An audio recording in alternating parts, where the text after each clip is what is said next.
Alright, hey guys, welcome. Sorry, my starter's been acting up today. I don't know why. It's okay. So anyways, welcome everyone. So today we're starting a brand new challenge. I had to actually change the name of my stream. I had the old name on there, but anyways, so we're starting a new challenge run. For those of you who don't know that are maybe new to the channel or whatever, I did a couple of different challenge runs, meaning that I would level to level 80, or I'd play the game in a specific way. So the two challenge runs that I did play all the way through, the very first one was the pacifist run, which was I was taking a warrior with no weapons, and I was leveling to level 80 through the whole game, just not using any weapon skills. Okay, which was fine. You know, there was a challenge to it. It was interesting. In its own way. I'm gonna kind of lower the sound a little bit, just because I don't think we need the sound to be that high, really, for this. But anyways, so and I kind of did that, right? Like it was fun. It was fine. And you know, for the time, it was, you know, there was some kind of challenge to it, right? But in the end, it was just a matter of investing time in it. Right, like it was just like anyone can do this. You know, it didn't matter how many times I died. It didn't matter how many times I, you know, did anything. Right, like it didn't matter. Okay, it was just a matter of how much time do I want to invest in this. Okay, so then I did the Tamer challenge, which was really cool, and I was invested in it because at the time, like, and even now, I'm like a big Pokemon fan, right? And I've been playing Pokemon for, you know, ever since ever, right? It came out and stuff, and I'm a big fan of it, and it was really fun. So we took a ranger, and again, no weapons on my end, just signets on the utility bar, and then we had a pet, right? And the pet was doing all the fighting for us, and we actually did map completion on that character. We actually went through the whole like Corteria, and we did whole map completion, which was super fun. We switched up some pets, tried some different things, and then I tried another challenge mode, which was the cat, the combat tonic one, where you could be a little tiger or whatever. And I never finished that one because I got kind of bored of it, because I felt like there was really, again, it kind of went back to what the other two were, where it was just like it wasn't really challenging. It was more so just a time investment. Right, like it's not really challenging. It's just like, well, how much time are you willing to invest in this to finish this all the way through, you know? So there wasn't really nothing challenging about it. So I thought about it, and I said to myself, okay, well, how can I make an actual challenging run in this day and age of Guild Wars 2?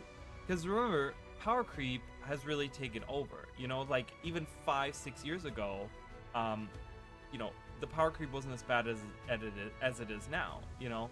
And you look at the game now, and it's just like it's so much easier to play, especially with the like the adventure guide, where you get like a bunch of experience and stuff like that, which is fine. So this is gonna be the first run. This is, you know, I don't take this stuff too seriously, but I wanted to kind of give myself a little bit of a challenge. So the idea is that I'm gonna take a character.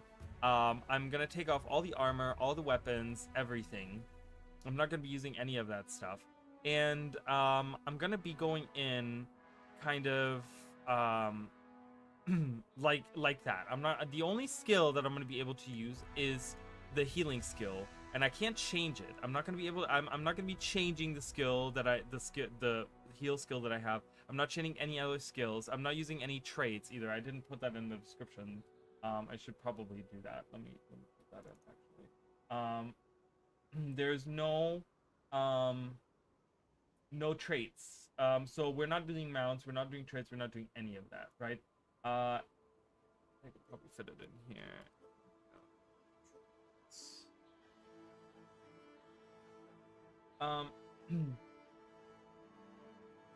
Yeah, so the idea is to just kind of give myself a challenge, and I'm going to kind of time it, because I kind of want to see how long it takes. Now, the thing is that I did say, and I need a pen and paper here, I did say that I was going to have 2 timers. I don't really want to do that. I don't want to have 2 timers on screen, because I feel like people are going to get kind of maybe confused by that. And then I tried to make it work nonetheless, and I couldn't get it to work. So I said to myself, you know what, we're just not going to do, we're not going to do 2 timers. We're going to do 1 timer. So the idea is that I'm going to be doing one timer. Again, I'm not taking it too seriously. I'm going to be timing it just so that I can maybe challenge myself later down the road and do another one of these, right? And can kind of get better at it, right? I'm going to be, you know, it depends. Hey, I'm doing good, Emily. How are you? So it kind of depends also on which class you're using, right? Because, you know, armor does matter when you play a character, right? But the big thing that you automatically have is weight class, right? Different, or not weight class, but health pool. Depending on which class you're picking, you have a higher health pool. So I'm actually going to start with a higher health pool class, and I'm going to start with a race with the humans that I'm familiar with the most. Not that I'm not familiar with the other races, like starting areas, probably more familiar actually with the Norn, I want to say. The Norn area is usually where I go to most of the time when I start a new character. I just enjoy going through the mountains, but I don't know. I'm going to just do a human. I think that's going to be, you know, whatever. You can try different things, you know. I'm glad you're doing good. I'm glad you're doing well. Welcome. So yeah, we're gonna be doing that, and I'm gonna be timing it. And as I have the timer, you guys see it. It's on screen. And I'm gonna write down whenever I die. I'm gonna reset. I'm gonna have to create a new character, reset, and I'm gonna see how long it takes me. I'm gonna write down different times of each time. I have a pen and paper here. I'm gonna write it down whenever I need to. But I'm gonna write down for each time that I am that I die, and then I have to restart, right? So it's gonna be challenging. I don't know how challenging. Environmental weapons, that's really interesting. We're gonna kind of see, because I feel like the thing there just because of the environmental weapons, there's so many of them in the world, and they're not so much so in the new maps. Like, if you guys have not, like, again, I'm one of those people that kind of pays attention to these little things, but CORSAIR is full of so many different environmental weapons. You have bottles, you have planks, you have rocks, you have like just whatever, like random guns that are lying around for like hard vendors and stuff like that. Like, I'm not talking like, you know, I can use that kind of stuff. I just can't equip my actual own weapon, right? I can equip weapons that I can find. Like, I'm thinking of like one really good weapon that I think is going to help me out later on a lot. But but the idea is to use those, right? Like, in the newer maps, they don't have those. You can't really find items that are just lying about, you know, that like in expansion maps and stuff like that. They don't really have environmental anything anymore, but CORSAIR does. So the challenge is to get level 80, trying to do whatever I can with no armor, and I have to be in level appropriate zones. There's no waypointing, which means that when I reach level 15, I then have to go to like Keswick's Hills or whatever, right? And I have to be in Keswick's Hills. I have to walk there. I can't waypoint. I can't use my mounts. I can't do any of that. So kind of giving you guys a little bit of a precedence as to like a little idea of like what this entails. Obviously, this is the first time on this run, and it's not like this is an actual like, you know, speedrunning category on the internet that people have been doing. So the rules are malleable. The thing, you know, I'm just doing a trial run, and we'll see how we can refine it as time goes on. I would love to see other people kind of do this challenge. If other people are inclined to do this, that's fine. If not, oh well. But yeah, so let's just kind of get started. I'm gonna do a warrior for the high health, right? I could do necromancer. I could do what is a ranger on medium classes, I want to say. But I'm gonna just do warrior. I think warrior is just fine. You know, I don't even know. This is fine. I don't even need to modify any of this. I don't really care. So I'm taking this off anyways. It doesn't matter. We're gonna do ferocity because we're just gonna be a survivor. We're poor. It's fine. It doesn't matter. We're not doing the story. We're just going through. It doesn't matter. We're not doing the story. We can say Balthazar is fine. I don't really care. And survivor Raleigh will work. Yeah, I don't even care. This guy looks just fine. I'm gonna take all that armor off anyways. So but yeah, so I'm gonna start this as soon as I click go next here. Yeah, and I'm gonna start the timer right as I go to. So let's start the timer. Let's go. Let's start it. So you guys have the timer. There's the timer. I'm not listening to any of this. I'm just gonna skip ahead. So, and we're gonna go through. We'll see. So I have to take off all the armor. I I don't want to use any of that, and I'm just gonna accept this real quick, and then no, it's okay. All right, so let's take off all of the armor and all of the everything. So we have everything taken off. The only skill we can use is mending, and that's also another thing, right? Like the thing is that the idea is any class that you take, it depends on what the healing skill is. Some of them are better than others, remember, right? Like mending is actually really good skill that holds up into like way into endgame and stuff. But yeah, so this is gonna be tough. I don't even know. This can be done one-handed even, because I don't even need to use my mouse for anything, really, technically speaking. But anyways, I hope you guys are doing good. If you guys need the time, because I looked at the timer, that's why. Because I have the timer over here on my right. If you guys need the sound to be louder, let me know. I have it really quiet for myself right now. I'm gonna kind of cheat here, and I'm just gonna skip to the end. Hopefully someone else is making a character. I mean, it's prime time right now, so I'm hoping there's gonna be new people here. Or someone make a new character or whatever. Doesn't matter. Hoppity hop, we're coming through, excuse me. I don't see anyone here.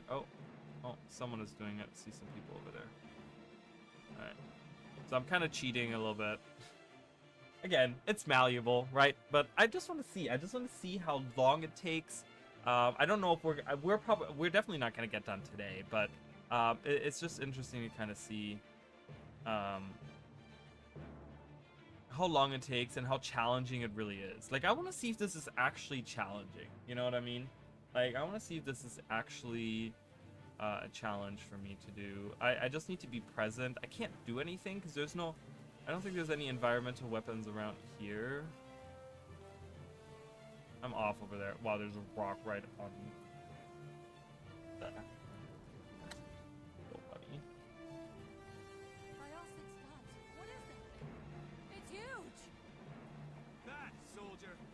But yeah, if you guys need more, if you guys need it louder, let me know.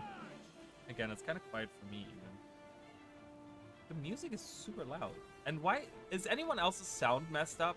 Take out those giant hands and the whole thing. I logged in earlier and I thought my sound was... I'm gonna hang out with Thackeray because he's gonna heal me. He's gonna heal me. So if you guys have never noticed this, he doesn't just say this, rally to me if you need to recover, as a joke. He actually says this because this is true. You can actually go to him and you can get stability, regeneration, and protection from him. So I'm gonna just hang out with him. I can use my healing kit. Wow, I'm way taller than him too. Holy crap. Tall human. I made a very tall human. I can use my healing skills, so I should be okay. I just need these other people to do their thing. Go, Seraph soldiers and new players.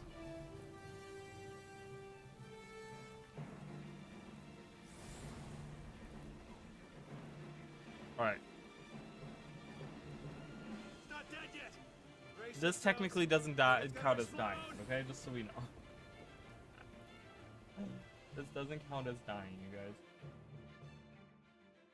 I watched, so as we kind of go through, this is not going to be super, like, involved or whatever, but one thing that I've been watching lately, just so you guys know, and it's super interesting to me, is I've been going in and I've been watching new people stream Guild Wars 2, like new people that have been kind of getting into the game. There was a little bit, I think this person has bags. I need 4 bags. I'm not going to use the bank and I'm not going to use the trading post, but I can most certainly use regular vendors. So I'm going to do that. Oh, I gotta get rid of all this inventory stuff, all the armor and stuff. Can I sell this? Oh, there's different colored bags. Goodbye, all the equipment gone. All right, I just want to make sure that if I get, oh my God, look at all these people here. Love it. But yeah, I've been kind of watching new people, and it's so interesting. If you guys have never done this, it's so interesting to watch other people that have never played this game go in and play this game. It's so weird because there's so many things, especially as someone that's been a veteran, that's been someone that's like played the game for so many hours, that has done so many different things in the game, to kind of watch people and like learning the different systems of the game, right? Like I was watching this guy and there was like so many things that he was like he didn't get, which was totally understandable because it was like this new thing for him, right? And I was just like, oh my god, yeah, okay, that makes sense. Like, yes, coming from like, you know, something like World of Warcraft or like RuneScape or Elder Scrolls Online or Final Fantasy 14 or anything like that, like certain systems just don't make sense to people, and I get it. I get it. Wow, Zoe's trying to get into that house. She's like, let me in right now. But yeah, and it's so interesting. If you guys have never done it, just for fun, like just turn on, like find someone that's streaming it, or you know, watch a VOD or something. Oh my god, please kill it. Thank you. The beginning is gonna be easy. I think where it's gonna get hard is gonna be not even end game. I think mid game. Like I think mid game is gonna be where it gets really, really hard. Oh, I already entertained this cow. I'm gonna entertain this cow.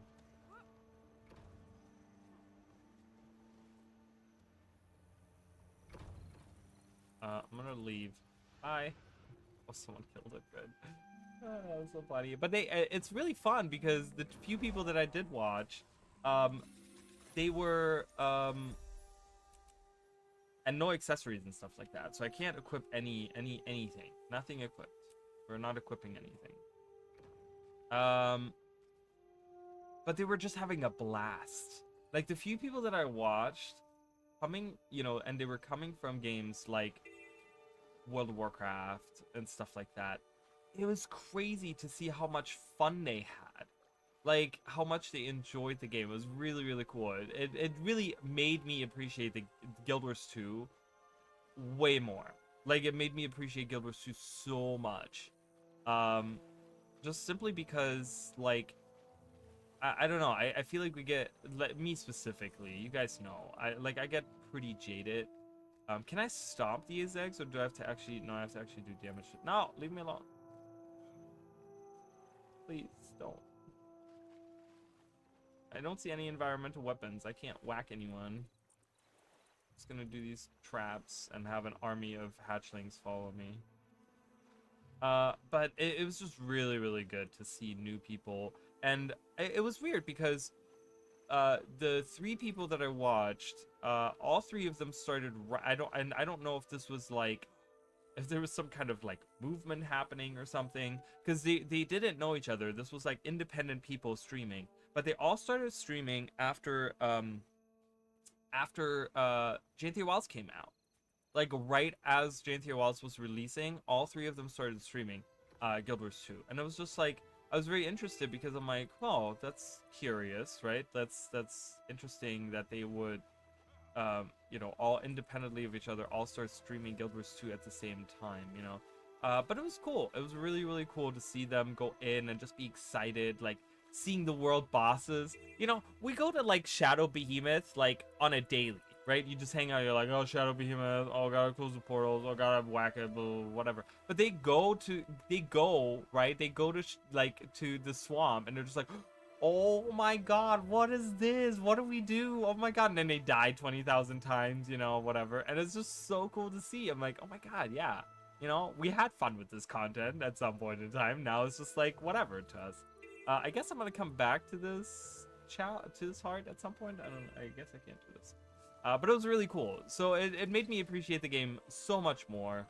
And the community too. Like, it was like it was interesting to see because there was like, I had this like split opinion about how the reception was by the Guild Wars community. So gliding is okay, by the way. I can glide because I don't want to die to fall damage. I think dying to fall damage in this in a challenge like this is really stupid. So I'm gonna be gliding, but no mounts. So gliding is fine, and I'm gonna try to keep gliding to like a minimum. I don't want to glide everywhere all the time, you know. But if I like happen to just jump down somewhere, I'll glide for a second just to, you know, not whatever, you know. But anyways, so the reception was a little for me a little split, right? Everyone was very welcoming and they were giving all these tips, and it was fantastic to see that, right? Where they were like, no, let me show you this, let me show you that, like, let me bring you to, like, you know, people were like talking about jumping puzzles, and they were talking about dungeons, right? They were talking about all these things that are like technically obsolete now, right? Like, no one needs to do dungeons to go through. Back in the day when Guild Wars 2 first came out, yeah, you had to do dungeons because that was the end game content that we had, right? So dungeons were like a must. But you know, they weren't really, they aren't really a must now, right? No one needs to play them now. So it was interesting to see like people being like super excited about content that to them isn't really relevant anymore, you know, and being like, yeah, no, you should do the dungeons, you should do this, and you should do that, and you should go here, and you should do this, and then, you know, blah blah blah, go through the story and take your time, and like all these really great, really great you know, tips and tricks and stuff that people had. You know, it was really cool to see. But the other and the other thing also was that I also thought was good. There was another part to the good side was the amount of stuff that they sent to people. Like, it was crazy. There was like all these streamers were getting like, you know, money sent to them, like, you know, not even hundreds of gold. It was just like 10 gold, 15 gold, whatever, which is like, for a new player, that's a lot of money. Like, I wish when I first started, I had someone send me 15 gold. I would have really loved that, you know, but, you know, obviously back then it was a little bit different. Maine lobster. Oh my God, I love it. Most people don't realize trees but, are male oh my God, I went to Walmart today and there was a random chicken just in the parking lot. I'm like, why is there a chicken? And then people were like looking at it, they're like, how did that chicken get here? I'm like, I don't know. It's kind of super random. Seeing chicken in the Walmart parking lot. But yeah, so, you know, they were sending not just money, but also items, like gem store items, like, salvage-o-matics and, like, dyes and, like, all kinds. Oh my God, there's an army of spiders. Run! An army of spiders is coming after me. I can dodge. I am allowed to dodge, you guys. That is not forbidden. Ooh. Can I collect apple? No, apples was the last thing. Apples was the last event, or one of the other events. I guess they've been laying there. Help! Help! There's spiders everywhere killing me. I wish the apple event was up so I could do it. Oh my God. I'm scared. I'm so scared. I thought that was an egg sack. What do I have? 1 egg sack left? That's not enough to do this event, or this hard. Oh boy. Alright, I'm just leading them around now.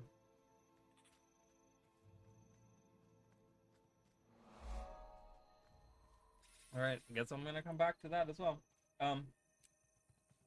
But then the thing, so what was the negative on this, right? I don't want to do this because I get armor out of that, so I don't really care to do that, honestly. I'm gonna try to not do as much of the adventure guide as I can, because I feel like that's kind of not, I can't disable it. I wish there was a way to disable it. Look, kitty cat.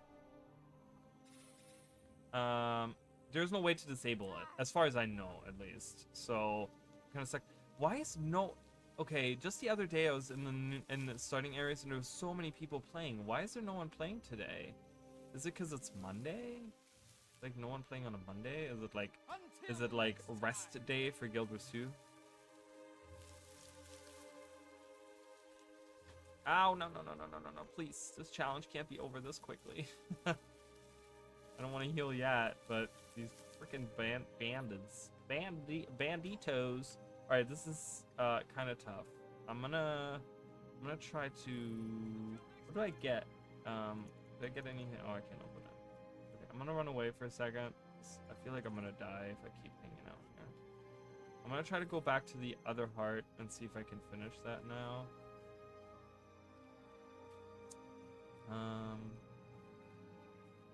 It doesn't tell me when I get stat increases. Because stat increases is what I'm looking for. Stat increases is the one thing that's gonna be. Oh well, there is a bunch of new players. They're just all stuck right here. Heard that. Because I was gonna say there was like an army of people over there.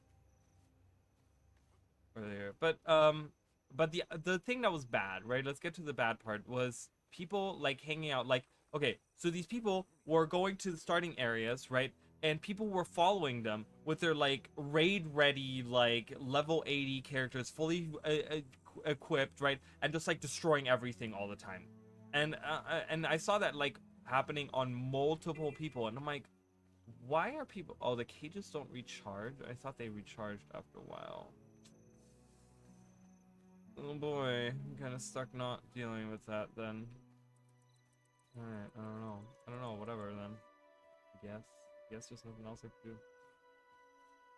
So that was a little annoying to me. That was a little, like, I kind of looked at that and I'm like, why are you ruining, like, you're all, like, they can't experience the game because they're sitting here and they have, like, 50 people around them doing the event for them, right? And it's just like, so one streamer at some point was like, well, the starting area was, like, really easy, right? Because he went to, by the time that he went to, like, Kessex Hills and stuff like that, he was already, like, at the next, like, it was the next stream, and it wasn't just like the first stream where everyone was like trying to help or whatever, so that's when he's like, oh, this is actually getting difficult now that I'm at a higher level thing. And I'm like, no, it's not that you're at a high level thing, obviously I didn't comment or anything, but it kind of was just like, no, it's not that you're at a higher level thing, it's that you're not dealing with having 50 people around you doing the event for you.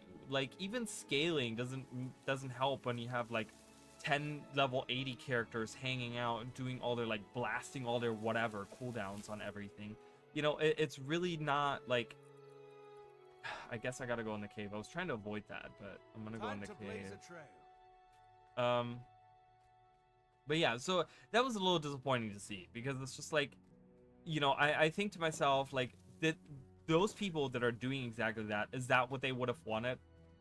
Would they have wanted, like, if they want to go in and they're like, well, I want to experience this game, would they have wanted like 50 people just randomly, like people they don't even know, randomly sitting around doing all of the events, all of the quests, quote unquote, that are around for them? No, they wouldn't want that. Like, that kind of is like, oh my god, no.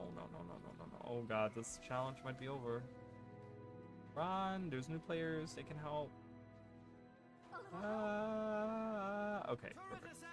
I'll just let you guys handle all that. Run away. So I think the starting area is gonna be easy. I think once I get to like Kessex Hills, Gandharan Fields, areas like that, I think that's when the challenge really starts picking up, because that's when the characters kind of, in the beginning right here, there's like 150,000 people, because whatever, new players, right? They're starting new classes, they're trying out new things, whatever, blah blah blah. But I don't. Can I just collect I collected the feed. I wonder if I can just. I gotta get out of combat first. I gotta run away from these guys. Leave me alone, please. Oh, look at them. They're defending themselves. Interesting. Did you guys know that? And she shook her hand. Did you guys see? She's like, I'm gonna mess you up. No! Todor! He's not doing any damage, and he died. Oh my god, Todor is dead. You guys, no. Alright, run away. Look at Cassie, she's angry. Alright, I found all this stuff. Yay, we leveled up. Okay, why am I getting... I haven't even done anything. Jesus, leave me alone. Okay, I'm getting some attributes, so... I get some toughness, which is nice. Toughness by 7, and vitality by 7. So my health just went up, which is great. Love to see that. I'm gonna go back down there, see if the Apple event is going on, because I want to do as many of those as I can. But yeah, so that was a little disappointing, because I'm just like, man, why are people doing this? Like, is it for cloud? Is it because, I get that they want to help out. Like, I was thinking about that, right? I was thinking, okay, what if I wanted to help out a new player?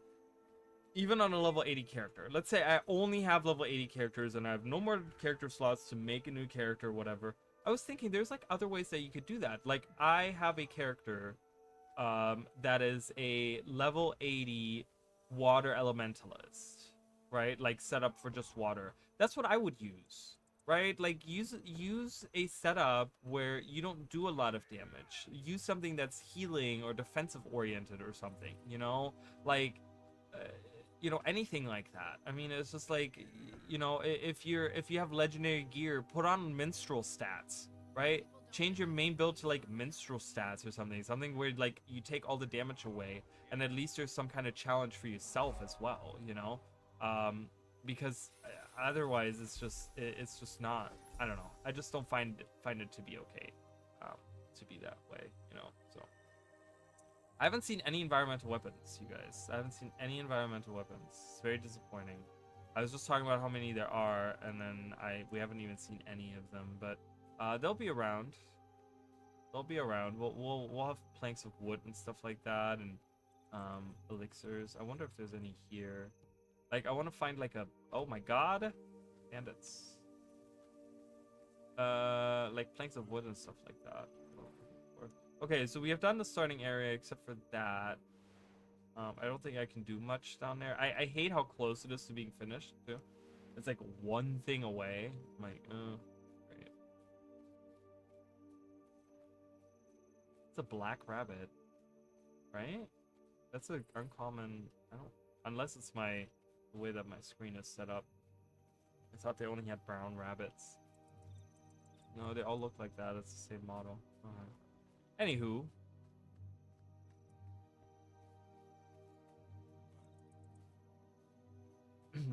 And I'm gonna try to avoid, like, if I see other people's food lying around and stuff like that, I'm not gonna eat it. I'm not gonna, you know, I'm gonna try to not do that. If I get food, I don't think you really, well, you get like a couple of times you get food sent to you for level up. I will use those just like one time, right? And then kind of give me a little bit of a boost here. I'm gonna get the, oh, I should have gotten that. Oh, I can get it through there. So we'll go up here, we'll get that, and then we'll walk down here and do some of those. Hero challenges, obviously I don't necessarily need those, but they still give experience, so they'll be nice to level up. So let's go over there.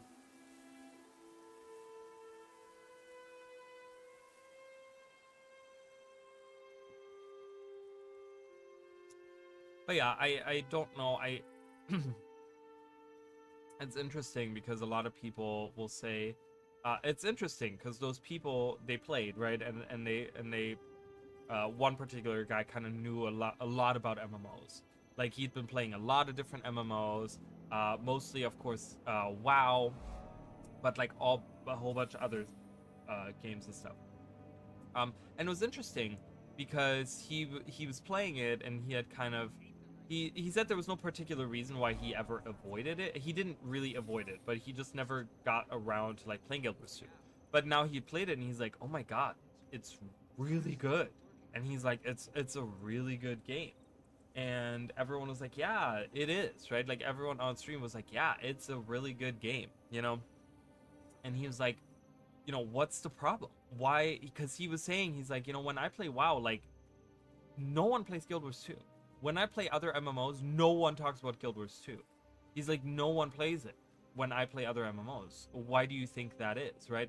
And it was interesting to kind of see that perspective, because then people were like, well, you know, obviously it's the marketing. A lot of people were like, they don't market the game, blah, blah, blah. And he was like baffled. He was like, why don't they market the game? Why don't they market this game more, right? And it was just like, wow, that's kind of ArenaNet's prerogative, right? They've always been, that's kind of their MO. That's what they've always done. That's what they've always done. They've never advertised for Guild Wars 2. And the little bit of marketing that they have done has been far and few between, and has been kind of lackluster. Like, it has been, like, not good advertisement, right? Where I've talked about that content creators and streamers have been doing a better job of advertising the game than they have, right? Than ArenaNet. Please leave me alone. I don't understand. Please go. I don't know what to do. I'm running in circles, literally. Until next time. Okay, lovely. He left. He's leaving me alone. I don't know where he's going. Oh god, he's coming my way. I gotta get that step before. Okay, run away. Bye. I'm gonna cheat. Goodbye.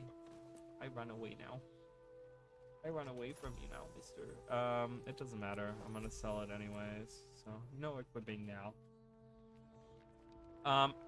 You know, that, and obviously it was the whole, like, people, you know, and obviously talking about how casual Guild Wars 2 is, right? Like, you don't have a gear treadmill. You don't have to play. You don't have a subscription that asks you to consistently play the game, right? The thing is, and he was saying this as well, he was saying, like, the thing with WoW is that people get like a year-long subscription for it, and then whenever they don't play it and they play other games, they feel like they're losing out, right? They're wasting their money, right? Because they paid for the subscription and then they're not playing. So they feel like they have to get the most out of their $12 or whatever that they pay for their subscription. You know, $12, $15, whatever it is, right? By playing all the time, because then you get the most money out of it. And Guild Wars 2 doesn't have that, right?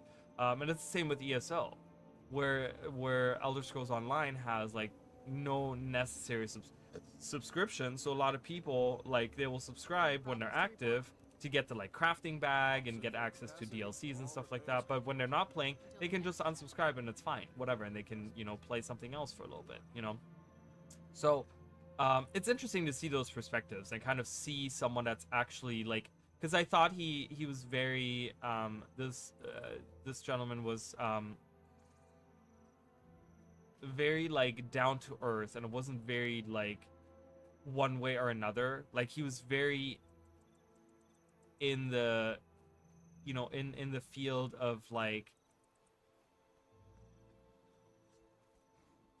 it's hard to describe, but he was very like, you know, he likes any game, right? He's one of those people that like, he likes most games, and he doesn't really care like one way or another, you know. But it was just like, it was this very like platonic, very unbiased opinion about Guild Wars 2 and other MMOs as well, you know. So yeah, but it's just super interesting to me to see those opinions on other people, and kind of you know, I think much of the Guild Wars 2 community is also very jaded in the sense that they don't see those things, right? They don't see it, like, maybe they played WoW back then, but they don't understand what it's like now to, like, you know, maybe they have forgotten what it's like to play those games, to have those subscriptions, to have those things or whatever. And myself included, you know, myself included. All right, we're just gonna fire a random catapult. Go! Woo! And there it goes. I don't know. So, you know, it's always good to see a fresh perspective, because it makes me appreciate the game so much. You guys don't understand. So much. It makes the game, like, it makes me appreciate the game. To have a game where people really say, wow, this is really good. This is crazy how this is not advertised. It's crazy how this is not, like, the #1 MMO, or like highly advertised or hugely spoken about in like other MMO communities and stuff like that. It's really, really interesting, I think. So we're doing pretty good right now. I don't know. I think we're doing pretty good. Like I said, the beginning's gonna be pretty chill. I think as I get to like level 30, 40, up until like 70, 80, it's gonna be...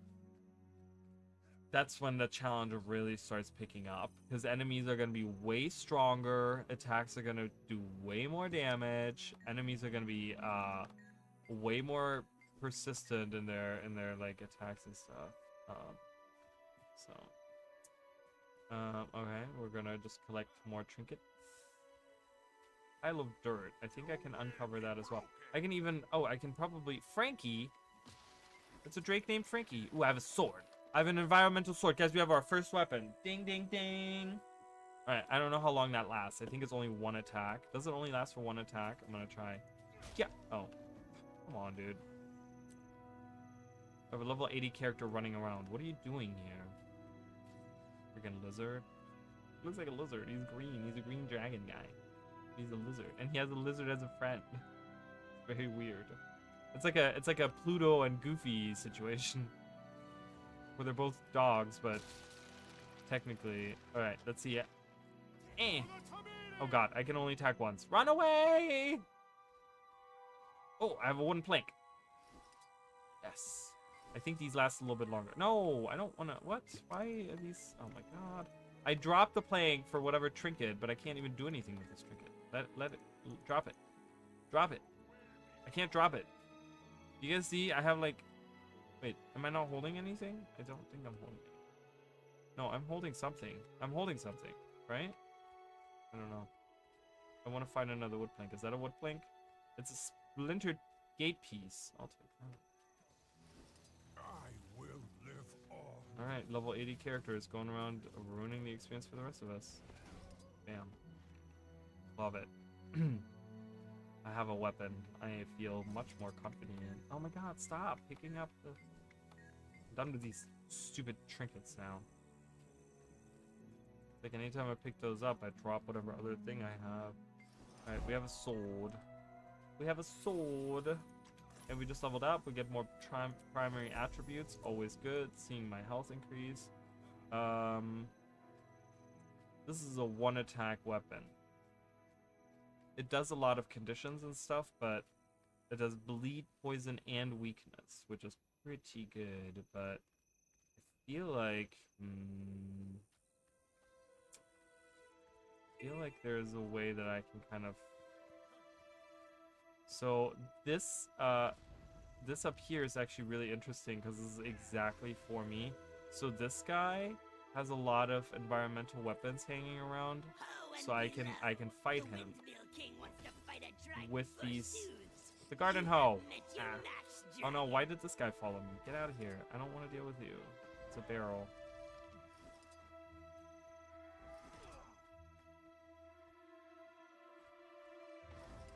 Oh my god, so much damage. I need to run away.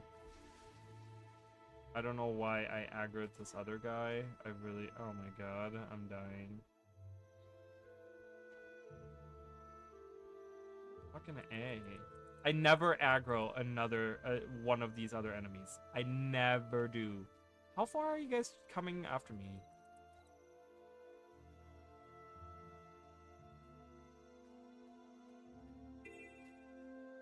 He's still coming after me. The Windmill King, though, he's... Oh my god, and they do so much damage!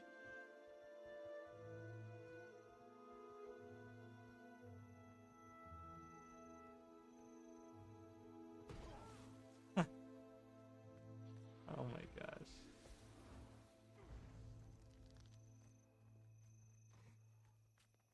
Please kill it. Thank you.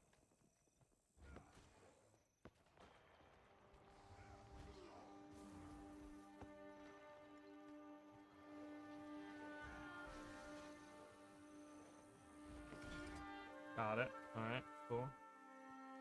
Oh my god, all the environmental weapons are gone. Did I use all of them? There's no way I used all of them.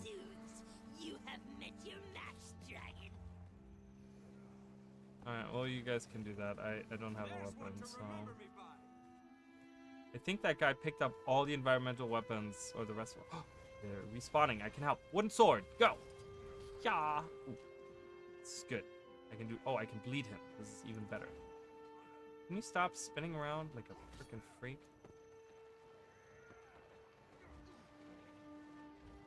Bam. Bam. This breaks it, right? This has a chance. Yeah, 50% chance to break. I don't want to do that. You be twitched. Yeah! You evil Alright, cool. We have a weapon. I'm gonna keep this sword. I like this sword. Alright, we got a weapon, you guys. Where do we go now? We're going north. We go north. Oop.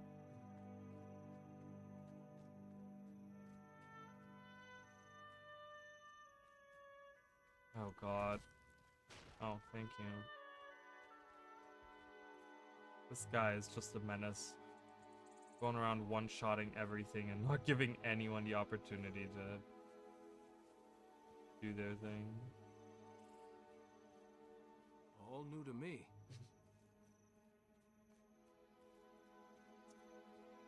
Alright, we have some wasp nests. I can take care of those. You betwitched me, you evil magpie. Boom, interrupt you. Ooh, we can really fight back, you guys. We have like an actual weapon. Oh, look at that. Wow, it's effective. Is there a chance for this to break? I don't know how long I can carry this sword around with me. I don't know if there's a time limit on it, but if there isn't, I will just keep it. It's a great weapon. I mean, the thing is, here's the thing with environmental weapons, right? Even if there's no time limit on those, I only, like, until I move to a new map, because then it drops automatically, right? It drops automatically. So there's nothing I can do once I go to a new map. I will have to use. So maybe this is, I can use this to like level 15 maybe, hopefully. We're halfway to level 15. I then have to go to Kessex Hills. So there's wooden planks here. So just remember that if the sword ends up not lasting or something. Again, I don't know what the time limit is on those things. There's one to remember me by. Damn. Oh, this is good. Like we're strong. This sword is really good. Oh, and we got it from applying conditions. We're doing good right now. Can't get overconfident though.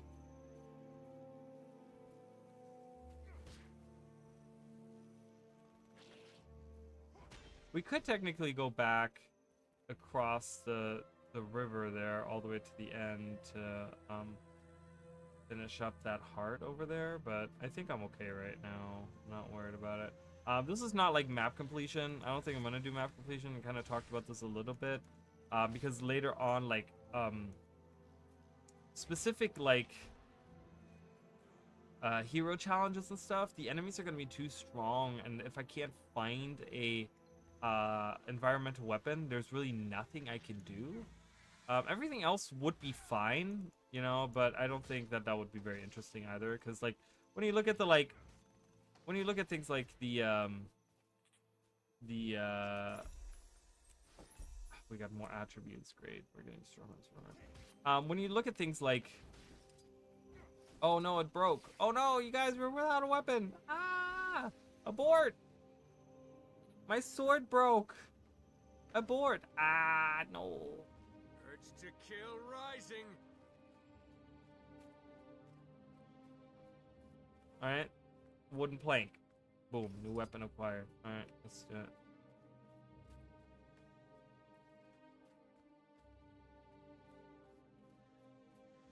It can get scary. Bam. Bam.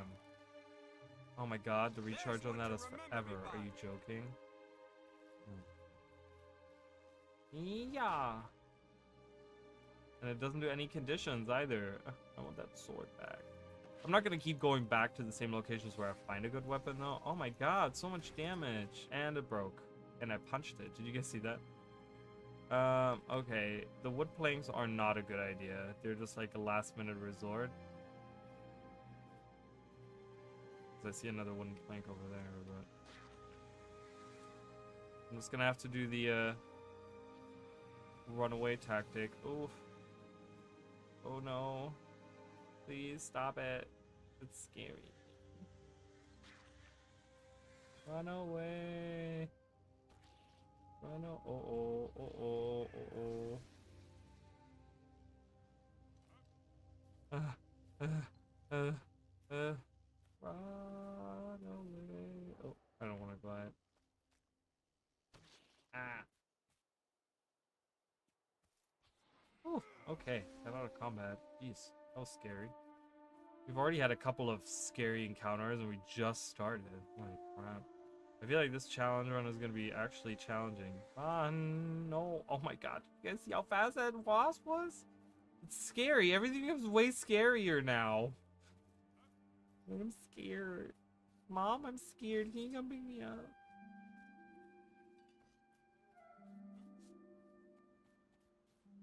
What is the Priestess of Melander doing all the way down here? Does she wander around? I thought she always stood over there. Melandru lives in all life. I'm not their enemy. Okay, I don't know. That's weird that she is down here.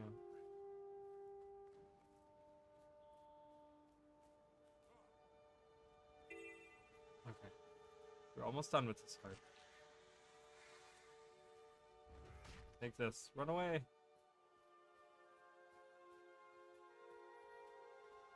Ah. My god, they're so fast. Why are they so fast? Stop it.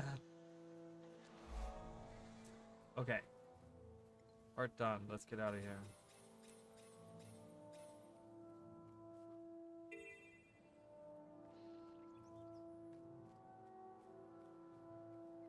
Let's revive this hunter. I'm gonna try to, the veterans I have to avoid. There's no way that I could possibly even do those.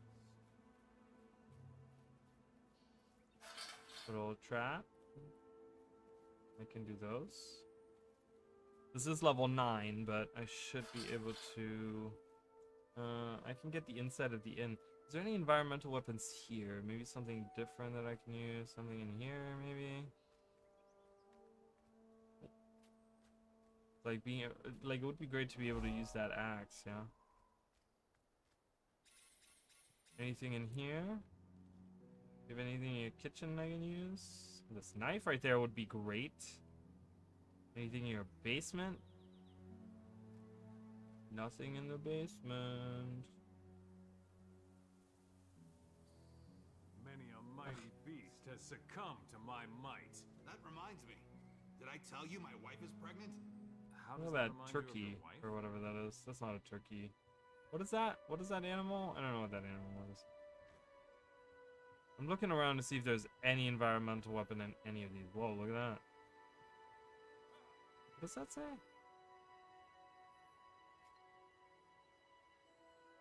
I thought I haven't translated anything in so long and I'm now getting sidetracked. What does that say? That says D W You hear that? I have the stylized version, so it's really hard to. That last one is. What's that last one? It's so hard to figure out. It's been a while since I've read this. I think that is not F. What's that? It's the third one. I mean, this is the same letter as this one right there. The third one is the same as the last one. So DW, is that a W? It's not a W. It definitely looks like a W. DW. That's either a B or an E or F. DWB. Just a straight line? That's probably a Y, I'm guessing.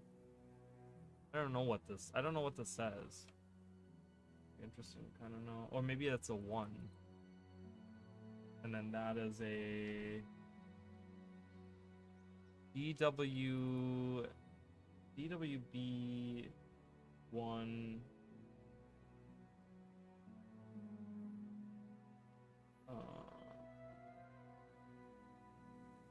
I don't know. I'm gonna translate it at some point in time. We're on a timer here, so maybe I should play first person mode too. First person mode would be interesting.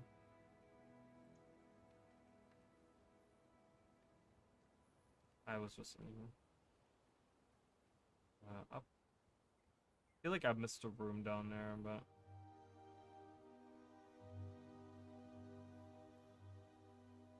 yeah, there's nothing in here. Oh god. There's Awakened around? That's never good. Never good. Never good. I missed a room here. There's no way I didn't. Wait, what do these stairs lead to then? Oh, Many a closed mighty door. beast. Never mind. I think I got every room now.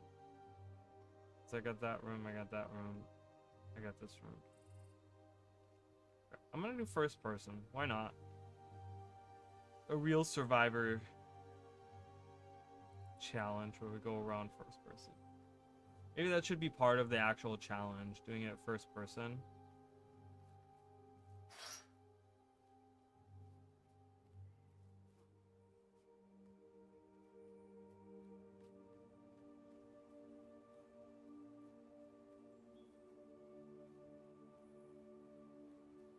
You hear that?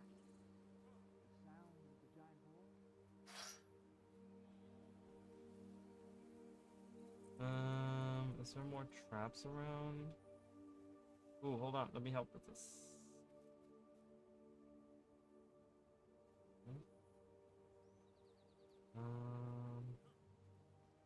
Oh, there's a hunter here.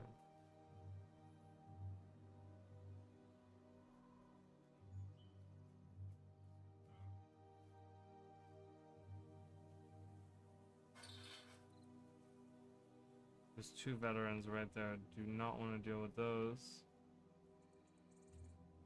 Oh, there's some traps over here.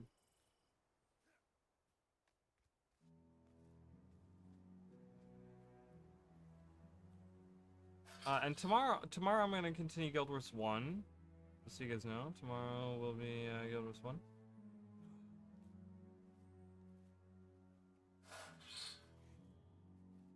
And then I think I'm also streaming on Wednesday. I'm not entirely certain yet. But I might do something different on Wednesday. Might not do Guild Wars. Might do something completely different. Oh god. Oh god, the Awakened are here. I do not want to deal with these guys. That is a no-no. These guys are way too strong. I'm gonna do the brave thing. I'm gonna be like, take that. Run away. Uh-oh. Saw the guy looking at me. Yeah, you guys take care of all of these guys.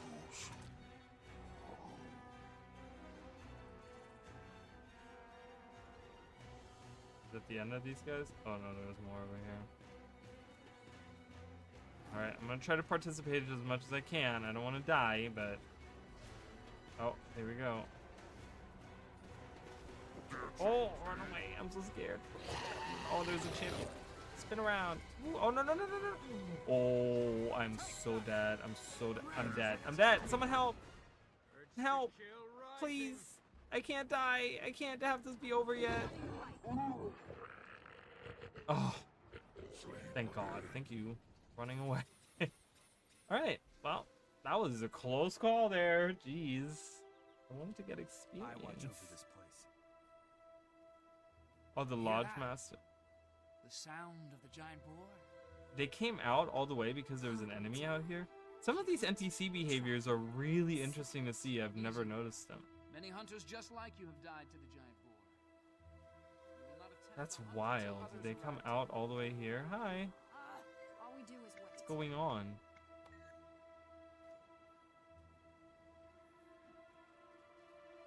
Okay, I'm not going to. That was scary, you guys. That was really scary. Because I have to be like, oh yeah, let's jump in there. Why? Why would I do that? I know how difficult those events are, even for level 80 characters. Whoa, this guy does not spawn. He's like, look at me.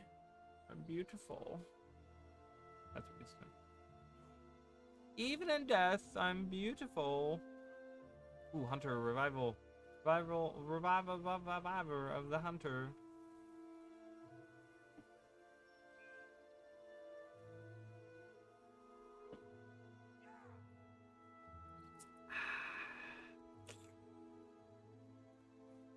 I think I'm gonna try this first person. I'm gonna try this first person. We'll see how well that goes. Ooh, the Hunter is gonna die, which is great because that means I can revive him, but that veteran is gonna be a problem. The Awakened have been eradicated, and I get loot for it. Great. Don't really care. Nice gear. Whatever. I'm not using any of these. We have a bag. That's an 8-slot bag. Boom. Love it. I'm gonna collect these, obviously. I'm gonna continue collecting those, but I'm gonna throw away everything else. I'm gonna sell everything else. Actually, speaking of, I could probably... Oh, there's no vendor in here. Right.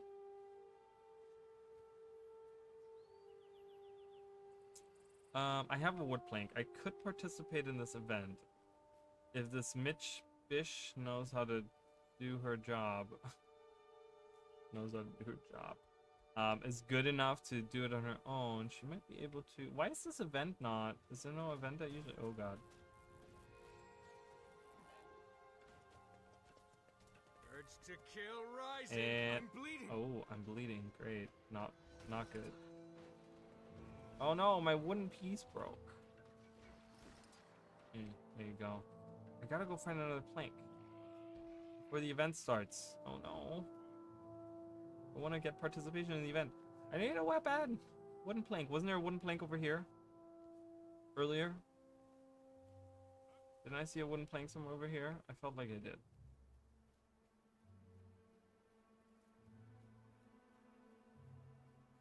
Ah! I'm not gonna get participation. Oh god. Wait. Is there no wooden planks around? Give me something, dude.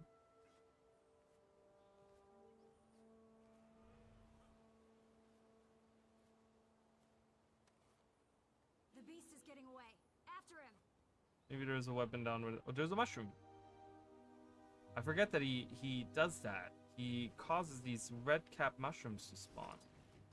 I don't know what they're for, but I can collect the mushroom. Oh, they don't do anything. Great. I'm not getting participation on that. Great. A fearsome death howl from But yeah, a he fearsome causes, foe. I don't know if you guys ever knew this, Likes but of he such has never causes been these seen. mushrooms to spawn. It's really weird. Looks big. They only spawn during his thing, and then I guess they give you collectible items. It's just the problem is that event, like it ends so fast, and they spawn only when he's there, and as soon as he despawns, they're gone. So it's like, or as soon as he dies, they're gone. So it's so quick, within 10 seconds, and yeah. Ooh, perfect. I can revive this hunter. I want to try, like, if I go to another area, like, this is already higher level area than what I am. So, I'm kind of scared to...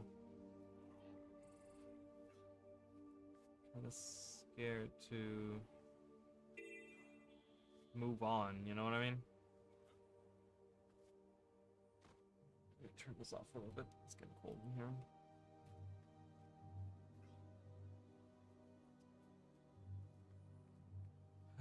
Let's see. Anyone to revive? No, nothing here.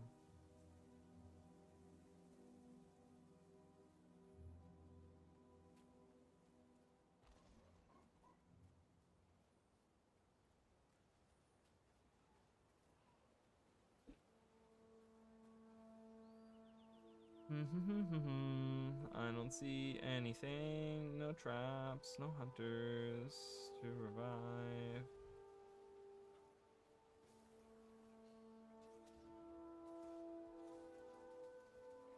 Oh, hunter to revive. Go, go, go.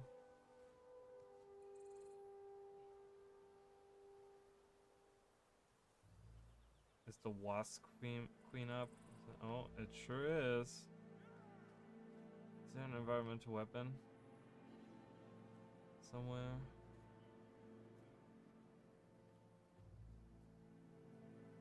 Uh-oh. Uh-oh. Uh-oh. Scared. I can't partake. I can't partake in the event because I don't have a weapon. Oh my god, that's a lot of wasps. I'm probably better off avoiding that event for sure. I'm probably just gonna die, and then I gotta redo all this, and I don't want to do that. So, hello, what are you? An elementalist. Why am I so? I'm so tall, so much taller. It looks like a child compared to me. I did say I want to have the tallest human, but here we are. Like I said, I really want to get this hard done. Uh-oh.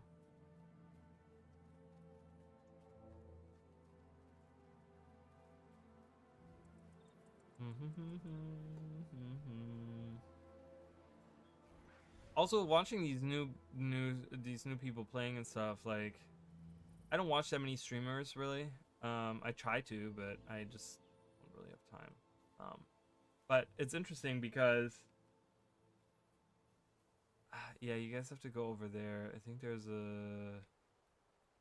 You guys have to find a wasp guard. I don't think it's bugged. You guys have to find a wasp bug. I think it's probably over here somewhere. When they spawn in like specific locations, maybe not. I don't know.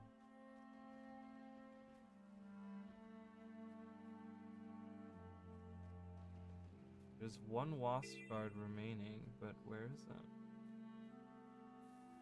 Oh, there. Oh, someone got it. There's the queen. She's back.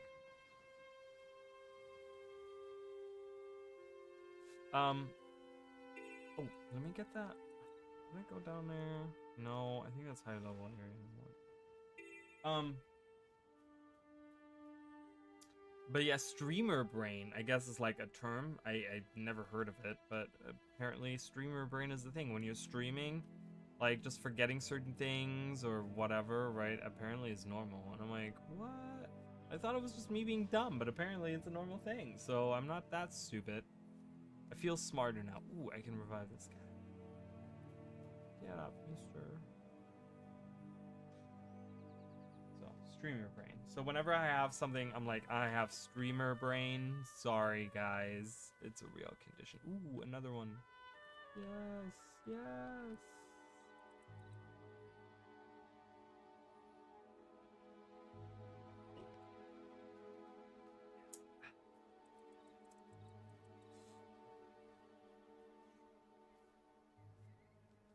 Help local hunters by fixing their traps, killing boars, and assisting anyone in danger while hunting. Yeah, I don't have that.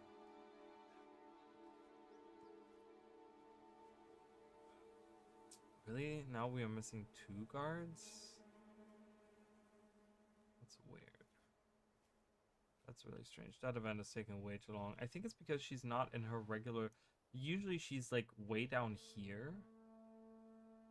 And she's so far this way now that I think like something's going on with the spawning.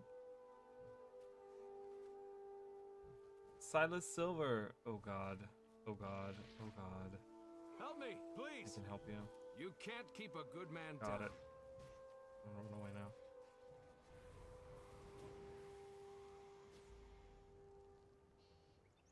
Oh my god, more of these guys. If someone goes down, I can help out.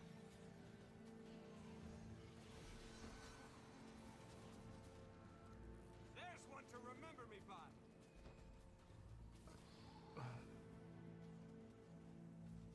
Wood plank.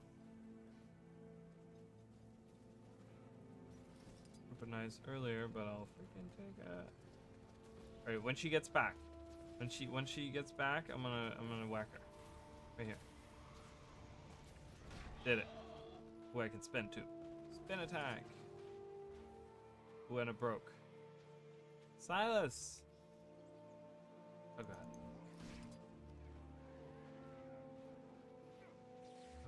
Oh god. Oh god. Oh god.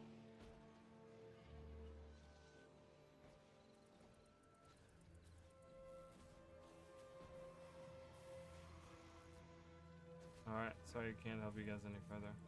I need healing. Seriously. Oh, well, I got bronze. I'll take it. Doing this hard will level me up. I just really need to find like 2 hunters that are dead. Can you die, please? Can you die down there? Can one of you freaking die? Maybe there's some up here, because maybe not that many people go up here. There used to be the spider that used to spawn up here. Oh, yeah. Okay, there's a dead up. So be careful of that veteran up there. There used to be that spider that spawns up there, but they completely took that away. That event away. I don't know why. They could have just made it a veteran.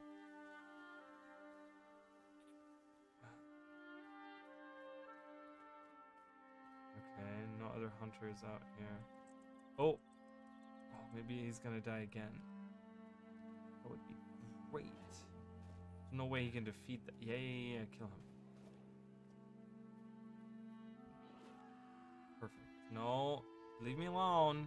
I don't want none of that. Where is he?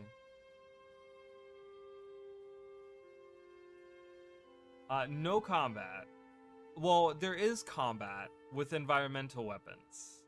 If I find an environmental weapon, I can use it, but they break a lot. They don't do a lot of damage. Oh, I did the heart, yes. And I keep apparently doing things on my weeklies. And I got more primary attributes, but it doesn't give me the actual, like, thing. That's weird. It doesn't tell me which stats are getting increased. I'm not harvesting. I'm not doing any of that stuff. I think that's boring. So we'll just leave that out. Alright, we move on with our lives. We did it. We did it. Yeah, so there's no combat.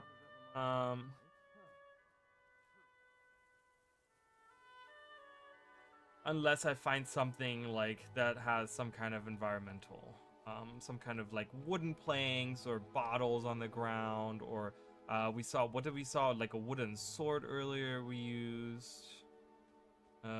You know, there's like rocks to be found. There's all kinds of stuff on the ground. But I think I can do this event, or this heart. I mean, this heart I can do. I just have to lure the crabs. I don't actually need to do combat.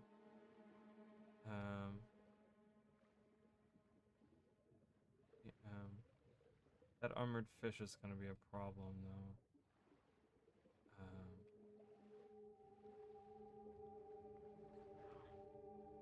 Hello?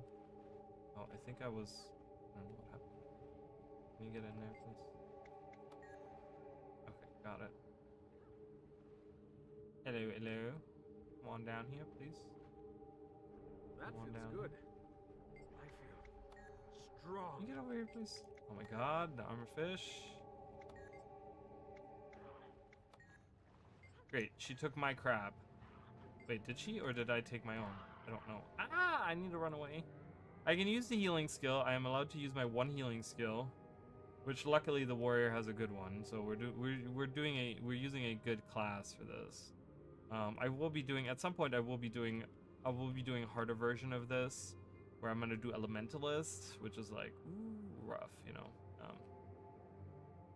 Come on.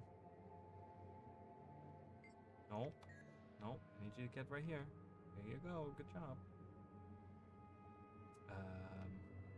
There's one right next to the cage. Well, that's easy.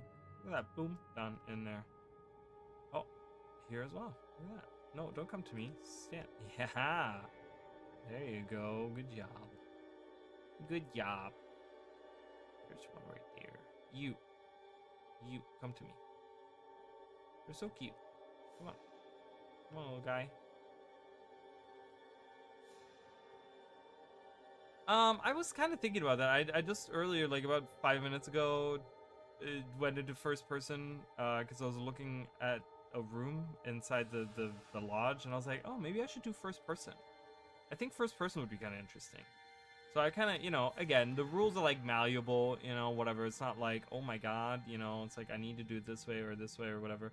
But I think it would be kind of cool to do it first person. So I'm trying it out with first person. I think you know, I'm gonna refine this run as I do more of them. Oh, can you go in this one as well? What do you mean there's no crab? It's right here. There you go. Oh, I did it. Yay. But I think I'm going to do first person. I think first person is fun. I think it kind of adds a little bit to the, you know, not being able to see what's around you at all times. I think it's going to be a little bit of a... gives you a little bit more of this, like, feeling of...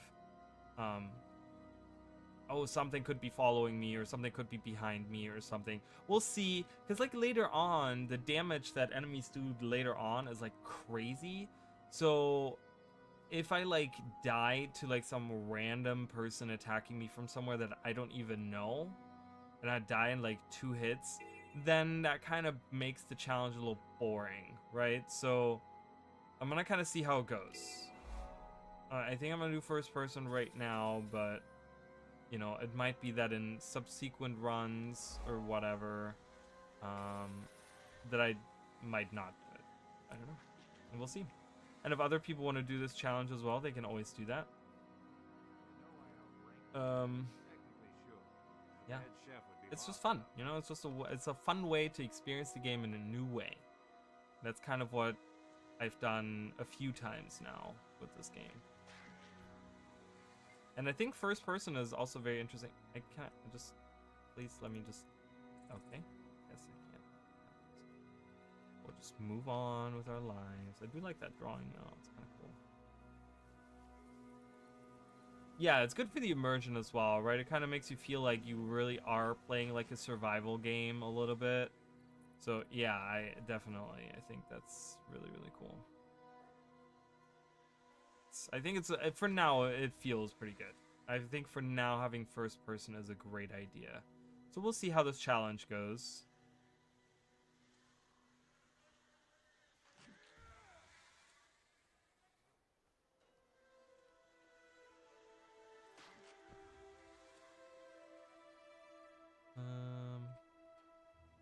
Oh.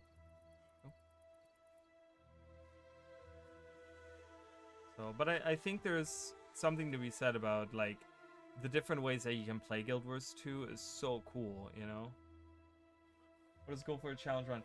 To get to level 80. Yeah, so I was thinking what would be the goal, right? Like, because I've done a couple of challenge runs before. So the two that I actually have fully completed, the one was a pacifist run where it was somewhat similar to this situation. I was using no weapons, but I was able to like use traits and utility skills and stuff like that, and I just called it a pacifist run.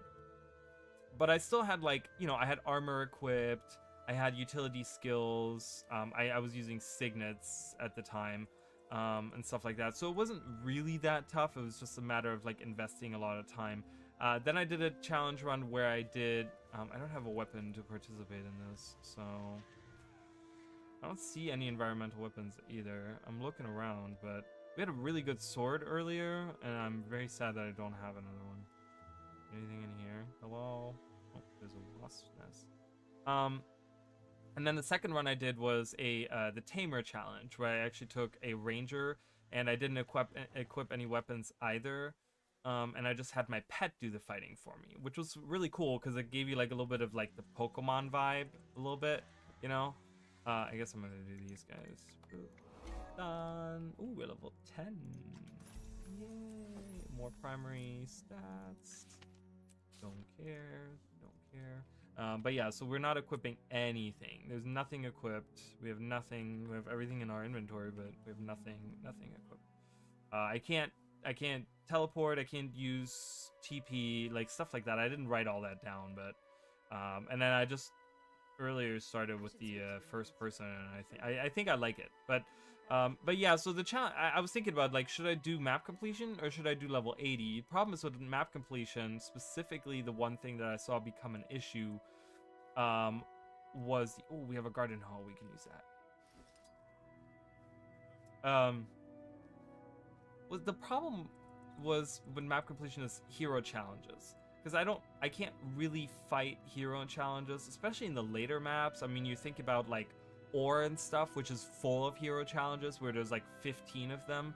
There's not enough environmental weapons around there for me to actually do it, and I don't think relying on random players to walk by and help me with that is really that interesting or really that much of a challenge, more so than a time investment. So I think doing to level 80 for now, and like I said, it's fluid, right? It's you can change the rules. This is the first time I'm doing this particular run, so we're gonna kind of see, because I do want to do more of these later on. That's why I'm timing it to kind of see how good I can get at it. But yeah, so you know, and it's just a fun little way to experience the game in a new way. Obviously, we're in the starting map, so the challenge here is pretty simple. Freeing their friends. I could try to do that. I don't want to break my garden hoe on any of these. I think you can break these, right? But I don't want to have a weapon for now. But so that's kind of the goal. I think that's interesting. Obviously, if other people have ideas, you know, and I'm like, oh yeah, that sounds good. You know, I'm always open to hearing other ideas of like, maybe you should do this way or maybe that way, right? Like I said, the original 2 runs that I did were interesting in their own way, but they became a little boring because it was just kind of like make the game harder. It wasn't really a challenge, right? It was just a matter of investing. It was a matter of investing as much time as I could in it, and I could, by the end of it, you know, I think I died like 80 something times with my warrior on the pacifist run and stuff, and it's just like, okay, you know, anyone can do this. It's not hard, but this might be kind of challenging. Not everyone might be able to do this, so I kind of like this. I think this is kind of cool. Finding different ways to play the game, you know? Especially the core game. The core game is really, really good. Like, the core game is so good. And I do miss some aspects of the core game, for sure. Alright, so we have this. We can get this. I'm gonna go into the, what is that, monastery? What is it called? Yeah, it's a monastery, right?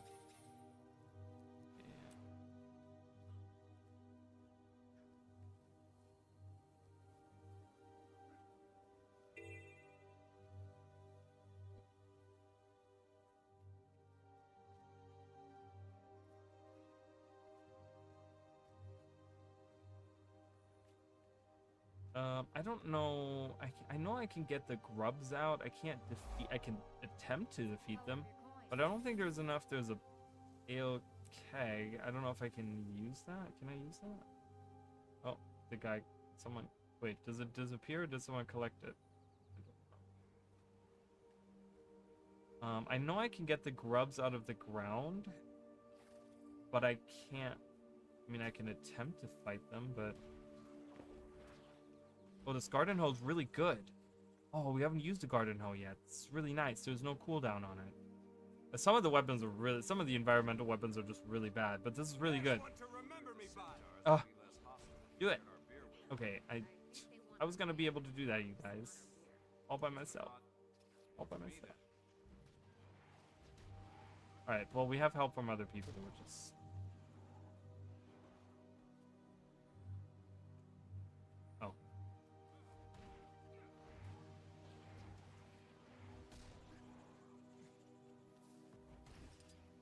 Oh no, my garden hoe broke. See, that's the thing with the environmental weapons. They either, I don't know if they expire after a set amount of time or if they break. I don't know. I know some of them do break, but I don't think all of them break all the time. There's a ale keg. Can I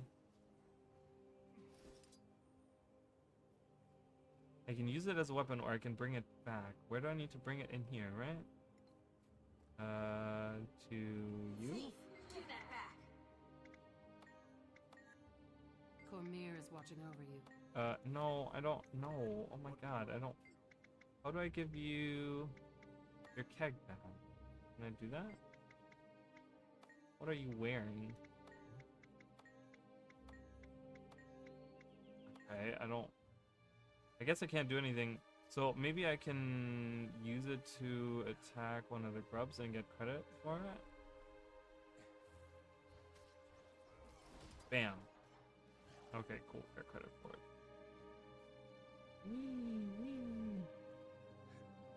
Yeah, so some parts, especially in the early game of Guild Wars 2, you know, it's not a hard challenge, right? But think about it when I get to like level 30, 40, right? Like, oh, garden hoe, we have another one. Yeah, where the grubs at? Give me the grubs, you know? Messed them up with my garden hoe. But I think like when I get to like level 50 or something, it's gonna be tough. Okay, where are these grubs at?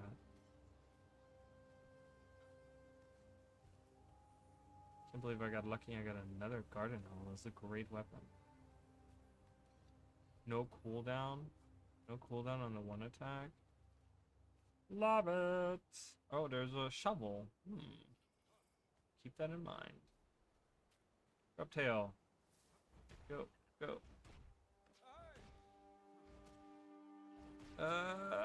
Did it. A couple of handfuls in the keg give a light fruity tone. Now ask no more. I wasn't asking. Good, good. Hold on. I'm coming to help.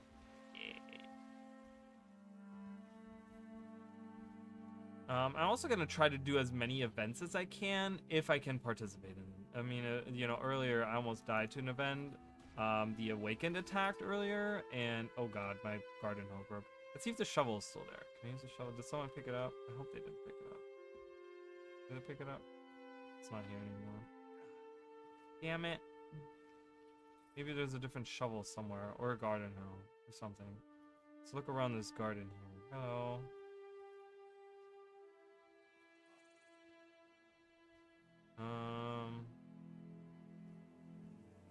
No garden hole. Let's see. I don't see anything. Maybe over here. Found a garden hole. You're about to wait. Where did it go? There's another one right there.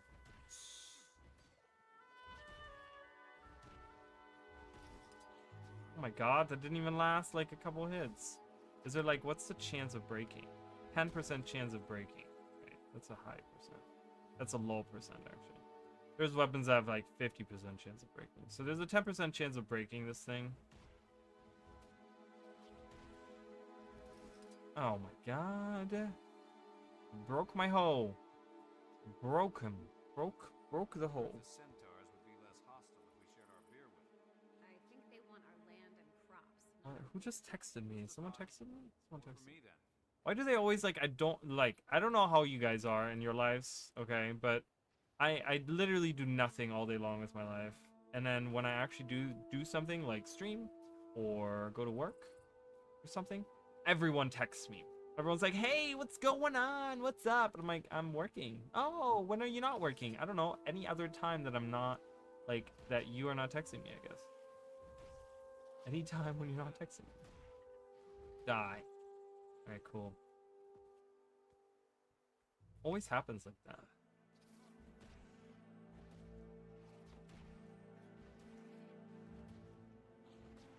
Okay, never mind. Nothing important.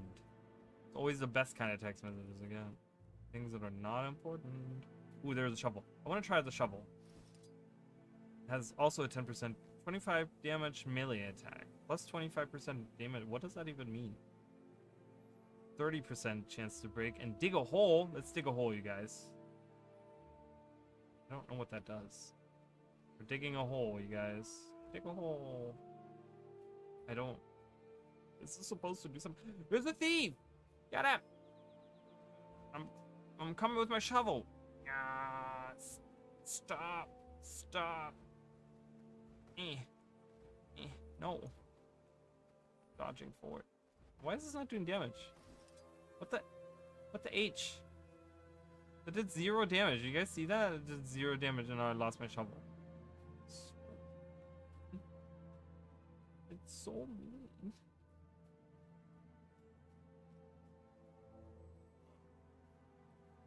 Alright. Done. Run away. Running away.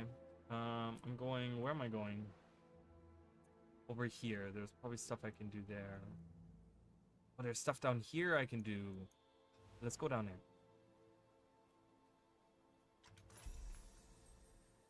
Okay, I don't care about any of that. I can't use that. Alright, I'm gonna take a short break, you guys. I'll be back in just a second. Let me pause the timer at 1:19. Alright, I'll be right back, you guys.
Alright, sorry about that.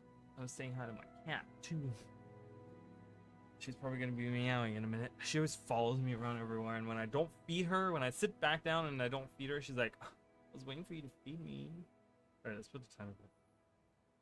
Alright. So, let's go down, down here. I think I can do a lot of stuff down here.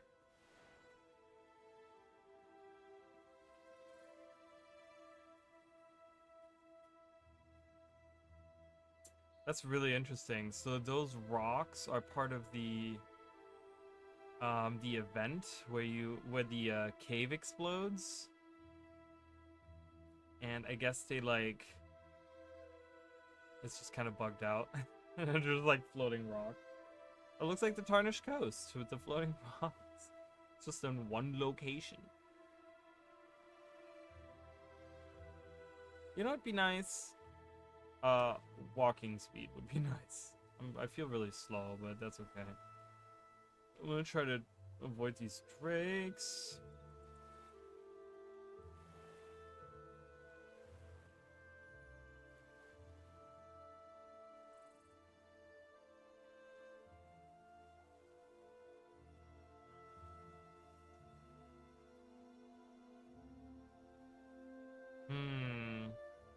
May Melandru guide you. Lord Beetlestone's stock of scale eggs is running I low. can. Time to collect I'm gonna some more. try. I'm gonna try, you guys. I'm gonna try. Like I said, I'm gonna try whatever event I come across. So the idea is to go in and collect these eggs without dying. Oh, they do so much damage. I'm running away. Ah.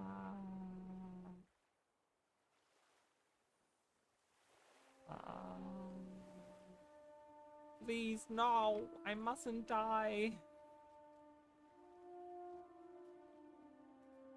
Alright. I got you some eggs. Oh, God. Alright. We're going back in. I can do this. Alright.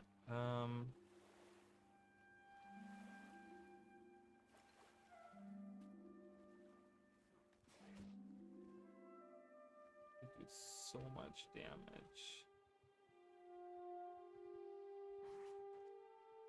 Heal. The more I get on me, the higher the. Oh, I gotta run away. I gotta run away. I gotta run away. Run, run, run, run. I'm gonna go across the water because these barracudas can't come on land. So the scales can, but the barracudas can't. So if I can just. Running out of endurance. All right. Oh, I think I made it. Yeah.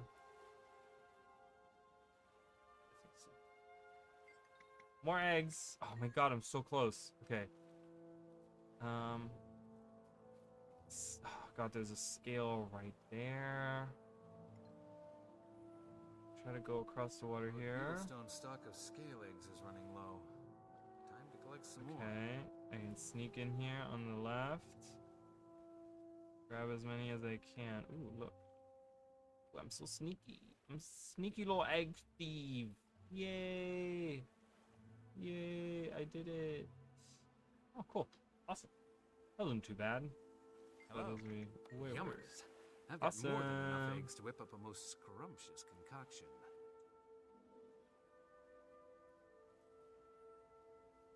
Alright, let's go into the outpost. I don't know if there's is there environmental weapons here that I can use? I don't remember. There might be like wood planks or something around. There's a document bins, I can do those. There's no way for me to kill the rats, which is very unfortunate. Ooh, a barrel. Take this! Bam! Oh my God, that's so brutal. Imagine, like, that's your go-to. Like, you see a rat in your house, the first thing you do is you take, like, a chair, you throw it at it, and it kills it. It'd be so sad. Is there a weapon up here? Weapon? No weapon. I love how detailed. Look at the little scratch marks and stuff. Like, that's a little detail that you don't see in all games, you know?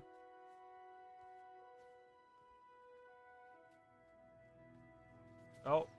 Tamini in here. Wow, he just set that tent on fire. Good job. Oh, the guy is dead. We can fix that. Help out. Help out your fellow people. This hunter right here, she's just hanging out.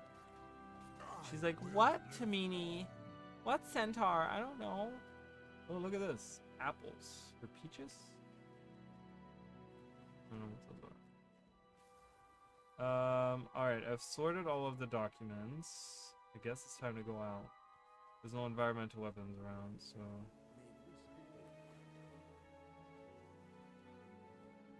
I don't see any environmental weapons, but I can do the Tamini sticks. And the villager. And death marker. And stakes. And revive this guy. Plenty of ways to finish this art. I do like that a lot. That desire strengthen you.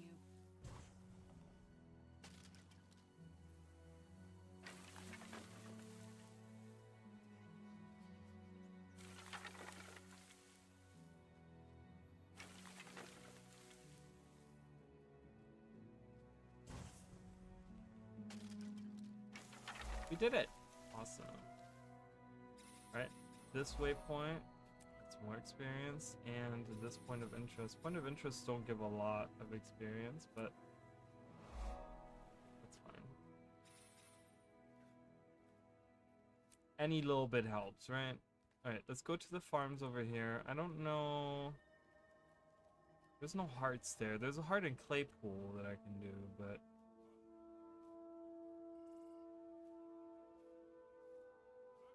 But I can get, like, what can I get, like a waypoint and a vista over there. There's a point of interest on the farm.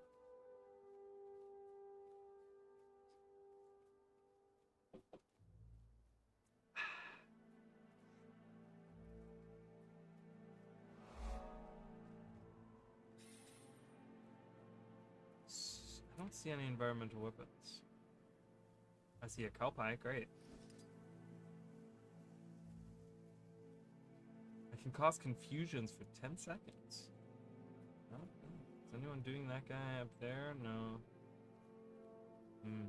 Where did all these new people go that were here just like an hour ago?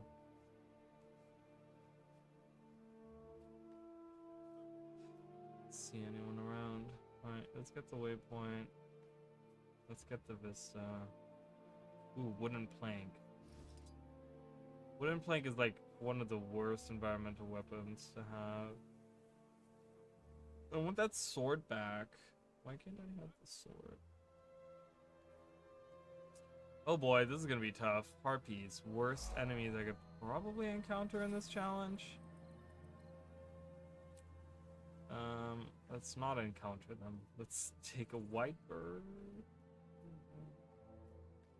That chest doesn't, that's the thing, chests don't interest me because I can't use any of the stuff that's inside of them anyways.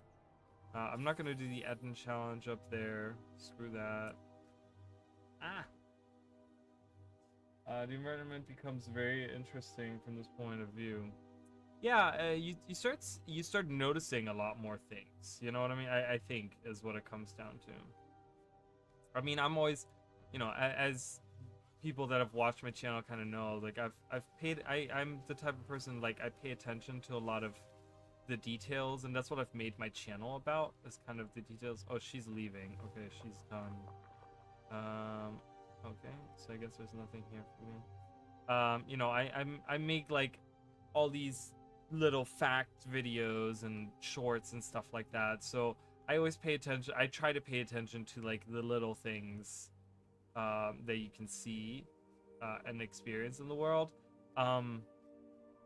But yeah, it's interesting when you see it in this form. You see a lot of, it just gives you like a different view of everything. I always tell people, like, because so many Guild Wars 2 players play the game like this, right? They always play like this because there's always damage circles, and you know, the people, specifically the ones that do strikes and raids, it's always like playing like this because you always have to see the ground and stuff. But I tell people all the time, like, look up. They do a really cool job, like especially in the newer maps with like things that are up top that you can see that are above you and stuff. I gotta get by these guys.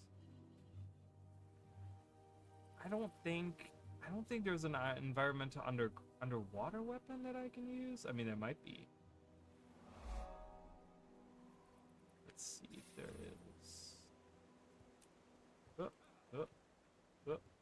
Alright. Let's see if there is. Oh, I leveled up. Yes. Primary attributes. It's a new perspective. Well, I'm glad. Well, maybe there's a new way for you to experience the game. If you're, if you're ever interested in just kind of making a new character and kind of hanging out, let's see.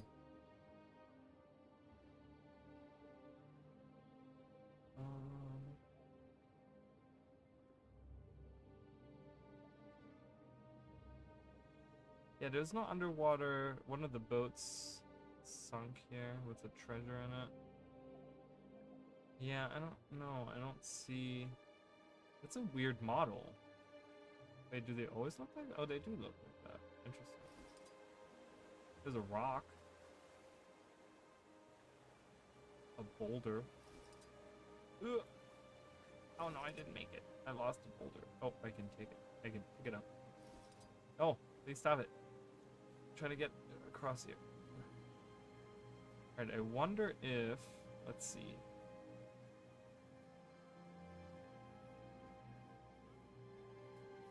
I feel like it almost becomes like a different. Is there an environmental weapon in here? It's kind of weird to think that all these people live in this house when there's one bed in it. It's just there's questions that I have, but I don't think I want to know the answer to it. If that barracuda comes back, I could try to throw a rock at it to get some participation. Come on. Swim back over here.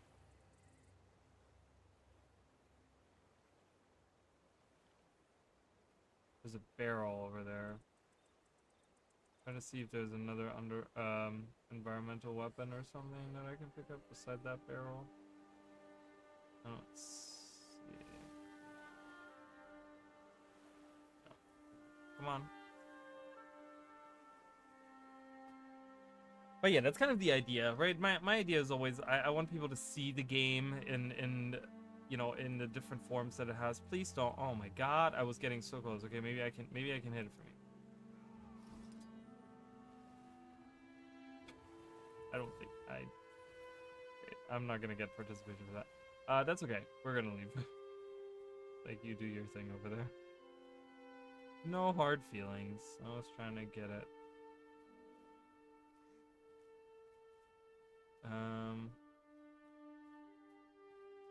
Go on this way. But yeah, that's usually what these challenges are all about. Giving people a new perspective and maybe making some giving people interesting ideas on not just like playing the game, but like maybe different builds or maybe different ways. Like, one series that I'm doing right now is my dual classing video, right, which is supposed to kind of put the different elite specializations in a different light for people. I've only done the intro video on it and then two classes out of 9. I'm working on the third one. It just takes a long time for those. But that's kind of the goal on a lot of things on my channel, is to kind of show people the game in a different light. Oh, there's an ale keg. I'm gonna just take that with me, just in case. I love that I just go to this lady's shop and I'm like, oh, you have an ale keg? Don't mind if I do. And I just walk away from it. Alright, so these are environmental weapons here. Technically, right? Because I can pick them up. Okay, that didn't work. Okay, there we go.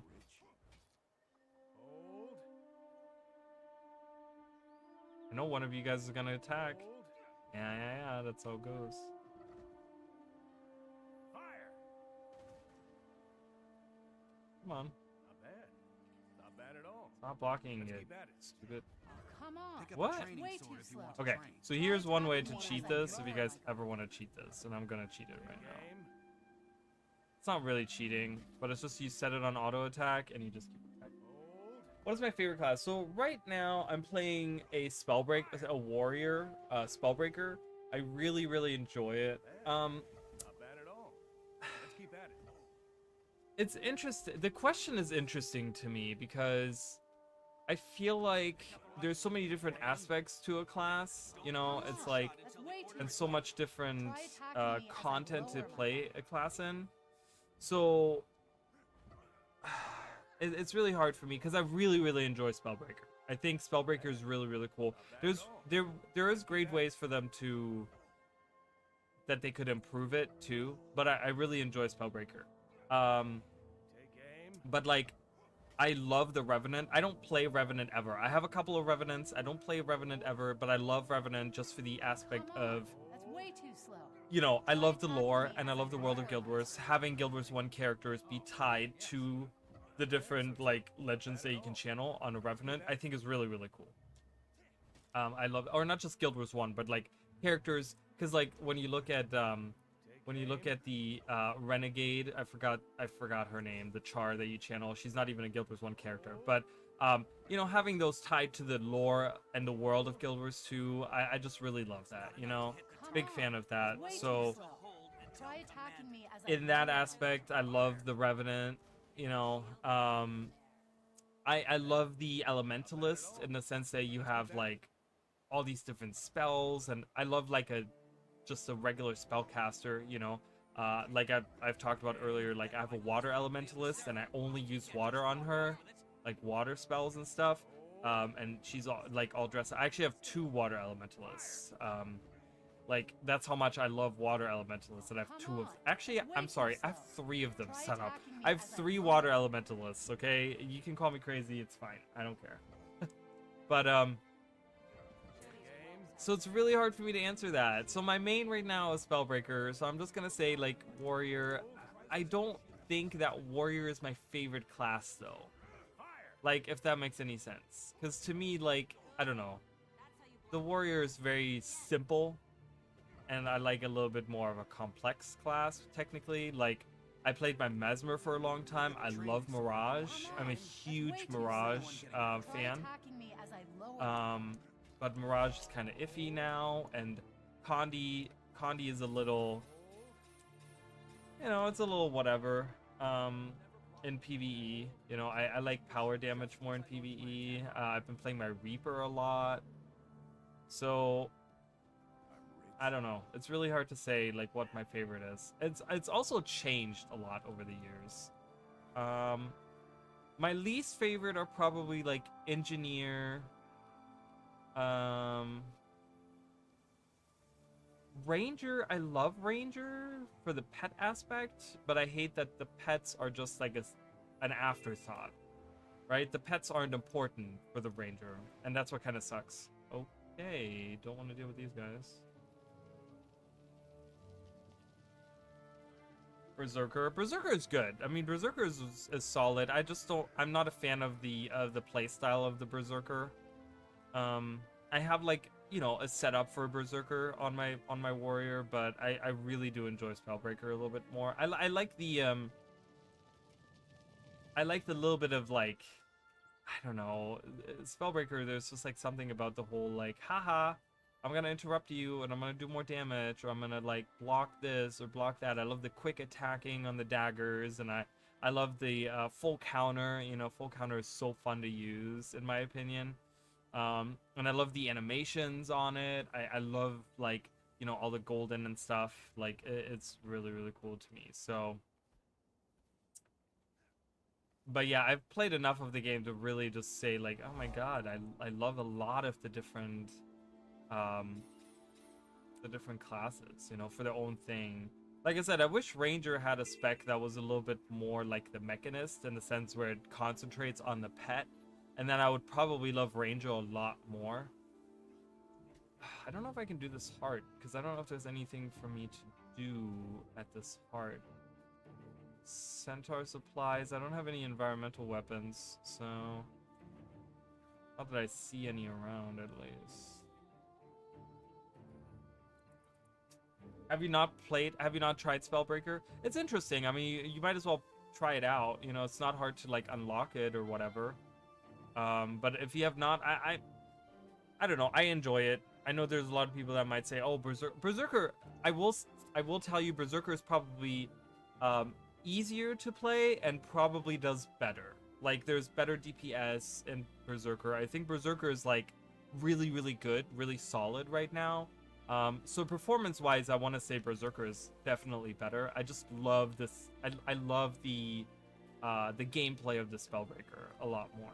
You know, I just it plays a lot like the Guild Wars 1 Mesmer in a way, because it deals a lot with like interrupting your foe, and I just absolutely love that. I love interrupting my foes. I love being able to just say, "Oh, you want to attack? Nope, sorry, denying you that," right? And or like, "Oh, you want to attack me? It's fine, attack me. I'll just counter it." You know, it's just a really cool play style to me. I really enjoy it a lot. I tried this one, was a complete inexperienced player. I'm gonna try again soon. Yeah, why not? You know, try out different things, see what you like. You know, like what I feel like there's a point in the game where you get to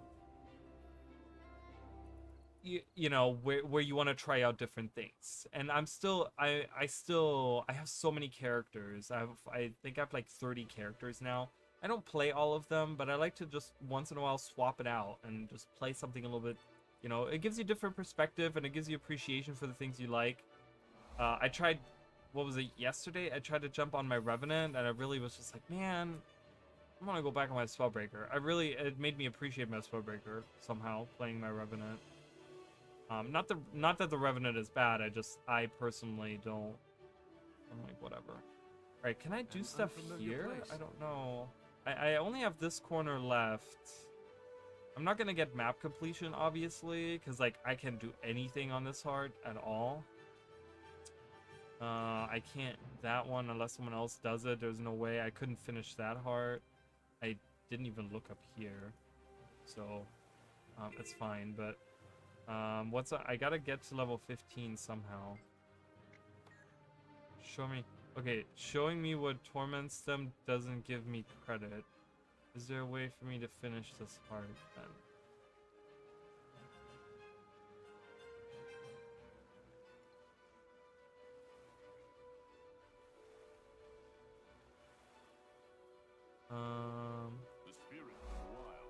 I know here, like, reading through this, you summon that, but that doesn't give me credit. Okay, you can fight that. Bye. I love doing that. I love just being like, I'm gonna summon this. Goodbye.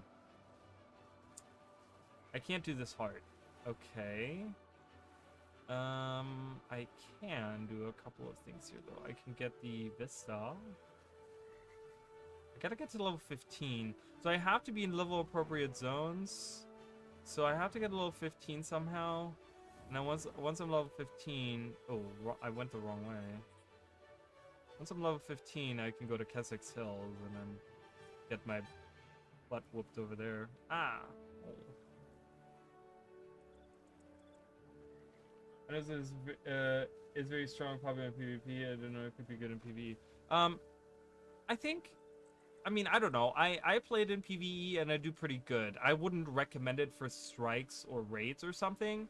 Like, you know, end gamey like that. But for PvE, for like regular PvE, like open world PvE, it's just fine. I literally use dual dagger. I think one of the setups for it is using a hammer, from what I understand, because one thing that the Spellbreaker has in its traits is what you get a lot of bonus from disabling your foe and like knocking down your foe and stuff like that. So you can have a little synergy, because when you use the hammer, you have a lot of like knockbacks and knockdowns and stuff like that, and I think that's where the synergy kind of comes from. So I think the go-to weapon is hammer. I just like using dual dagger because it's really fun. But you get a lot of bonuses for like disabling your foe and stuff like that. It's like an attacker's insight and stuff like that. Gives you like bonuses. Can I get to this without aggroing this guy? Oh, he's coming. Okay. Run away. I'm gonna die so quickly. No. Please. I wanna get to that waypoint. This is Kind of scary. Go away. He took so much health in one attack. Alright. I survived. I clenched my legs. Like, oh, it's like, ow. Didn't realize I was doing that. Ooh, who's attacking me? Ah, the scale. I can get that. I can get the statue of Melandru there.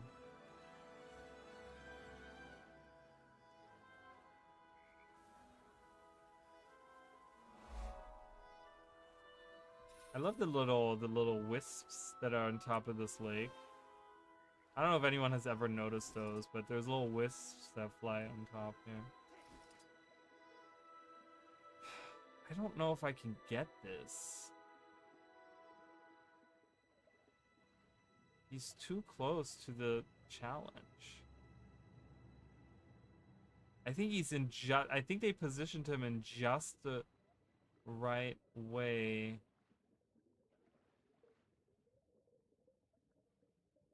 What's he doing? Are you gonna go, or what are you doing? Uh-oh, uh-oh, oh no, he saw me. Oh, the other one saw me too. Ah, help.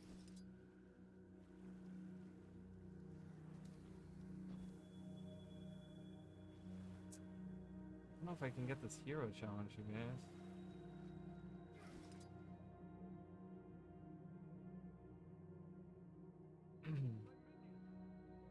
But yeah, just so you know, full counter is very, like, you have to be, like, preemptive with it. Yeah, I can't get this. I'm gonna go somewhere else for now.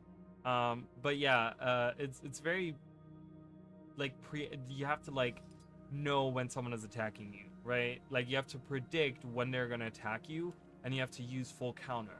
But it's so satisfying if you land it, because it's like, it's an interrupt, and it's, you know, it does AoE damage, and it's really great. It's really, really good. Super fun to use. Shadow Behemoth begins in 5 minutes. I am not participating in Shadow Behemoth because I can't do a single thing down. There's no environmental weapons. There's just way too much AoE in the Shadow Behemoth fight. Way too many enemies that spawn. I'm not. That'll probably be the end of my run if I do that. Leave me alone, please. No. Ah. Stop it. Juke him. Juke him. Whoa. I evaded that. Did you guys see that?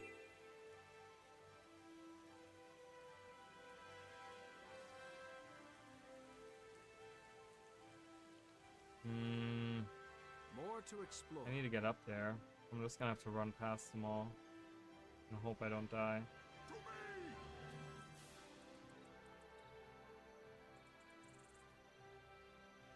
Hello, hello.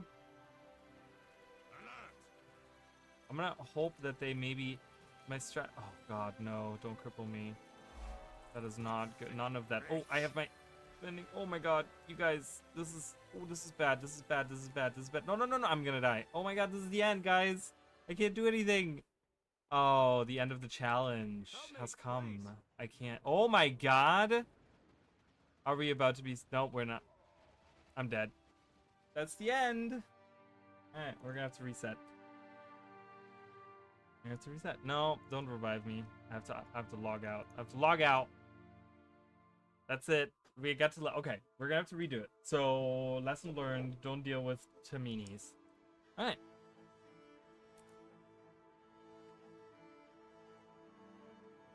We're gonna have to redo it.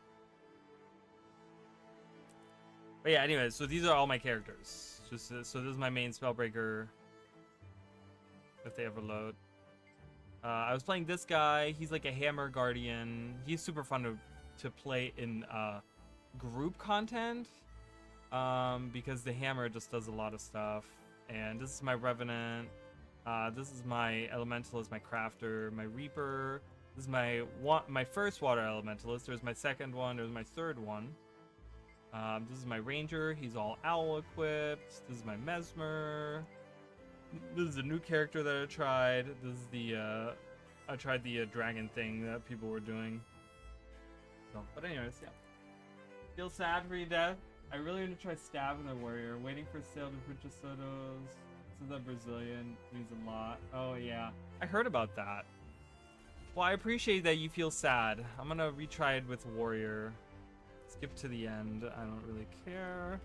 All right, we're gonna have to redo this. So we've learned many lessons now. Okay. Oh, let's reset this. The human race once ruled Tyria. Okay. All right, we're restarting the timer.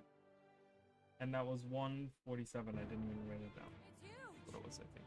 It was 147. So.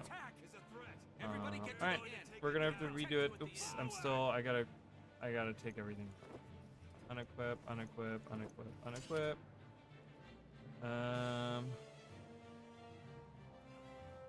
Do I need anything else? We're doing first person right from the get-go. I don't think I need to do anything else. So. All right, we're gonna try this again. Yeah, it's sad, right? But that's the thing. I can't die, so that was a risky thing that I did there. I didn't realize that they would bleed me so much, the centaurs. But now that I know that, I know to kind of avoid the centaurs. They do a lot of damage, so you know.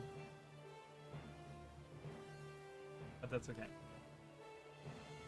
That's the fun of it, though. You know, you learn as you go. I'm gonna get better at it, so I'm gonna do the same thing I did earlier and cheat. We're cheating.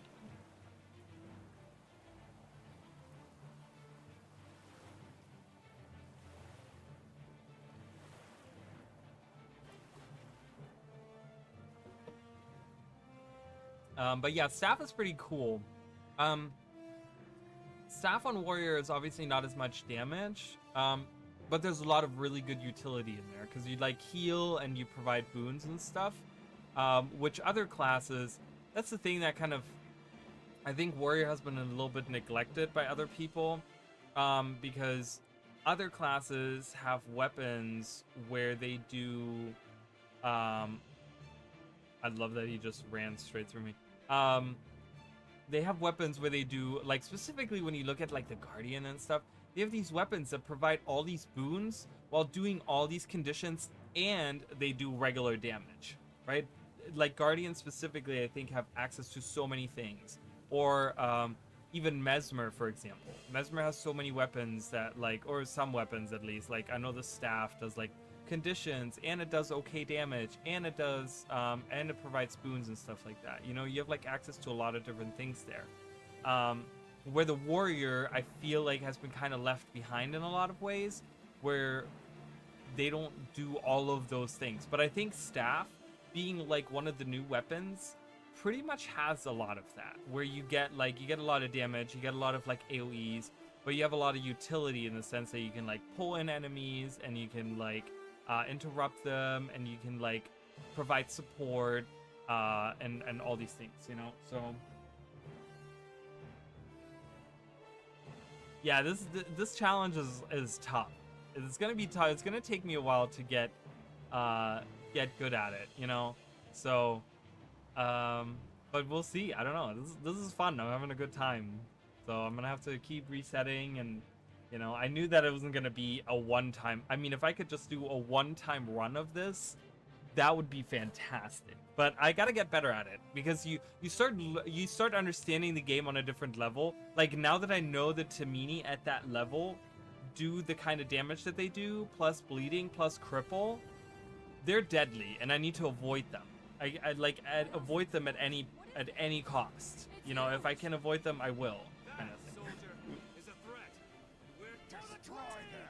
So, ooh, and rocks thrown at me. I love that projectiles that they fired. Did you guys see that? I want to look at it again. Fire that projectile again. No, I don't want to do it. That's a big one. I don't want that. Watch for debris. Keep your heads down. Okay, it all depends on you, Viticus. Viticus, you're the man. Go take out the hand. What are those symbols? Do you guys see those symbols that are coming out there? Are these like specific symbols of a... Rally to me if you need to recover. Those symbols, do they mean anything? I've never seen them before. Did I revive this guy, or did he just... I'm gonna hang out with this guy. I'm gonna hang out with Logan. Viticus needs to go do his job. Go, Viticus, go! I can't fight. It's all on you, buddy.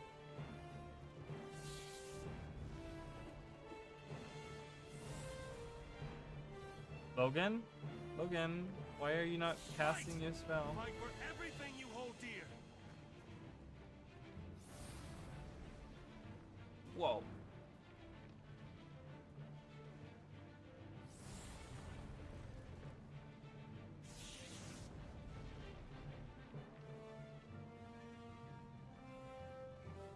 What are you doing?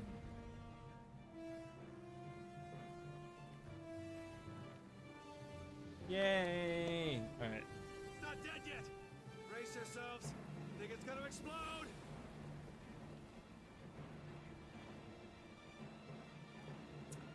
Alright.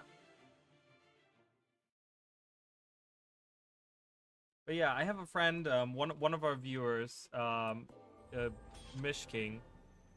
They use the staff a lot as well, but they started using their warrior as well. But they started using Spellbreaker recently. They were like, you know, I started playing Spellbreaker. I don't know if it was because of me or what, but yeah, they just switched to Spellbreaker as well. But they use a staff, which, you know, staff is lower DPS, but like I said, the utility you get out of it is kind of nice, especially if you're doing like open world PvE, but you do like, you know, meta events and stuff like that, like stuff where other people are around, because again, you kind of get utility out of applying boons to everyone, you know. So all right, let's try this again.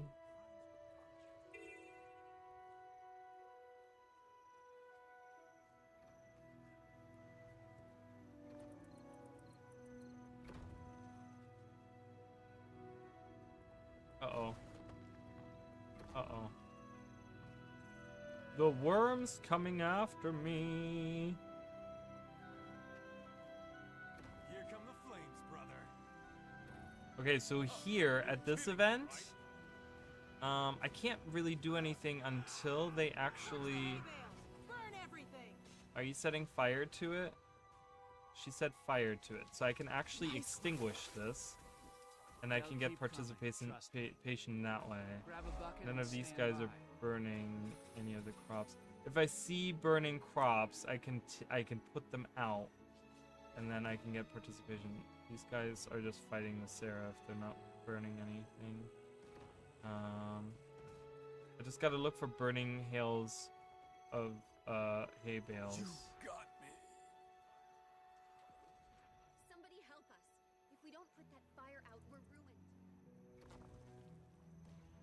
I don't see anything on fire right now. Dude, yeah, set this on fire, do it.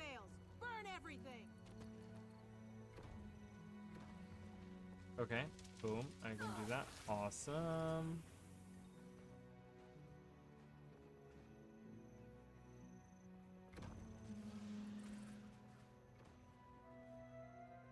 I think I'm gonna get like not full credit, probably silver, I'm guessing is probably what I'm getting. If I only get bronze, it's fine, but I definitely have enough participation to not get anything. I hope at least. Ah, everything's on fire. Whole world is burning, and there's so many. Look at all these bandits, and people just shooting their fireballs. Like, that's what I hate about the Guild Wars 2 community, right? Like, like other people want to participate too. Why? And this is Spud Club too, which is that says something, doesn't it? Oh, at silver, just like I thank you. My cows thank you. Everyone who eats beef and drinks milk thanks you. I don't know what that says, but it's Spud Club, which I thought was interesting. But yeah, I hate that. Like, let the other people participate. Why do you need to sit there on your mount and shoot fireballs and ruin the experience for everyone? I hate that. Stop it. Stop being like that. The law is on your side. All right. We leveled up. Yay. When do we kill more bandits?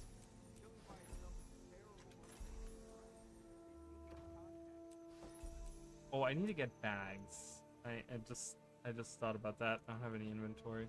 I'm gonna go back to the merchants over there. I'm in combat right now.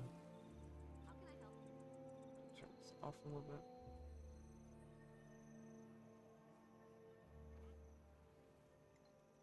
But yeah, apparently they announced today, I didn't even see it, but they announced today that March 11th? March 11th is going to be the release. So the next release is coming out, which I'm super excited for. We're going to get a new map. I'm going to make a video, just so you guys know, I'm going to make a video about Bavanisos. We're obviously, as far as I understand it, we're going to Bavanisos. I'm gonna get a purple, a green, and then I'm gonna get a yellow one from this lady, and then we have all the colors. What do you need? Cool. Well, there's more colors, but at least we have 3 different colors. Boom, boom, boom. Oh, and I can sell. Actually, you can sell all this. Here, you're a fishmonger. I'm sure you'd love all of these equipment things. Right up your alley. Right up your alley. But yeah, I'll be making a video on Bavanisos. We'll be talking a little bit about Bavanisos. We'll talk a little bit about Guild Wars 1, how much we know about Bavanisos, what perhaps we could theorize on what to expect, maybe, what we can see. You know, I have a couple of ideas on like what the map's gonna entail, stuff like that. So it's gonna be super fun. I'm gonna be working on that video probably either this week or next week. I still have a couple of other things that I need to do for the channel. So probably this week, next week, depending on how much time I can find throughout my days. But yeah, we'll be working. We'll be talking about that. So, and I also want to get back to doing shorts. I've been talking about doing my shorts again. I would like to do that. That's probably gonna happen this week actually, because I want to start releasing those. So I want to get those done. They're not that much work, but I need to just invest time. Harpies are here. I don't know how much participation. Can I get again to the point where I just have where I don't actually finish the heart again? Is that how much I'm gonna get? Yeah, that's exactly how much I'm gonna get. Just enough to not finish it. If I can find an environmental weapon and come back here, or find, oh, maybe I can find a garden hoe in the fields or something. They always have them in the fields. So long, you dirty birds. Balance update tomorrow. Oh, you're right. I totally forgot about that. Yeah, you're right. I'm excited. So one thing I've been talking about is I use dual wielding on my warrior. I know it's like the worst trait ever, but I love the idea of attacking fast. And tomorrow it's gonna be they're actually buffing that trait, which is super exciting. So that means that having quickness on you actually increases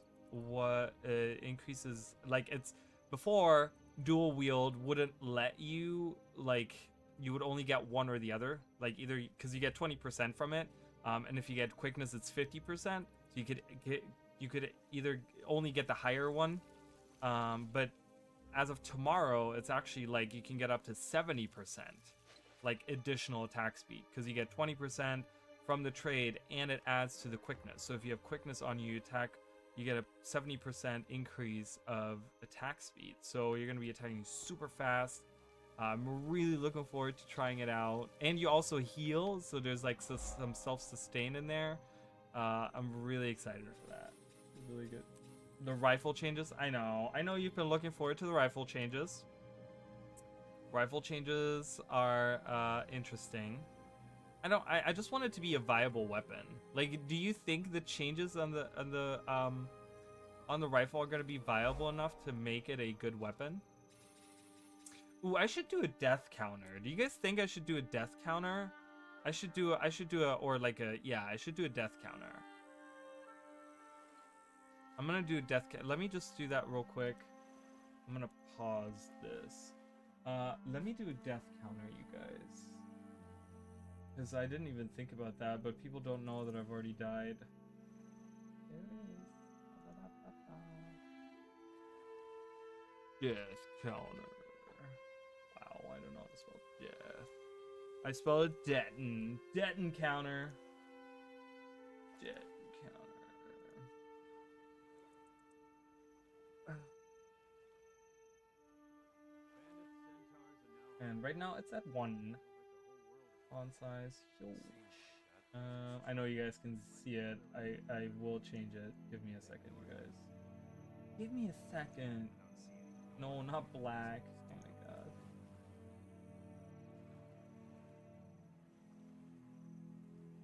There we go. Oops. I'm gonna do. No, it's not done yet. I accidentally clicked out of it. I want a background. Can I get a background? Background color. Black. Boom.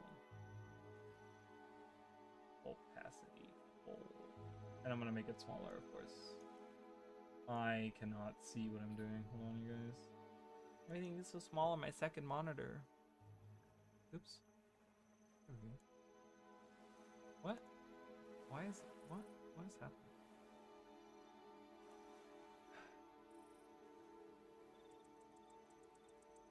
Output.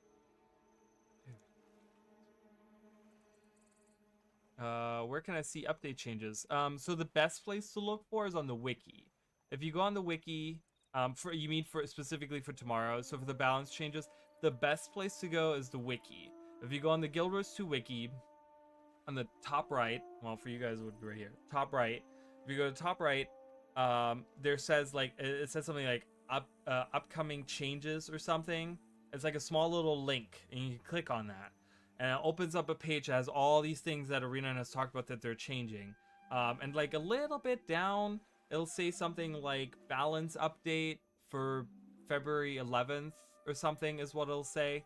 And if you click on that, it'll open up the whole page of all the balance updates that are coming, with not just the names, because the thing with Guild Wars 2 and when they do it on the forums and stuff, they do only do the names, and I never know the names of the skills and traits and stuff like that. But the wiki does it really cool, and that's why I recommend the wiki, because the wiki will have them all with the little icons of what each one is. It'll have the icons of every trait and skill that is being changed, and it's so easy to read and stuff. That's like my recommended place to go look for that. But yeah, that's really easy to find on the wiki. Alright, I'm gonna do it. About this size. About that size is good, right?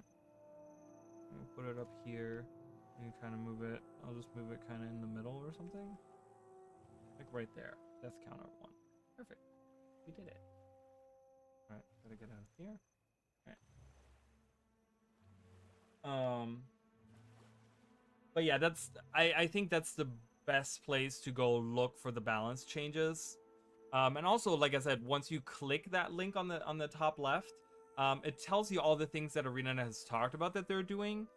So the wiki team does a fantastic job. But they actually they have a list compiled of all the changes that Arena has talked about that they want to do. Like, it says on there, like, whatever info we have about the next expansion, right? It'll say, like, expansion announced for 2025. We don't have any more info. But anything that, like, where they talk about, like, they want to add this or they want to do this, like, it'll have a list on there. So it's kind of cool to kind of see, like, oh, ArenaNet might be adding this or might be that. Yeah, you're welcome, of course. It's really good. That's the best place to go look for you guys that don't know, like, because when they do the forum posts and stuff, like I said, they use the names and it's very confusing, because I know, of course, some names on, like, the trades and skills and stuff like that, but I don't know all of them, especially on classes that I don't play. So it's like, I'll read something on the, like, elementalists or something, and it'll be like, oh, frozen whatever, and I'm like, I don't know what that is, and it's like hammer 4, right? And they're like increasing the attack on the blah blah blah, right, or whatever, and I'm like, I don't know. So but yeah, I think Roy said something about the reason it didn't work before is because animation was weird, but now they're just saying fuck it and ignoring that. To reload all the ammo on the rifle with the headbutt skill without needing an enemy to hit it alone is a great change. But the explosive bullet having a better AoE is also good. That one, the explosive bullet having a bigger, like, a bigger thing, like a bigger AoE and stuff, that's really nice. I like that. Ooh.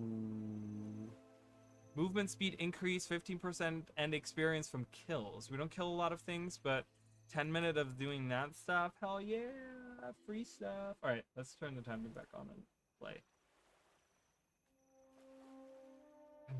All right, cool. Did I finish this art? I did. Oh, and I switched the maps, which means that I can finish this art, I think. Will that let me finish this? Oh, yes, it will. I can actually finish this art, you guys. And I got movement speed, you guys. I got 15% movement speed. Quick. Boom. Boom. I just keep getting Did it. better and better. I did it, and I leveled up. Hell yeah. Freaking awesome.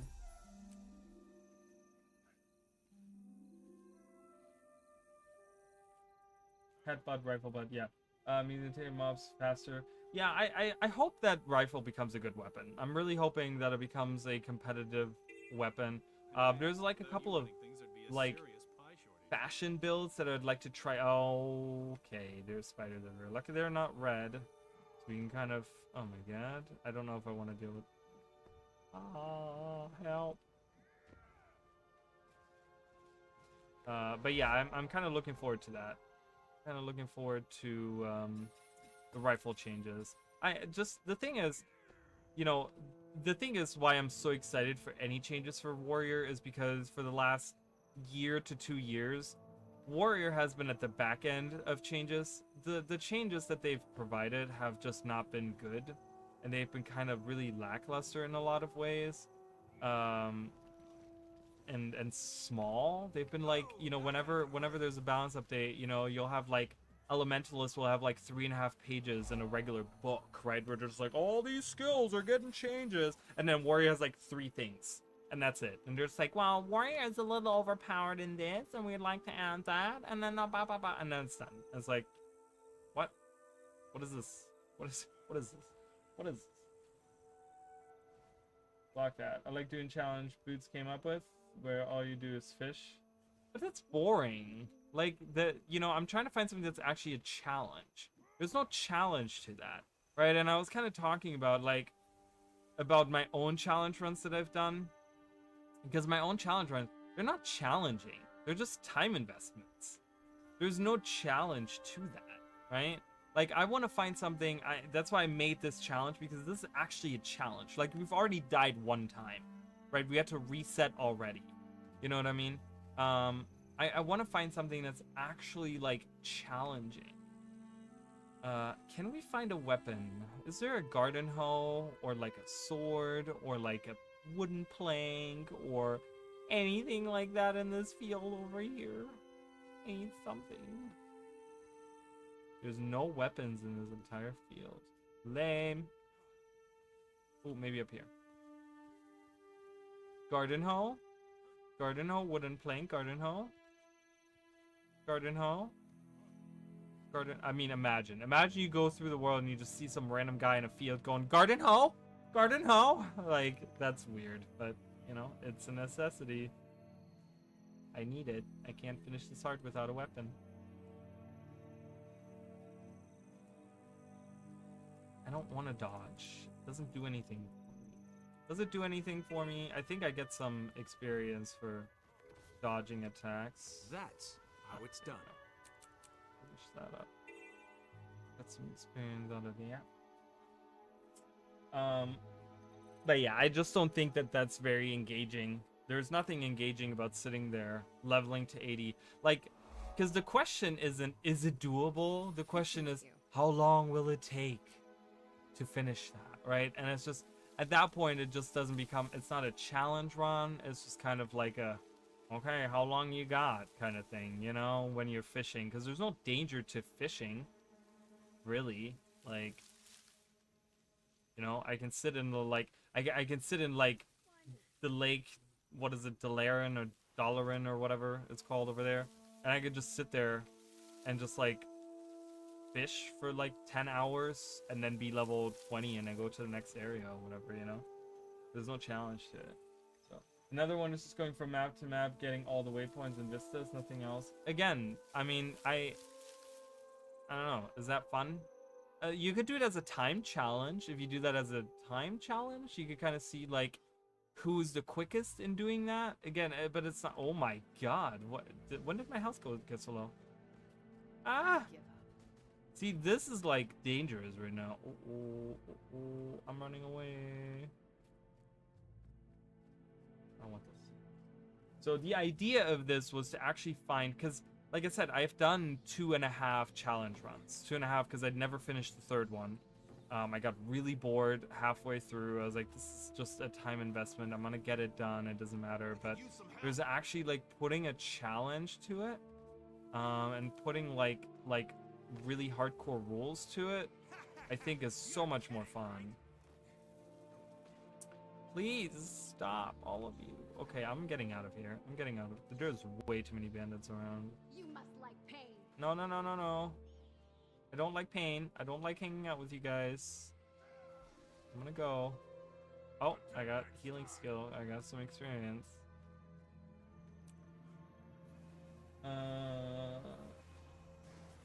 I've done Crystal Oasis many times on a few fragile characters. How do you do?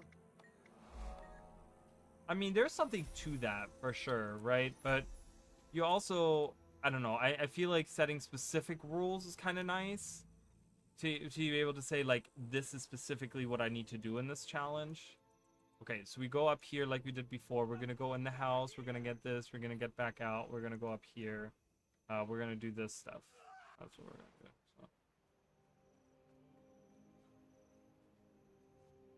So. Mendez is one of the best heals. Yeah, and it's also, you got to remember, I have high vitality, high health, right? Like warrior is the high health out of the 3 heavy classes as well.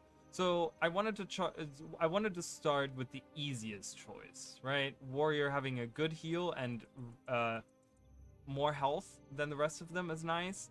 But the idea is to get to the point where I do like Elementalist, which is probably the worst choice.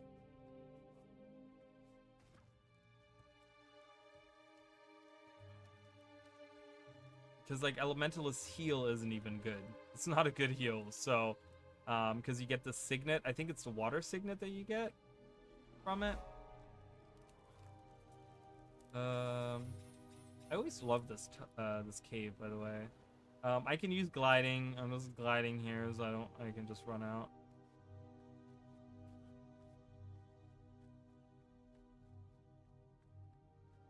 I gotta run back out. I don't know why I'm going down here. Necro has an oh shit button with Death Shroud. Yes, that's very true. I mean, obviously, I would not allow doing that. Tamer, you don't have a choice. Tamer, you're stuck with a pet. So Tamer is probably Tamer is the easiest one, but again, it's also kind of cheating. You know, because you have a pet that can take whatever damage. You know, you can't. There's no way for not Tamer, Ranger. I don't know why I keep saying Tamer. Ranger, I mean. So Ranger is kind of cheating in that sense, right? Because you get the like easy way out of having your pet do everything. But we've already done that challenge run. So if you guys are interested in watching that challenge run, you can check that out on the channel. But yeah, Ellie Downs is extraordinary. Yeah, I mean Ellie Downstate. Yeah, I mean it's I think that's gonna be the point that I'm gonna get to. I'm gonna do this challenge run. I don't think I'm gonna consistently run this all the time, but it's gonna be something where I'm like, ooh, you know what? I'm interested in doing another challenge run. Because the idea with the challenge runs when I first started them is I wanted to do something that I could run over and over again, right? Like the inspiration comes from people that speed run other games. You know what I mean? With like, and they have these rule sets that they set for themselves. Like I watch a lot of Ocarina of Time speedruns. Not that because I love Ocarina of Time. I think Ocarina of Time is an incredibly overrated game, but that's a whole different discussion. But I think it's interesting the way that people over the years, like that is like one of the big games that people have really found interesting ways to speed run. And the glitches that people have found and the different ways that people play that game. You know what I mean? Like, that's super, super interesting to me. And I love the speed running, and I love the, like, you know, the logic and no logic, and like all these different things that you can modify, these randomizers that they, you know, they do randomizer speed runs and stuff. It's really cool to me. I really, really love that. Huge fan of that community. You know, I've done a Link to the Past randomizers, which I want to get back into as well. I will be doing that at some point, but it's just really cool. So, and this challenge is kind of reminiscent to that. You know, this challenge is kind of a callback to those people that to those runs, right? These challenge runs and these interesting ways that they that people play other games. You know, it's the idea of finding different ways to play the game that you enjoy, you know, and people have done that with Ocarina of Time, and I think Guild Wars 2 has potential to be that way, right? It doesn't have to be just Iron Man challenge, which I know is like the big one that MMOs always have. Like Iron Man, you know, you can't, like, you can't use training posts, you can't use your bank, you can only use what you find around, and blah blah blah. Which, again, I think Guild Wars 2 is a super easy game to kind of play that way. I think it's super easy because you just get, you know, the early game has been abandoned so much that it's not hard, but there is a way that you can make it hard, and this is what this is, right? Like, I'm making the game. Obviously, this looks like incredibly easy, but we already died at what level? What was I? Level 12? I think I died at level 12. So this is an actual challenge, right? This is a way that we can actually have a good challenge. And yeah, and that's what this is, right?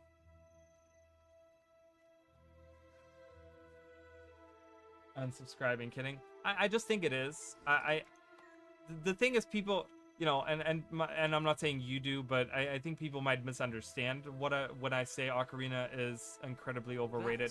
It's done. I love Ocarina of Time.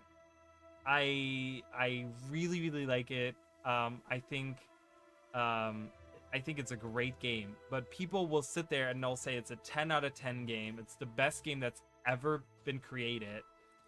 And I just don't think that. Like, I don't even think that about my favorite game, like, at all, right? Like, Terranigma is far from the best game, but I love it for, you know, reasons. I mean, I like it for whatever, my own reasons, you know. I just think it's incredibly overrated, and I think people really miss the point of why Ocarina of Time is a memorable game, but it's not a memorable game for things that people understand. I think what people don't understand, and I talk about this all the time, is that Ocarina of Time is a very musical, like, the music is was one of the main parts of the game. And I talk about this all the time, I think music is a huge factor in video games that people don't understand, because it's what you constantly, one of your senses, right? It's not just visual, right? It's not just like visual, but it's also auditory. You constantly hear. So sound is a very, very important thing. Imagine an Ocarina of Time where the teleport songs didn't exist. You just had an item that you used to teleport somewhere. All of the iconic music, like Lost Woods, Kokiri Forest, what else is very, like, just the Hyrule Field, right? Like, any of those, right? Any Kakariko Village, right? Like, any of those super iconic songs. Like, imagine none of them existed. You had some generic whatever music that's so blah. I don't think that Ocarina of Time would be as highly rated as it is nowadays. I think people attribute, like, I don't think people give the music credit, but I think literally the game is, like, carried by its musical influence that it has. And I think that's one of the reasons why some of the other Zelda games didn't do as well, because the music was great, but they took away from the focus of the music, right? Like, the music was such a huge part of Ocarina of Time, and I think that people kind of forget about that, you know? I think that's one of the things that really carries that game. Oh, run away. Centaurs.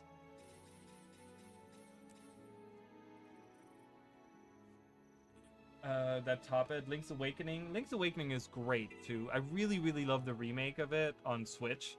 My sister got me that for Christmas, like a few Christmases ago when it came out. And oh man, I really, really enjoyed playing through that. That was super, super fun. It was like a big nostalgia trip for me. Okay, is that guy gonna follow me all the way up here? Or can I just... Yeah. Can I run away from him somehow? Oh my god, he's following me! Ah! The scripts have evolved. They're getting better. How far can I... This is as far as I can... Oh, I got him. Original Tomb Raider is far from a good game, but today's standard, but a remaster release improved that to me. It's still my favorite game of all time. Really? I do love Tomb Raider. Tomb Raider is a fun game. It really is. But I think, like, I don't know. I just, the music in a lot of games, like now, like even nowadays, you know, like I think Guild Wars 2 is such a great game because of its soundtrack. Its soundtrack is so good, and not just soundtrack, mind you, it's soundtrack, but what else do you have? Sound effects, right? Things that you constantly listen to, right?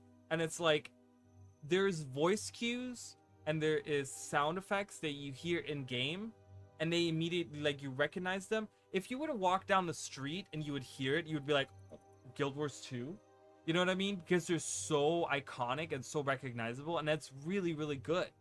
You know, it's like, so many games have like generic sound effects, right? And I think that makes them kind of bad games.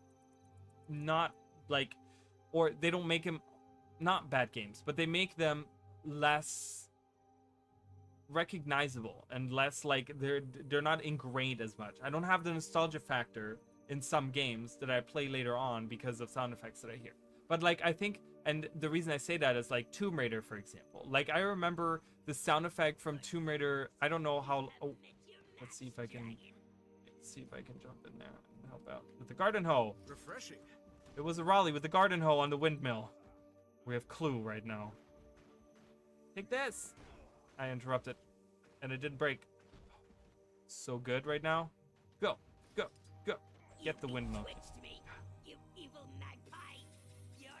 But I think back on like the sound effect that comes to my mind in Tomb Raider, for example, is the like when you found a secret and you hear that little jingle of like, right, or whatever the sound effect was. But I like can hear it. I can't replicate it, but I can hear it, and it is so good. Or like a chest opening in Zelda, right? Like right? Like we all know that sound effect, and it's so. I think sound is like a huge thing that like people don't recognize. It brings you like right back to like that moment, you know, or like these certain moments in time. And I think one of the big things is Ocarina of Time just had an amazing soundtrack because it had so many different songs, but they're all really recognizable, right? Like you hear like Lost Woods, and you're just like, my god, who doesn't know Lost Woods, right? You think back of like, you know, why are Sonic and Mario like the biggest recognizable characters? Well, because you hear the music and you're just like, oh my god, like who doesn't know Green Hill Zone or like the first Mario, like dee dee dee dee dee dee, like everyone knows those tunes, right? Like, and I think there's like a part of that people don't understand, and I think that's why Ocarina of Time is so highly, like, you know, people are like, oh my god, it's the best game ever. It's really not that great of a game. Like, it's a great RPG and it's great for its time, but even nowadays there's way better RPGs and way better games out there that, like, you know, without the nostalgia fact, I don't think Ocarina of Time is like comparatively that great of a game. You know what I mean? Like, Okay, I'm right behind you.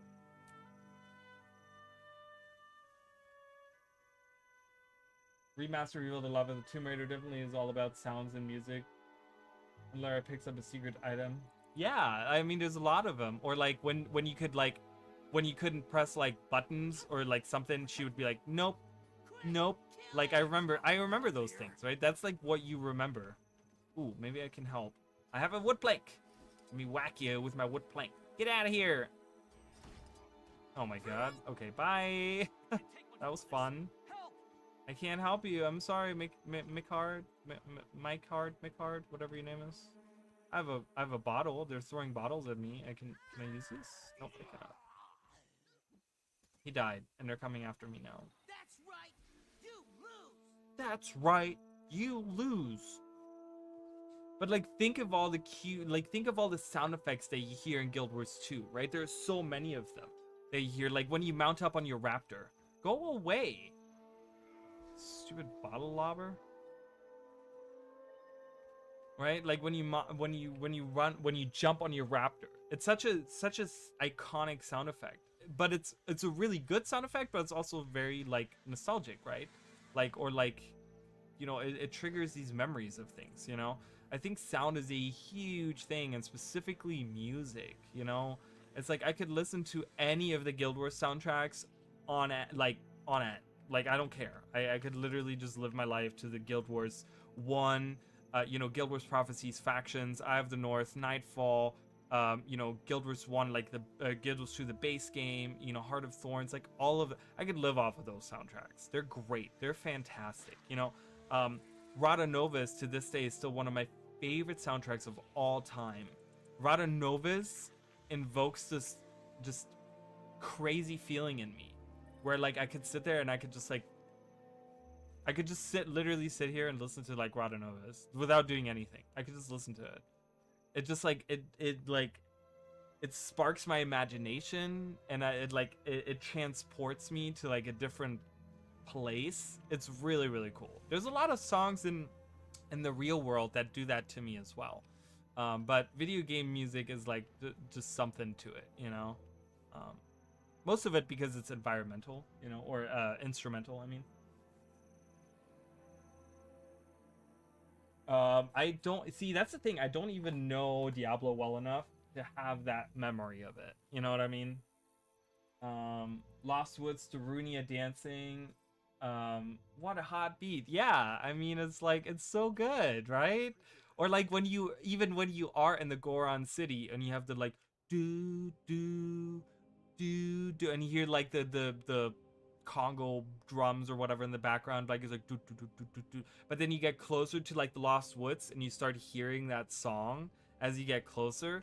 You know, it's, I don't know, it's I think sound is like a main thing. If you, I want someone I want someone like to go in that's never played Ocarina of Time, right? I want them to do an experiment. I want someone to go in, have them play Ocarina of Time with the sound completely off, play through the first time Ocarina of Time, give an impression on how much they liked it, right? Like completely unbiased, open opinion on like what they thought about it, and then go in and do it with the music too, right? With the music turned on, and like with the sound on, and then I want them to compare the experience, because I can tell you right now it's going to be a completely different experience, in my opinion. That's what I think. I mean, I don't know, who am I, right? I don't even have a college degree, so what do I know what I'm talking about? But that's what I think. I loved it when you went around just listening to the sounds. When I did that? When did I do that? Did I do that? I tell people, I remember one instance where I told people to do that, and I think I did that myself, and that was in the Echowald Forest. The Echowald Forest, like if, oh my god, I'm gonna die again. Leave me alone. I don't want to die again. We've already died one time. Please, no. Help me, Wiz. Help me. Yes, do the thing. Be a good player. I can help. Here we go. Thank you. Love it. Do we have a wood plank? I already have one of those. But Echowald Forest. If you guys ever want to hear like Guild Wars 2, both Guild Wars 1 and Guild Wars 2, but Guild Wars 2 specifically, because most people obviously that watch us play Guild Wars 2. But if you ever want to hear like really cool, really great environmental sound design, go to Echowald Forest, turn all the other sounds off, turn environment all the way up, and just listen. So good. It's so good. Like it literally, it brings me into this like forest, dark forest at night. It's really good. It's really good. They do a really good job with it. So it was a long time ago. Yeah, I can't even remember what I did yesterday, so God knows I can't remember. But yeah, I think sound is like a huge thing. It's a huge thing. Like, you know, and that's why I love about Guild Wars 2, the core game specifically, where they carried over the music from Guild Wars 1. And I don't know if this was done on, I mean, obviously this was done on purpose, but I don't know if the intent was to give people nostalgia trips as they go through. But like this song that's playing right now is a Guild Wars 1 song. Okay? I want to say this is Tarnished Coast in Guild Wars 1, one of the Tarnished Coast songs. It's interesting because I feel like that really made the people that played Guild Wars 1, that came from Guild Wars 1, that played Guild Wars 2, really appreciate, well, this is a new song now, so, but appreciate the game even more, because the game that they've been playing for so many years, which also had a great soundtrack, which also, you know, was like a big part of the game, is now brought over to the next game, right? Like, I think that's why, and here is another point of evidence, I think that's why a lot of people didn't like End of Dragons. I think a lot of people were expecting to hear music from Factions. Factions soundtrack, Guild Wars 2, so if you guys don't know, Guild Wars 1 Factions was the Cantha release of Guild Wars 1, where you go to Cantha, and it had an amazing soundtrack. To some people, it is the best soundtrack of Guild Wars 1. It's not to me. I still think the Eye of the North soundtrack is the best one, but that's my own personal opinion. But for many, many people, the Guild Wars Factions soundtrack is the best one. So when we went to Cantha in End of Dragons, people were waiting to hear those songs, those really iconic Guild Wars 1 Factions songs, and they didn't carry them over. So many people were disappointed, myself included. The music in End of Dragons isn't bad, but, and there's another point that I'm going into, if you go to Kaineng City, and I've talked about this many, many times, I think the music in Kaineng City is so unfitting. It's one of the worst fitting... Really? It's one of the worst fitting songs in any map of Guild Wars 2. Because the music for Kaineng, for New Kaineng in Guild Wars 2 invokes a feeling of emptiness, of openness, of you know, that type of feeling. When Kaineng City is supposed to be this bustling metropolis, you know, neon lights and bandits in the street corner alleys and, like, you know, shady business going on and people going around, you know, doing their thing, doing normal, you know, doing their regular stuff, and there's just like random events happening everywhere and stuff, right? But the music invokes a feeling of emptiness and like openness and calmness and serenity, right? Like you kind of get, if you ever listen to just the music of New Kaineng, and I think it's one of the worst put musical songs. And I think that's one of the reasons people don't like New Kaineng. Because immediately, like I said, auditory. It's not just visual, but it's also auditory, because you're constantly listening to the songs of what's going on, right? The first time that we experience these maps, most people play with the music on and you listen to the soundtrack, right? And if it's not fitting, there's something in your brain that disconnects, right? Where you're like, the music doesn't fit. It doesn't fit with what I'm visually experiencing on, or the experience that I'm supposed to have, right? Because in game design, it comes to, like, they design something and they add music to it and they make it look at a certain way because they want to evoke a certain feeling, right? They want you to feel that. Same with writing, right? They write characters a certain way because they want you to feel about a character a certain way, you know, and about a story and about the environments and whatever, right? But if you have an environment that looks one way with a soundtrack that looks completely different, like imagine you went through Queensdale and there was hard rock playing the whole time. People would be like, what the hell is this? No one would enjoy that, right? Like, you would probably be like, well, that's pretty cool for like 5 minutes. But like, going through and like actually like playing the game with like hard rock playing in the background going through Queensdale, you'd be like, well, this is kind of stupid. And it would lower your experience that you have playing through Queensdale, right? Like, I love the music and sounds in that cave you go down into during Path of Fire when you fight the Forged Exalted. The Forged Exalted in Path of Fire. It's been a long time since I played through Path of Fire. Which cave? Do you mean when we go to Kesho? The Exalted Cave where oh my god.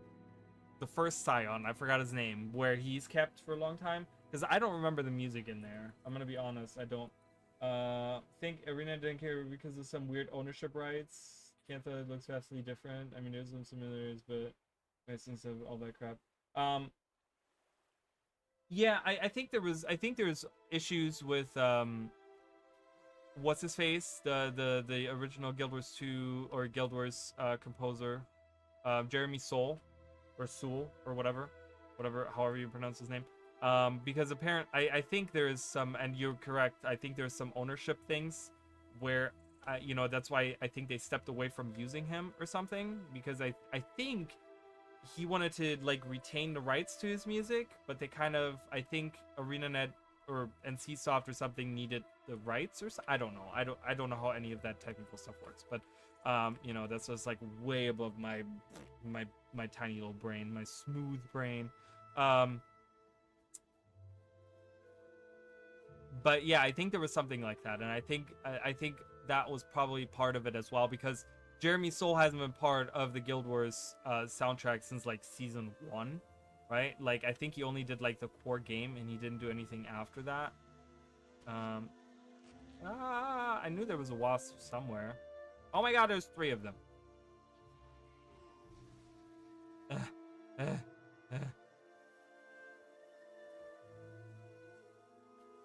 I'm escaping onto the roof. You can't follow me up here. Yeah, Kesho. I don't remember that. I kind of want to play through that again. I haven't played through Path of Fire for like in a long time. I mean, and you're not wrong, right? I think a lot of people were expecting Guild Wars 1 Cantha, which is, in my opinion, just silly to think that Guild Wars 1 Cantha. Like, I thought about this a little bit. So like in Elder Scrolls, for example, like I just went the other day, I played Elder Scrolls. I play Elder Scrolls Online, and I went to Vardenfell, right, which is the place where Morrowind takes place, the Elder Scrolls 3 Morrowind, right? And I kind of thought about that because, you know, I'm kind of a lore person. I kind of, you know, and I was just like, oh, you know, when does this take place? Does this take before? So apparently it takes place like something like 1,000 years or something, or like hundreds of years before Elder Scrolls Morrowind. But then I looked at the environment and I'm like, it all looks the same. In a world that's full of magic, and in a world that's full of like these active people, all of these events happening, right? There's like cults, and there's bandits, and there's like people constructing things, and there's like, you know, wanderers, and like I said, magic, and like all kinds of magic, right? And different planes of existence, and da-da-da-da-da. Expecting an area to not change over hundreds of years is crazy. And I literally was just like, wow, they really just try to get the nostalgia going here by having the environment look almost one-to-one. Like, not one-to-one, but like to the point where it's very recognizable from Oblivion or from Morrowind, right? So you like go through Vardenfell and you think, wow, hundreds of years later I'm gonna be walking around here, you know, in Morrowind, like I could play the same area of the world or whatever, but like the cities didn't really change. They're in the same location.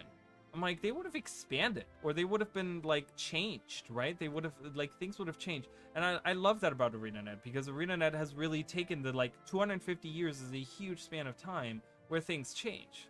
Things don't stay the same. I need to finish this one little hard. There's a wasp nest up here. As I probably could have gone further that way and found another wasp nest somewhere. I'm scared. Where did that wasp go? Oh my god, it's coming after me. Ah, which way am I running? I'm running the wrong way. I gotta go where it's coming from. That's not good. I love it up. Hell yeah.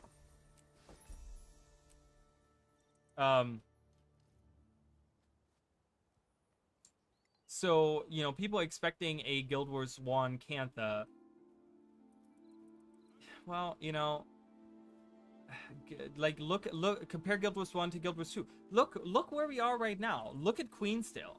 Compare literally and I've done it. I mean, you guys can watch my comparison streams, but you can compare, you know, what this area looks like to Guild Wars 1, and you can tell how different it is. And it makes sense because, you know, Zaitan rose, right, flooding everything, and like there's wars that were waged, right, with the White Mantle, and like all these different things have been happening for a long time that changed the surface. The you know, technology has advanced, magic has changed. You know, the gods have left the world. Other races have kind of started encroaching on this area, right? Like we see Asura, we see in Asura right over here. We see in Asura like hanging out, doing her little like pygmy moa thing or whatever, right? Like there's so many things that have changed in the world.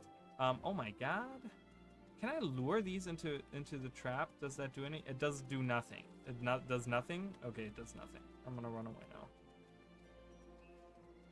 So I actually love it. I mean, I love it, but I think that the way that End of Dragons was handled was just really bad. For the many reasons that I've talked about. I think they should have done way more density of events, way more variety of events. They should have really gone ham with the like neon cityscape. They should have done the nighttime in Kaineng City, New Kaineng City, like way darker, and really have the neon signs and the little projections and stuff really shine. They should have done like a parade, right? Like I really think that like Kaineng City should have had like a huge parade going on as the meta event. I think that would have been way cooler. There's so many different, they should have had like, because there's so many canals. You know, I talked about how I think they, you know, this was on Chicken Nooble's stream like, what, years ago now that we've had this discussion. This was like after End of Dragons came out. So it's literally been like 2 years since I've had this discussion. But, you know, we talked about, like, I talked about that. I think I would have loved to have seen, like, motorcycle gangs on the canals, right? Like, riding their, like, you have the Synergetics, skin for the skimmer. I really would have loved to have seen some of the, Jade Brotherhood on green colored Synergetic skimmers as, like, events where they drive around and they cause trouble for the people on the canals, right? And they drive around there and you have to like stop them while you're on the skimmer or something, where you get like an action skill where you have to like try to like lasso them in, like they did in season 4 with the Hydra, where you have to like lasso in the Hydra and then defeat it. They should have done the same thing with those, you know. I think there's just the way that they tackled the actual events in the map was bad, right? There was no variety. It was kind of boring. And then, like I said, the music was really bad for New Kaineng.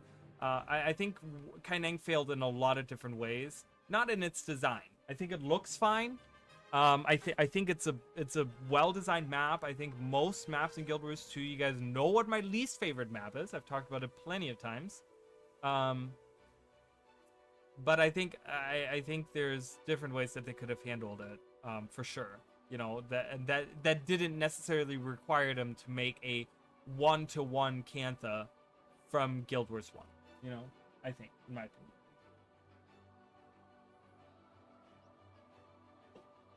Oblivion Night. I did play Oblivion as well. I played through all the story way too many times, and I need to be admitted. I don't think there's anything wrong with playing through the Guild Wars story an extended amount of time. I don't think there's anything wrong with that at all.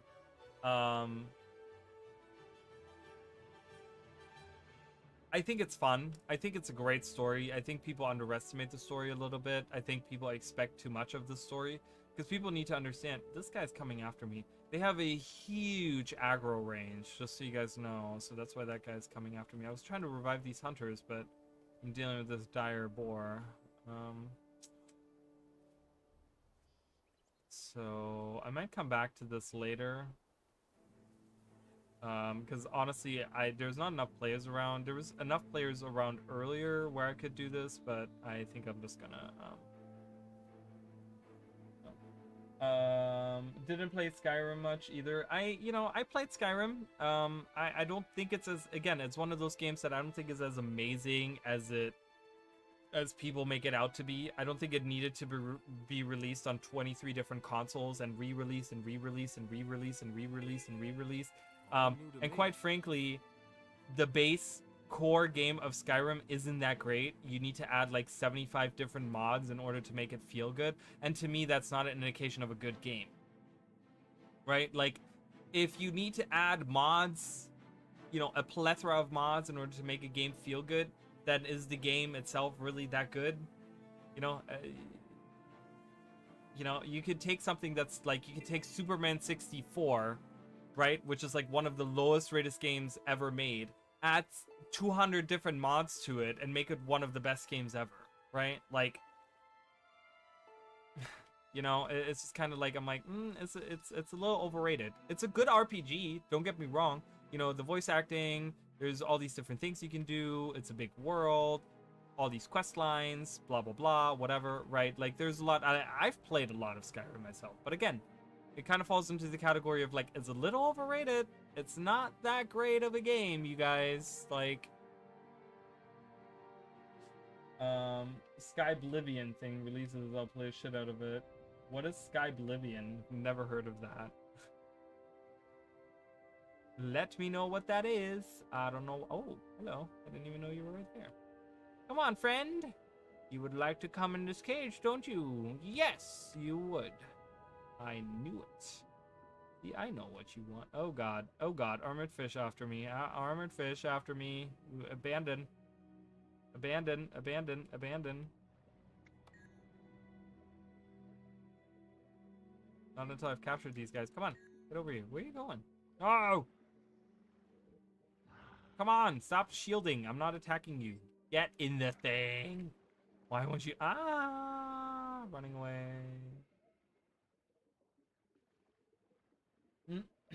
Kaining, instead of has that neon holographic whale neat. Yeah, it's neat, but it's not highlighted enough. That's what I'm saying. Like, when you look at the concept art for New Kaineng, it looks like a different town. Like, it looks different. It looks like a different... They could have done...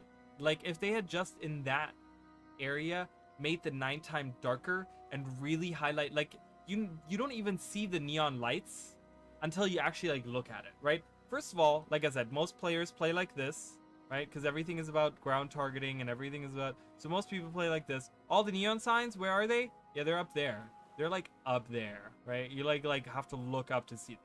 So you kind of missed that point a little bit. I would have loved to have seen a little bit more like holographic plants and stuff like that. They have those in the game. It would be really cool to see those, right? Like, you know, maybe see that a little bit. I don't know. I think there's like... I would have designed Kaineng differently. Not in the way that the actual map design is, but in the way that, like, all the other things are. I would have done it differently. But I'm not a developer. I don't know what I'm talking about. And the way that I design it might not be the way that other people would like it. You know? I don't know. Captain Lang of the Ministry. I want to go talk to Captain Lang. I want to see... I was looking at these guys earlier. Do you have anything fun to say? Hello? I'll do my best. Look, just turn around. Remember, this is the estate of Mr. Kotikus. You're not authorized. You seem talented. Surely you can see that I'm no threat. Flattery. Don't kid yourself. I'm gonna pretend we never met. No, I should you do the same. You're here to serve. What if I help Lord Beelstone? You'd still deny me? Yes. Would you insult the ministry guard by insinuating that we're unable to handle any threats to the minister? May the Six watch over you. I go where I please. I have no quarrel with you yet. Nor I with you, but you're not getting past this gate. Let me in! Interesting.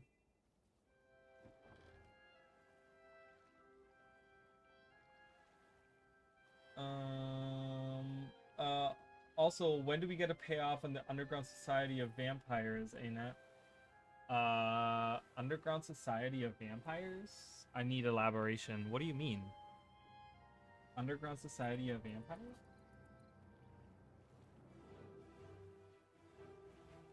Didn't like the changes to the leveling system they did for Skyrim. I liked Oblivion's way. There was nothing wrong with it. No changes needed to be made. One of the first mods in the software requirement was a swap over to Oblivion's, which makes me wonder which version Sky Oblivion will use. Original Oblivions or Skyrims. It's a huge mod project by some fans and people. It's Oblivion rebuilt from scratch in the Skyrim engine. They already had talks with Bethesda about it. They're ready to release it for free because it's completely rebuilt using new assets and voice acting, which is why it's taking a while to come out. Been 10 years, finally coming out this year. Interesting. That might be something I'd play. I like them both. Like I said, I make it sound like I hated the games. I didn't hate the games. I mean, I think they're fine RPGs. I think they're pretty good. I just think that they didn't need to be released on like 75 platforms. Like Oblivion sure as hell wasn't. But Skyrim was, and I'm like, I don't think Skyrim was that much better than Oblivion that it needed to be, released for so long. And I don't know. But yeah, I mean, that sounds fine. That sounds interesting. I'd play it. I tried out. Got a lot of NPCs talk about the underground society of vampires. Gila does elaborate on it. What? When did this happen? I mean, are you talking about the like? I need to know specifics on that because doesn't sound very familiar. The only talks that I remember them talking about was I remember them talking about the Risen in the palace, that they were behaving kind of strangely, right? There was this whole side story about how they were acting kind of strangely, but I think that there was I think there was little hints towards Anka causing that, but they never explicitly said that. Because they talked about like Anka was trying out like new powers and stuff. You kind of see that in Old Kaineng, like in the area, in the upper area of New Kaineng, you see it. There's like this Can I help you? My inventory. See, I haven't collected anything. There was this like, I don't know, there was this like hint at like Anka causing some interesting stuff up there. But yeah, they were talking about like the undead, the Risen there, the Unchained or whatever, behaving like in a weird way. And then obviously there's talk about the ministry. One of the ministers, which I think actually more specifically talks about the purists. The Ministry of Purity, the purists that are in there, that the leader of the purists seems to have some kind of interesting powers, where one of the ministers was killed, right? And I think the subplot there is that the this is a little bit of spoilerish for End of Dragons, the achievements there, but I think the sub story is that they kidnapped all the ministers who had extended lifespans. And they somehow stole that extended lifespan because they were blessed by the Celestials, right? And they had like extended lifespans where they lived over like 200 years or whatever.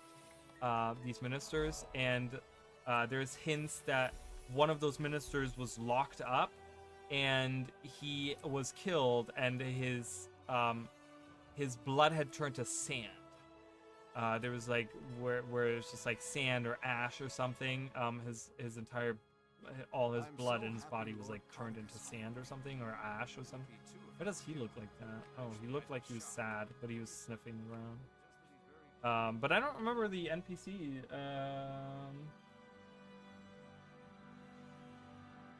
Mostly just did quests and side things. When we deal with the Galadel thing, the demon-possessed person fighting that one guy, two NPCs talk about how that's similar to something else they witnessed or heard, but definitely different. Oh, interesting. I didn't know that. Well, there is. It's really interesting now that you say that, because the way that, obviously the Kurziks lived, right? The one way that the Kurziks lived is very inspired by vampire lore, right? Because they live in these like what are they, like Victorian style towers in the Echovald Forest, which is a turning something to stone is a little bit like vampires turn to ashes when they go into the sun, right? There's a little bit of a connection there. It's kind of a loose connection, but it's a little bit, it's there, right? But then you also have the idea of the way that they look, right? Their makeup, they have this pale makeup that they put on. So that also lends them a little bit to the idea of like, you know, they're in this dark forest in these like big citadels. They're very, you know, they're the way that they name their houses is very much inspired by, again, by vampire, right? Because it's like, obviously the most famous vampire in all of everything is like Count Dracula, right? And it's like, oh, they're counts and countesses and barons, right? And they have these like, they have these nobility titles, right? Like they have these noble titles and stuff like that.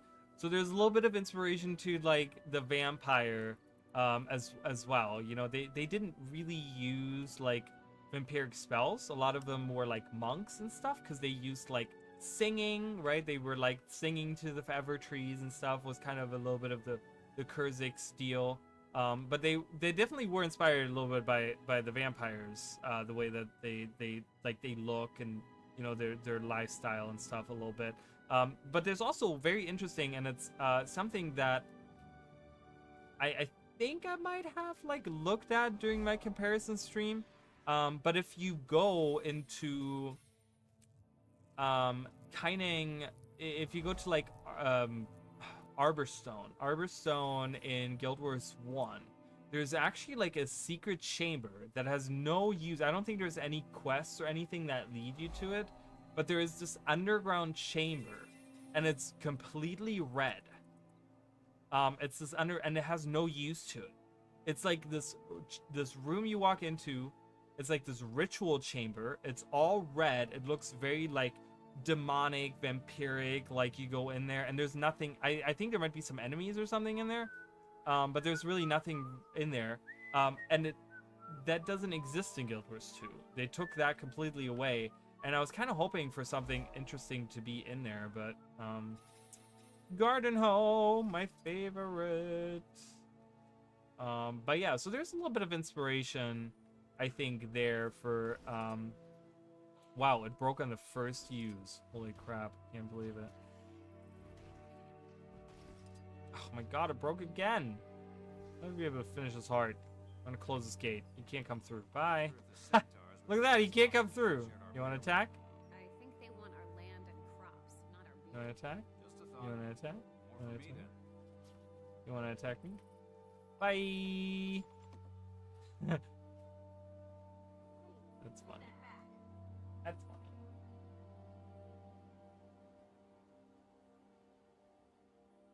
If we ever get a return to Cantha expansion in Guild Wars 2, everyone's new weapon is vampire powers abilities. Never going to happen. I think we might get something like on the Necromancer like that if we ever do that, but would be kind of cool. I would like that. Kidding aside, I just like vampire stuff. I do like it too. I do enjoy, recently became a vampire in ESO. I'm loving it. I do like it. I do like the vampire. I've been wanting to become a vampire in ESO for a while too, but I've been like playing all kinds of different classes, so I kind of really haven't had time to find someone to bite me or whatever, you know. I've been playing a lot. I have not been playing that character that I want to turn into a vampire. Oh, I love this. This is kind of cute. I feel like they don't have that anywhere.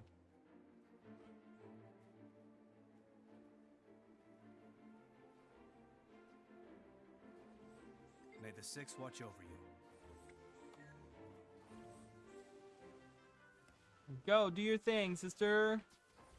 Is there like a... There has to be a garden hole around. Why would you stop attacking? Oh, is she running away in fear? I think she's... Is there a garden hole over here? Sometimes there was one there earlier.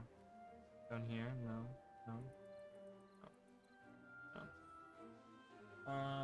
Another way to breathe life into the game, however, is allowing to start a new character within late spec already unlocked. Needs to be hard mode. Would need to be hard mode. Yeah, why not? I mean, the thing is, the core game is just not challenging as is. And then, you know, this does 0 damage. Why does this do 0 damage? Who created this environmental weapon? I'm dying because of it. Running away. Kill the brother. Ah! Have a keg. Stay away, you creature. Yeah. Wow, it landed right in front of it. It landed literally right in front of. Oh my god. Yeah. What is the ability that he's using? I wonder. Would be kind of cool to know, because that is not an ability that's available to us. Seems to be an old elementalist spell that we never got, which is like an electrical orb that we can throw. You know what? And I thought about this the other day. I would love for them to add modifiable, at least auto attacks to weapons. Does anyone else think that's a good idea? Like where, for example, that, right? Like you could change the lightning staff auto attack to be an orb that you throw. It doesn't bounce anymore, but it does like a little AoE around the enemy or something. Like, and let us like select them or something. Like, you know how we like go up here and we select like a different thing here? Do it on the weapon skills and to give us like different options where we get like a couple different options on I don't know. Maybe that's too much, or maybe that's not that interesting. Look, it's a hole. It's 2 holes. Why? This hole is kind of crooked. These holes aren't even. They're crooked. What goes in it? Oh, it's like a gate. I think this is like a gate asset goes in it, and it's like a chain that connects through. Like a chain that goes through and it pulls up the gate, but there's no gate in here. You can kind of look through it.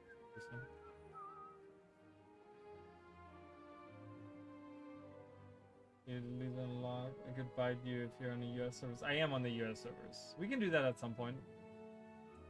Most NPCs use skills from Guild Wars 1, and it always told us that. Especially bosses we fight. Humanoid chart. Yeah. That makes sense. I never knew that they told us that, but yeah, that sounds about right.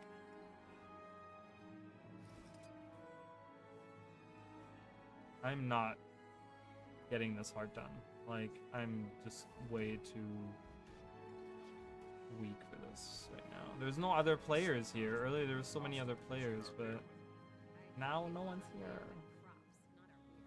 Just a thought. More for me then.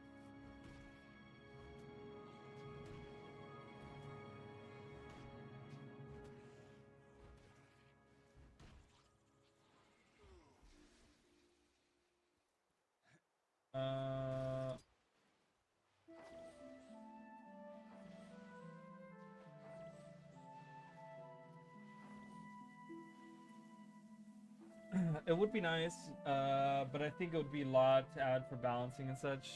I suppose that's true, right? And I guess the idea is to, like, if you're gonna add new skills into the game, you might as well add a new weapon for it or something, right? Like, if you're gonna do the effort of creating a new weapon or new skills, you might as well create a new weapon. So I guess I can kind of see that. I guess I can kind of see that becoming an issue. I just think that more variety would be nice, you know? I kind of never liked the idea that my weapon skills are bound to the weapon that I use. I don't know how anyone else feels. It's very much not Guild Wars 1. In Guild Wars 1, you can equip whatever weapon and have whatever skills. I kind of dislike the idea of having, you know, to use a specific weapon in order to use a specific spell. Because then the problem is that you're looking at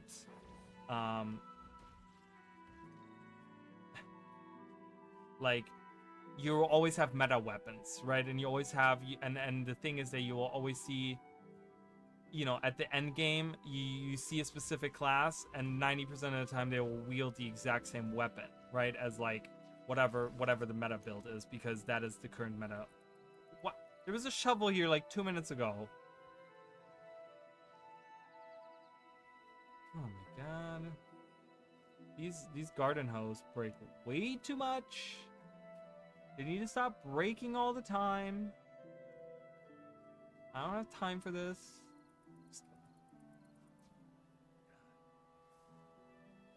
I don't have any weapons. I can't fight these guys. Ah! I love that immediately breaks their aggro because they can't get to me. That is so funny. That is absolutely amazing.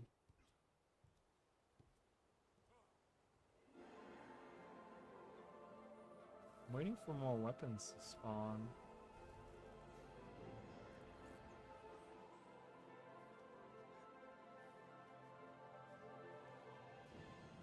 See any though? Oh, garden home. If I can catch this person going down here. Urge to kill Oh, Rising. dude. See, level 80 characters around here. Why is that person even here? Why is this person even here? You doing map completion on your like raid ready character? Hate it. Absolutely hate it. Good. Ruining the experience for everyone else. Not fun. Oh, so bad. The gates close. Oh, really? Do the gates actually appear then? Because there's no actual gates here. Unless they go all the way in.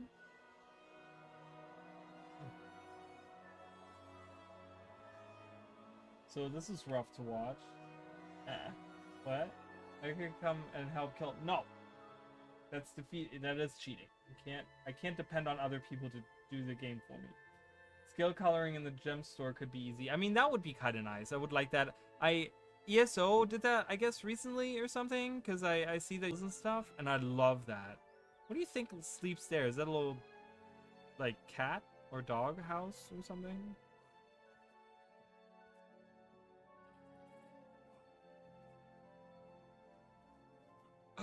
There's a brew thief! Never! Help me, brother! Oh, he's running the other way. Where are you going, bro? And you're dead. Can I bring you this? Can I bring you this? Who do I bring this to? I was trying to figure that out earlier. Do I bring it to you? Oh, here you go. Here you go. I did that. Just a thought. More for me then. Like, I'd love a Death Shroud color changes. Or changes to my elemental's fire into blue fire from Guardian. This art usually takes a while, so it's rough to watch. Needs to work on the level scaling for max levels. Could be a little bed for a baby. I mean, I guess. But why would they have a baby at the monastery? I mean, unless they have, like, people dropping them off. You know, like in the olden days when they, like, went to the church and they dropped off a baby they didn't want anymore. They're like, I can't keep it here. And leaving it there or whatever. I don't know if that was, like, true to the real world, but that's how it was portrayed. Stay here. Boom. Ah, I broke it. I took the chance and it broke.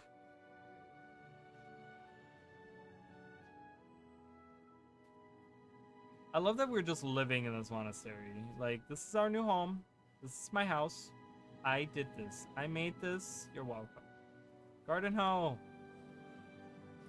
I kind of know all the spawn locations now of the garden hoes, which is really funny. Never thought I would know those. But I kind of know exactly where they spawn now.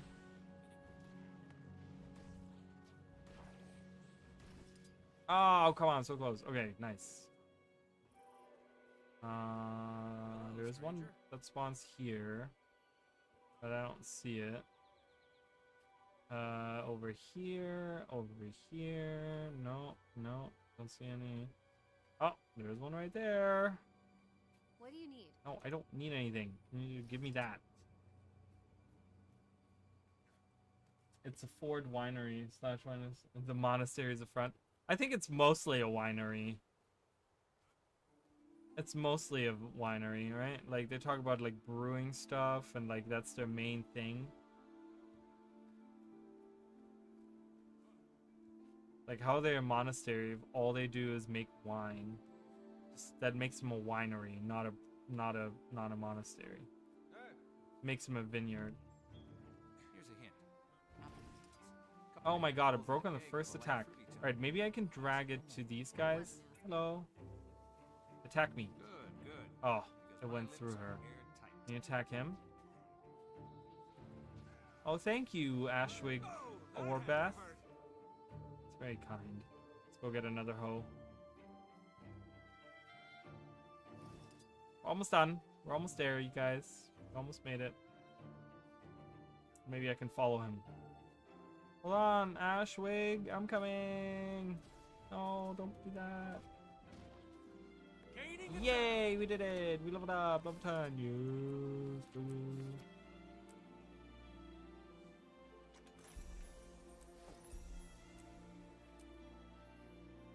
Alright, what are we gonna... Oh, I gotta go down there again. We're doing the same route that we did before, so... in the CORSAIR, the crooked guard captain and his cronies use it as base of operations. Yeah, I remember that. The Falcon company that's stationed out here.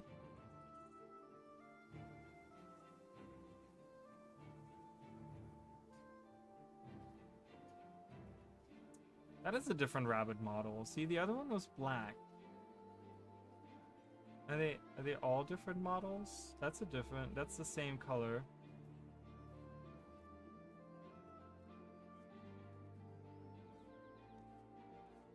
Yeah, these are all brown. But the other ones were definitely black. Or maybe it was just because they looked like that because it's nighttime. I don't know. It doesn't get that dark though.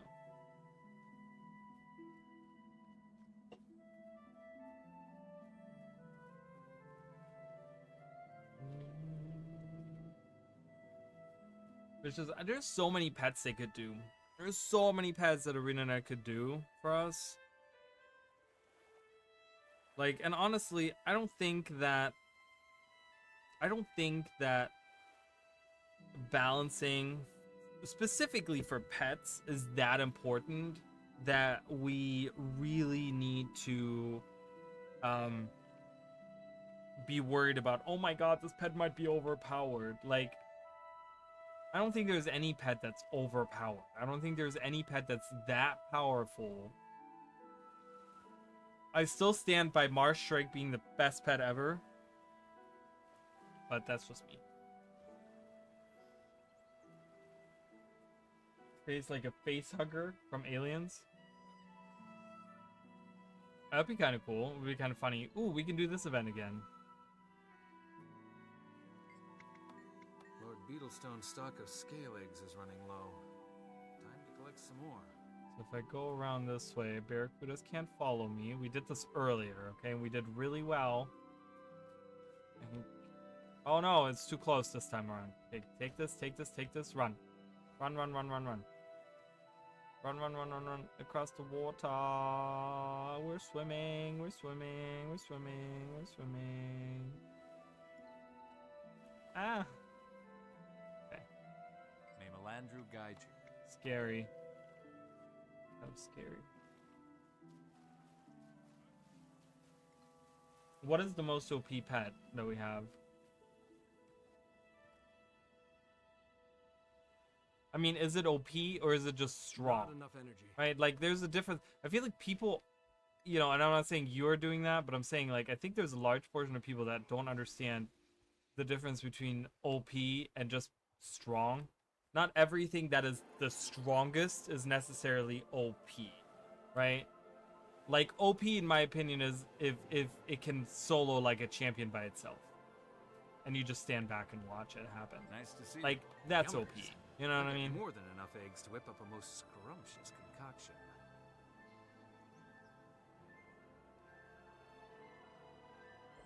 There's a white rabbit. So there are different models of rabbits. Because we saw the black ones. Where were the black ones earlier? Were they up here somewhere? I don't remember where I saw them. Yeah, speaking of pet.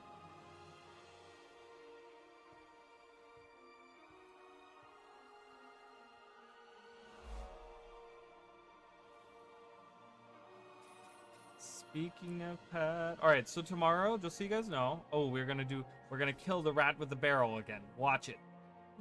Yeah. So sad. So sad.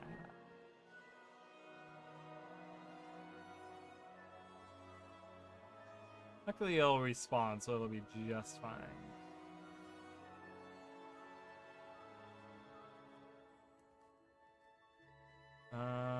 No other weapons around.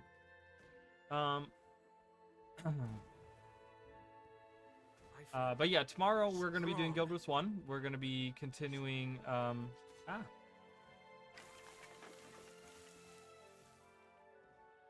Let's see how these guys compare. Oh, I think they're gonna win. They're gonna win against that archer, unless he gets backup from somewhere. Oh, he's running away. Oh, well, never mind. We got this guy coming. What is he, a warrior with a rifle? Well, he's gonna have a surprise tomorrow when his rifle is even stronger than what he's using now.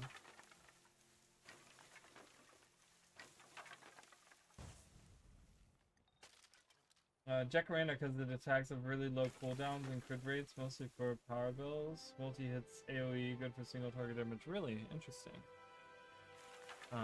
But yeah, I think balance specifically for pets is like all over the place anyways. Because I think there are certain pets that are just like really bad. I think most people don't ever use certain pets because they're just not good.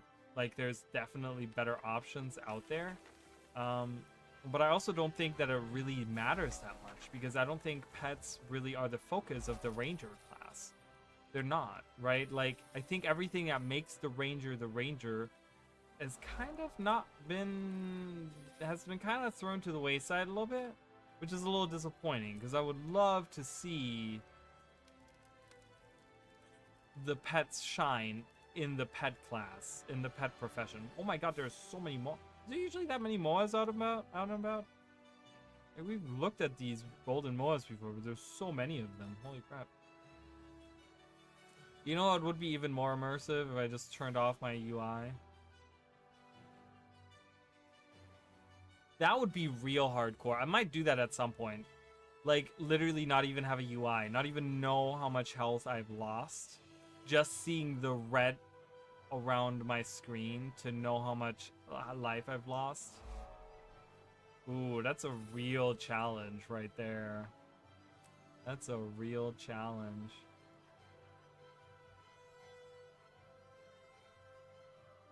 And it's even crazy if you're Soul Beast because you can merge with it and use the same abilities, then unmerge and the pet itself will do it. If they keep doing expansion once a year, we could get 9 expansion. Each expansion focusing on one class. And that's exactly it, right? Like people let's say the very last one that they're doing is like Revenant. Revenant players are gonna have to wait 9 years to get some kind of update or whatever, get some kind of like, it just doesn't work, you know. That's the thing. If they're gonna do something, they're gonna have to do it for all 9 classes all together. But that's the thing. That's what the quarterly updates were supposed to do. That's what the quarterly balance updates were supposed to do. They were supposed to drive. They were supposed to be like, oh, we're doing them quarterly so that we can do more extensive changes. But I really haven't felt the changes be that extensive. You know what I mean? Like, they haven't really been that great. I don't think that, or not that they haven't been great. I don't think they have been significant enough. So, but you know, I've talked about that ad nauseum now at this point. So.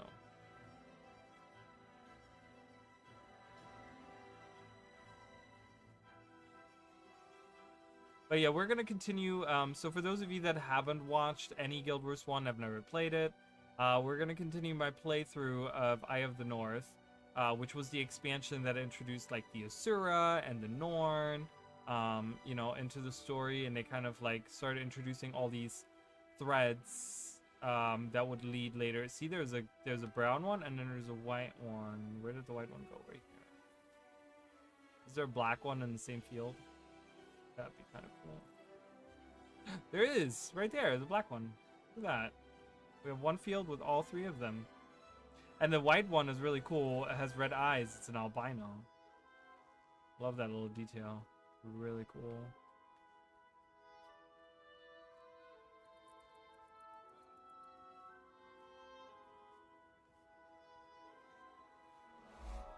Oh, I leveled up. Nice.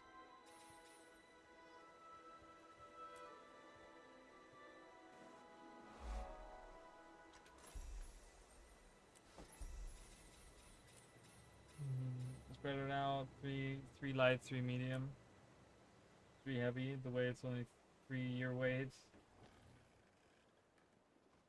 Yeah, I don't know. I don't think it's gonna work anyways. Like even if they were to like delay it by like a month and say, oh well, you know, every month we're doing one class, people would be like, I have to wait 9 months for my class to get an update. Like, it's not gonna work. It's they need to do it all at the same time.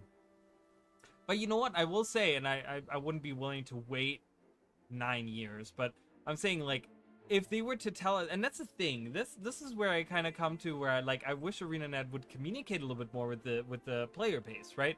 With us veterans specifically, not necessarily new players, but with us with the veterans, because, and oh perfect, I can talk because I'm doing this. I'm just gonna automate this, and oops, I didn't mean to do that. And one, and there we go. Come on, that's way too slow. It's the best way to do this. Honestly, it's the easiest way to do this. But the thing is that, like, I would love for ArenaNet, like, to say, hey, this, you know, this next expansion, we're actually going to take 3 years, but we're going to do major updates to the core specializations and the core weapons of every profession. We're going to look at all the weapons. We're going to do some major balancing. We're going to do some major updates to all these different things, like pets and minions and trades and whatever, all of these things, right, that have been kind of left behind, like maybe the core game, maybe whatever, right, different mechanics, different balancing, different bugs, you know, working out all these different bugs that are still in the game for so many years. But they say, well, you know, but it's not going to be coming out like next year, it's going to come out like in 3 years. I'd be like, you know what, I'm totally okay with that. I would be totally fine with that. That's way too slow. I might be in a minority, but I would be totally happy with that. Have a good night. Thank you, Mish King. Have a good evening. Have fun playing either of those. I haven't touched Diablo 4 in a long time, so.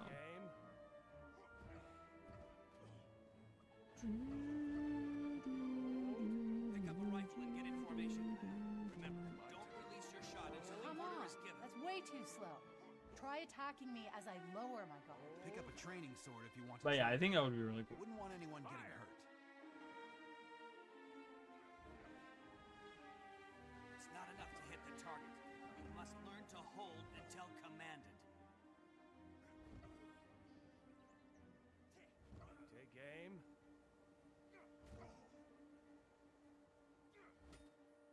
Hold. Come on. That's way too Yeah, slow. I you know, Try specifically attacking me as I revamping lower my old guard. starting zones and stuff, man, like that's the thing that I don't get. I think every other MMO does it. Every other MMO has done it, right? WoW has done it. Final Fantasy has done it. As far as I know, Final Fantasy, I might be wrong on that. I don't know. Did they do that? I feel like they did that at some point. I mean, Final Fantasy 14 revamped the whole game at some point, you know, but that's a little different. Come on. That's way too slow. ESO has done it, and they're doing a new one now coming out soon where they're like kind of doing some changes to the starting areas and stuff. Like every major MMO has done that, where like they have done, oh, for whatever reason I stopped attacking. But they have kind of, you know, they've kind of taken the early gaming experience and they kind of changed it. With ArenaNet, they haven't looked at these starting maps in so many years. So many years. So many years. It's really depressing. What can I do for you? It's really depressing. Again, for us veteran players. For the new players, they don't care. They still have like, I think the leveling experience of Guild Wars 2, specifically the early experience, like early on, like is really, really good.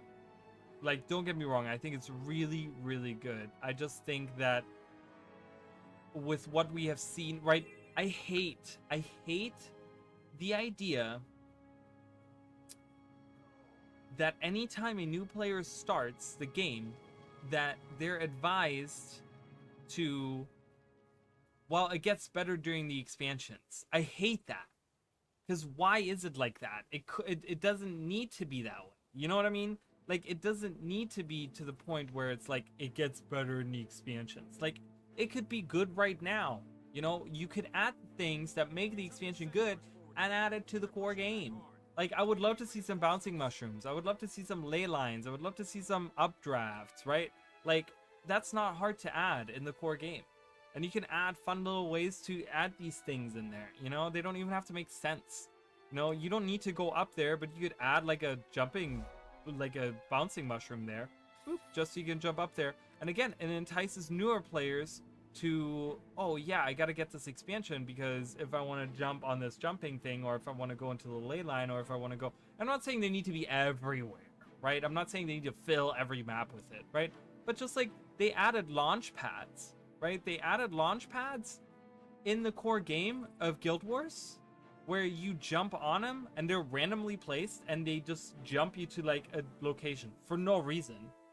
There's no reason to add them, whatever, but they did that. Okay, cool, but now do something that actually makes sense, right? Like, I think those launch pads should be changed to something, you know, maybe jumping mushrooms or something, but then it kind of would defeat the purpose anyways. But you know, I just think like adding those things would be really, really cool. So doing soon with the upcoming updates, just visual revamp. Yeah, visual, I mean, even just visual revamp. Like I said, you know, maybe changing the way that day and night cycle looks, maybe making it a little bit darker. You could update some textures, like these trees. These trees, I mean, these are like the ugliest things I've ever seen. This looks so bad. It doesn't fit with the ground. It looks, and they've done nice trees in Guild Wars. I don't know why these are the trees that they decided on for the starting, like for the Crichton area. They look really bad. They have nice new trees. Just replace all the trees. I mean, that's a little bit of work to do. You know, I get that, but I'm sure like a designer could get this done in like a day or something for a map. You know, I don't know.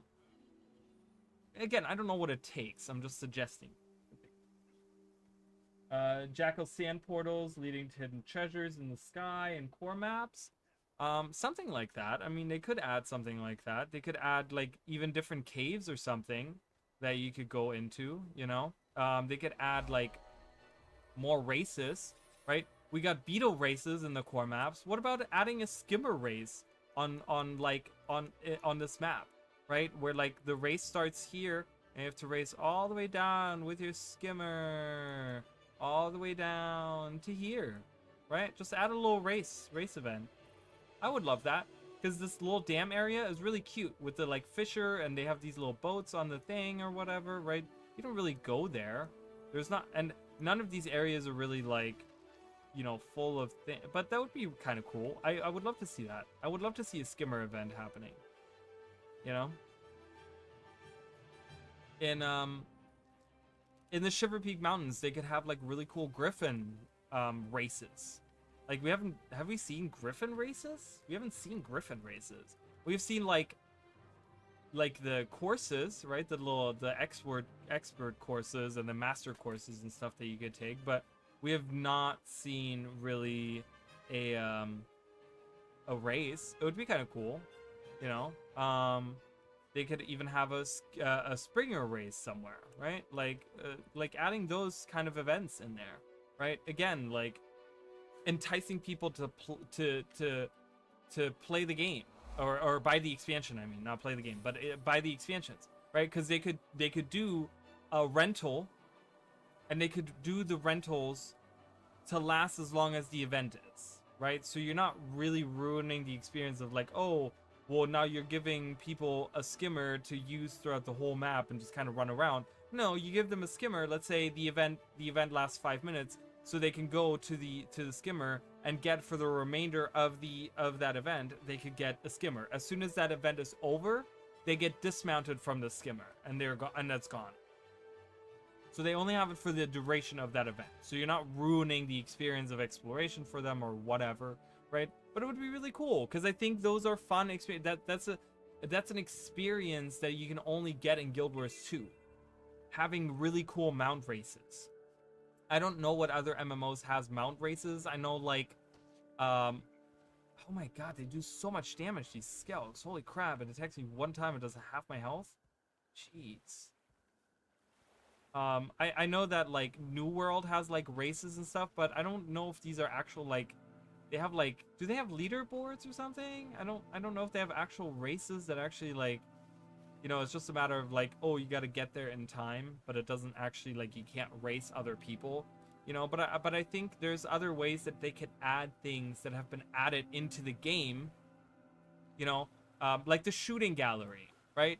We have a shooting gallery that they introduced in Heart of Thorns, which was an event, right? It was the event where you have to like go around, or an adventure. I'm sorry, it was an adventure that they had in Heart of Thorns. But in Divinity's Reach, right over here is a shooting gallery that is never seen. It's always like, oh, go to the shooting gallery, and they were talking about that prior to the release of Guild Wars 2. They talked about how they wanted to have all these different things. They want to have a shooting gallery. They want to have a bar brawl, right? They wanted to have an event where you do a bar brawl and stuff. They could do that. They could do that in like, in here, in the hunting lodge, right? They could like add a bunch of people and then have like a brawl happening. Or they could do it in a, you know, it would be even nicer to do it in one of the lodges, maybe in here in Snowden Drifts or something, where you have like a bar brawl or something, you know, and you get like different skills that you got to use or something. I don't know. There's different things that they can modify, change in the core game. Go away. Go away. The Skelks are coming. The Skelks are coming. And they can swim, I think. Oh, they cannot? Oh, they can. Oh, they certainly can. Oh, they certainly can swim. Melandru, protect me. It's gone.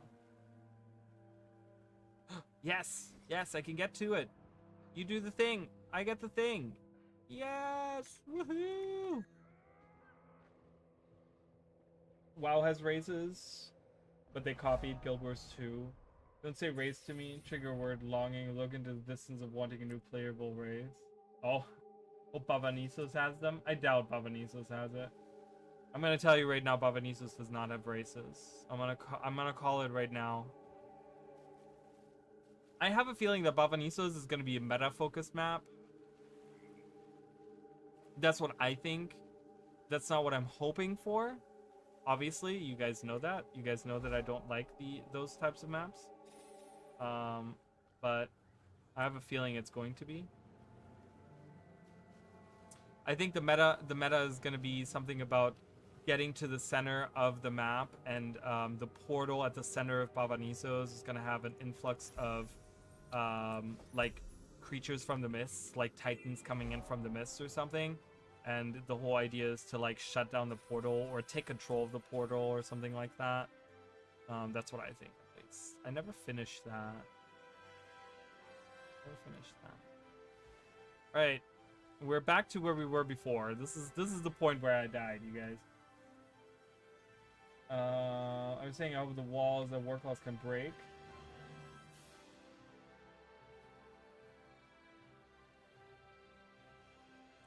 Oh, I didn't read the first part. I'm sorry. More walls. Yeah, you know what? I'm right there with you. Yes, I agree. I wish we had more walls that we could break down. You know, and the walls that, you know, with treasure behind them. That's the thing. You know, I talked about that, where they hinted that that's what you would find. You would find all this lore, all this hidden lore and these hidden treasures. You don't know what you're going to find behind the walls. There's nothing behind the walls. There's different tunnels that you can take to the other side of the mountain, which you're going to have to open anyways. It's not like it's this little secret that you're unlocking. You know what I mean? So again, it was just kind of like they said one thing, but it wasn't really like that, which was a little disappointing, you know? Again, you guys know me. I'm a little spelunker. I like going around. I've been doing nothing. Like, whenever I do nothing in Guild Wars 2, like, if you guys ever, like, think about what I do in Guild Wars 2, I am probably running around somewhere in Janthir Sentry looking for chests. That's what I do. I'm like sniffing around for treasure chests because I love that kind of stuff. And I know that you don't get like really that many great things out of it, but I really enjoy that. I'm a fan of finding these little treasure chests in corners and, you know, opening them and doing a little thing or whatever. You know, I really, really like that. Instead of sniffing for treasures, bring back the beetle breaking down wall vibe with Warclaw, or just bring back the roller beetle breakable walls and just make it accessible for other. Give me a mastery line for whatever. Okay, could be for the roller beetle, could be for the Warclaw, could be for the whatever that lets me actually jump through the walls. You know, I mean, I guess breaking through the walls would be fine, but maybe add this to the CORSAIR line that lets your mounts, you know, whenever you use their skills, that you can break through walls, you know, right? Using the canyon jump from the raptor, or using the engagement skill from the jackal, or the engagement skill from the skimmer to break through walls. They could do that. For those of you that don't know, what does this say? I don't know what this says. I've completely lost my ability to translate Tyrion.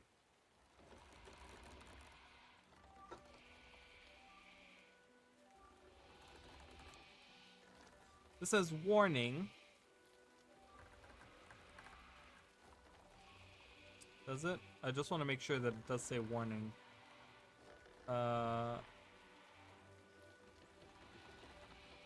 Yeah, this says warning. Careful.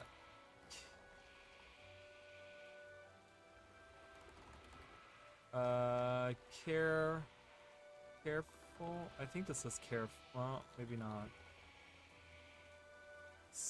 What is this? CA. So this says warning. Exclamation point, exclamation point. And this is C. A. I think this is an A. Again, I have the stylized version of this, so this might not say A. I think this says AR. I think that's an R. Yeah, I think that's care. That's not an F though, is it? Oh, that is an F. Care.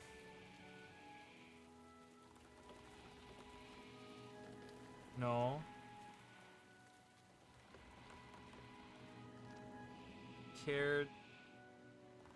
Care, that's a T.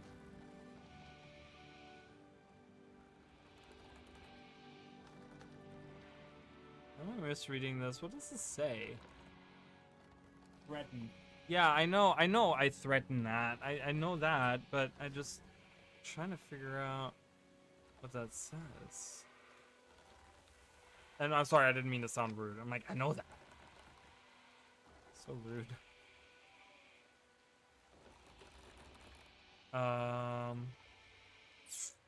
Yeah, you can slash threaten, but there's Ashwig again. CA.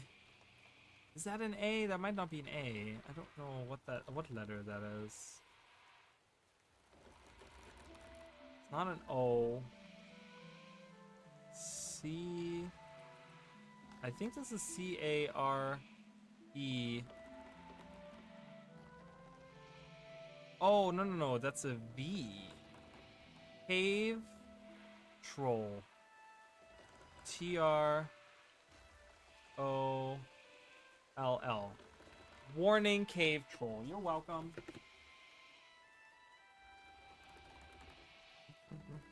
Slash threaten. Hello. Is there anything in here? I don't think there is. I don't even know why that does. Run away! I'm gonna die.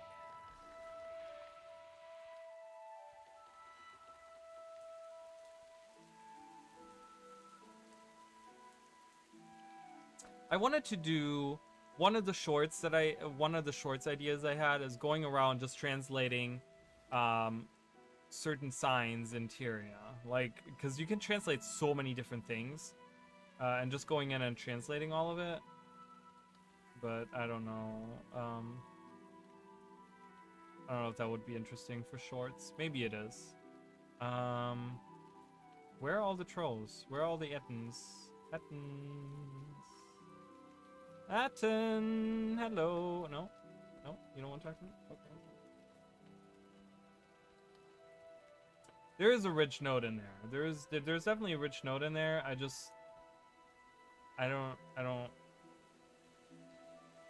want to, I don't collect that. Alright, I can't talk to them. I can talk to this guy, though. No, Ashwick is faster. I can talk to this guy. Okay, perfect. That guy didn't want to kill me. Always nice when they don't want to kill me. Uh-oh. Uh-oh. Uh-oh. Uh-oh. Ah! Help. You. No. I'm pressing all the wrong things. I don't know what the right thing is to click on these. Help. Help. I have Eden coming after me. Help. Not make sense. I don't make sense. Oh no. Leave half the words out of every Oh no. sentence. I'm failing at this incredibly hard. Like a 33% chance to get it correct, and I've angered all of the Edens. All of them. They're all mad at me except for one. Oh, maybe I can get this guy. I don't know. I don't know what the correct thing is to say. I'm sorry. I'm sorry. Wanna fight? Let's go. I got a wooden plank here. Okay, let's actually read this. Hello, Squishy, you want to talk to me? Crew's looking for help centers, and you look like you'd be good at that. Well, you're just standing here. I can take 10 steps, so if you think you can do better. Okay. There we go. God, what do you want? Crew's looking for help centers, and you look like you'd be good at that. Oh my god, apparently that's not always the correct answer. Haha, knocked you down, bye! No! Spider, don't attack. Why is the spider coming after me? Ah!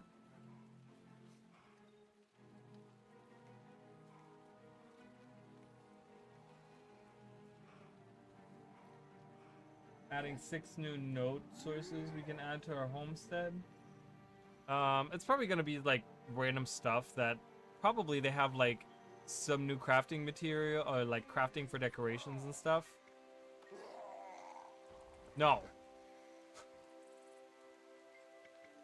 Oh my god, why? Why is this so hard?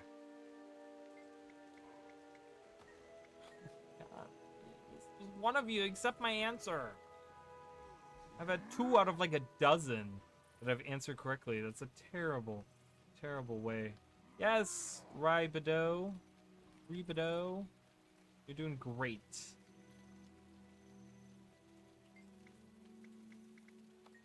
There we go. I got the correct one. Maybe I need to answer the bottom one more often.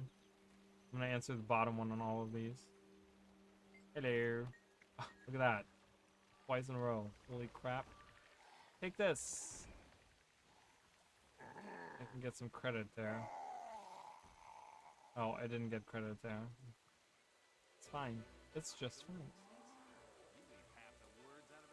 Honeycomb node would be nice. Probably some like that. I'm guessing it's probably gonna be stuff like that they're gonna add in. It's gonna be for crafting. It's gonna be for decorations, which is totally fine. All better. I help out. I help out and I get credit for it.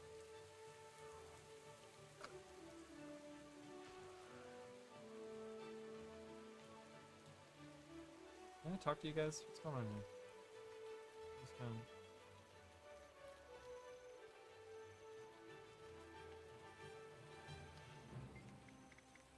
No!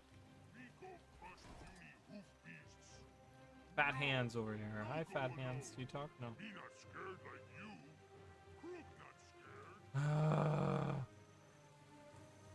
See, because of my crappy luck, crappy luck, I could have finished this hard like 3 times over. I meant to answer the final one, the bottom one, but accidentally clicked too early. Hi, Etten. There we go. That worked. Hi. Oh, God. This art is stupid. I'm making everyone else's life harder because they all have to fight all these Ettins. I'm aggroing all these Ettins and I'm just like, bye! Nope. Nope. Nope. Nope. Nope. Nope. Not doing it.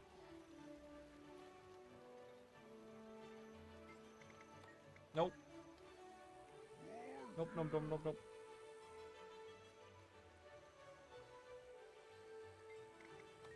Hey, we did it. Alright, can I get... Oh, that's tempting. It's so tempting to get in there and get that... both the point of interest and the hero challenge, which is going to be... It's going to get me pretty close. I mean, I got a level in this map a little bit longer in order to get to 15. I don't know how I'm going to do all that, but... Alright, let's see. I don't see... Okay, there's no... Okay, this is perfect. Someone has eradicated all the Tamini running around here. So, if I stay just far enough away from these chieftains and run back that way, it should be okay. It's not die like we did before. I'm gonna have to be a little bit sneaky about this. I wish I had some feathers or something. Ah, feathers would be really nice because they give invisibility. But our environmental weapons have been very lackluster, I will say. I expected there to be a lot more of those. I gotta get to level 15 somehow so I can get to Keswick Hills. But I don't know where to go. I don't know what to do. Unlock the area, please, so I can get some experience. Thank you. Alright, you guys. I'm never gonna survive that. Are you kidding?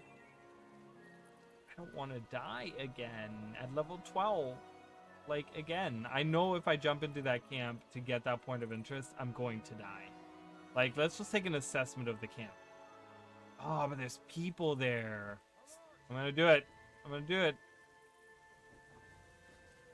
I need to get in there, and I need to free these guys to get the hard progression. I'm gonna stick with these other people. That's what I'm gonna have to do. I'm gonna have them take the brunt force of everything. I'm gonna try to do as much of this hard as I can while they killed everyone here. No. This is so bad. I need to run. No. Please. Oh, thank you. The Red Bull isn't helping. My heart is like beating at like 200 miles an hour. I don't know. That's not how the heart beating goes, but it's fine. You know what I mean. Nope. No, thank you. Not going down there. Ooh, they killed that guy. I can free the slave. Ooh, I have a wooden plank. I'm gonna take that just in case. I have a weapon.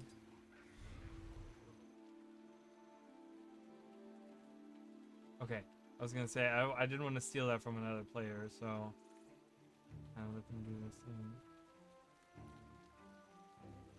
God, this is so slow. The progression of this. Oh, I got some credit for that. Here, help me with this. Okay, he ran away. Okay. Where do I go? I need to get out of here.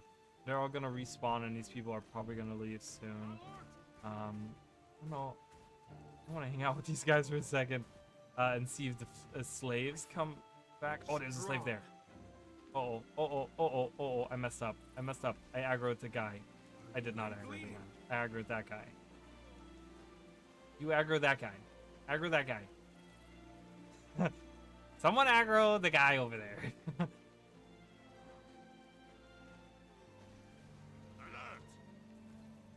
Oh, good, they did. I'm just like so focused on surviving.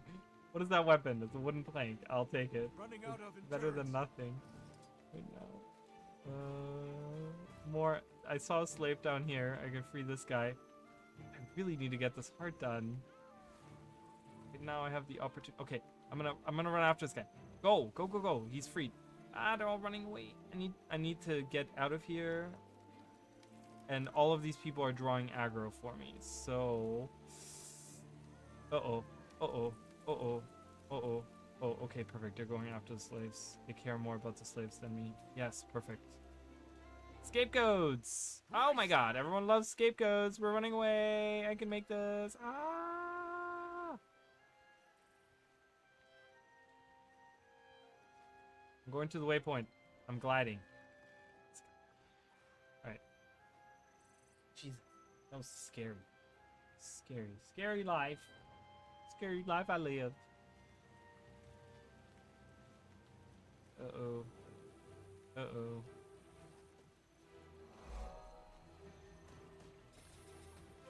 Refreshing.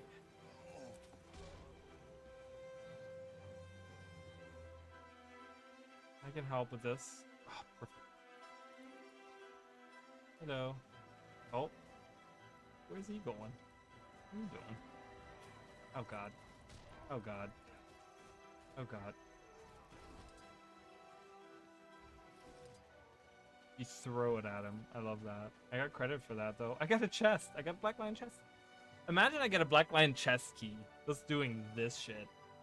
That'd be hilarious. Is there another environmental weapon around where I can get some more credit or something? I'm gonna hang out in here. Got it. Oh, I leveled up. Oh. Okay. Despawn. Love it. Okay. Is there a way for me to finish this part? That's a question that I have right now. Is there something I can do in these fields? Greetings. Greet these guys.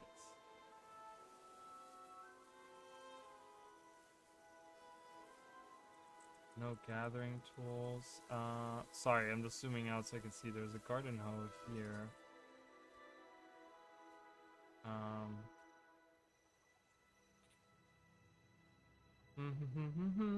Ooh, winemaker Victoria. I can actually do that.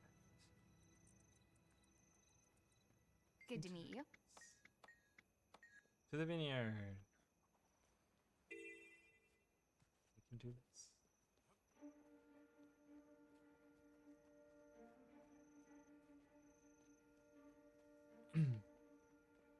What time is it? Oh. Finally found someone to help me, unlike you worthless clods.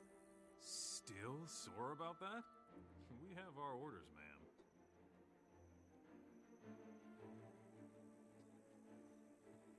Still mad about that? Yeah, she lost her vineyard. Like, her entire house was burned down by centaurs. Of course she's mad.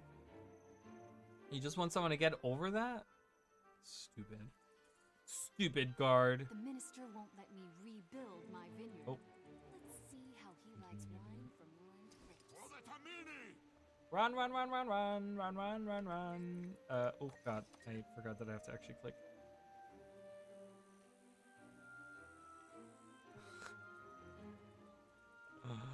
Alright, let's see how many grapes I can find Won't let around. me rebuild my vineyard.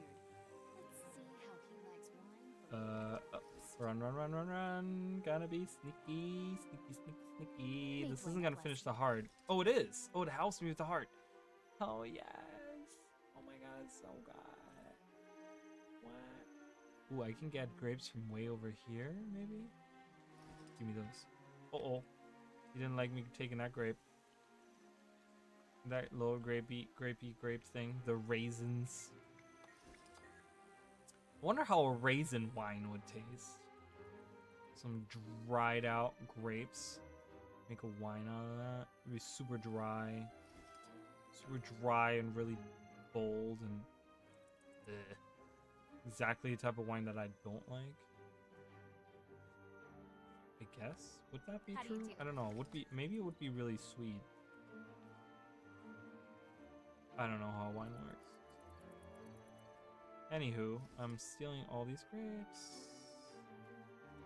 Stealing all the grapes while evading the centaurs. If you've got grapes, Give him to me quick. I'm ready to start. Oh, she's already done? Oh, lovely. I'm gonna get some credit for that event. I need to level to level 15. So that helps. It's 873. See how much that does for me. That's pretty good. Look at that. That's like 15% of a bar. I need to oh, there's a point of interest I haven't done. Oh, and maybe I can finish the heart. It's taken over by Tamini. How dire is the situation in there? It's pretty dire. It's not, I don't want to go in there. I'm gonna be sneaky about it and run on top of it. I think, oh god. Okay, almost didn't make that.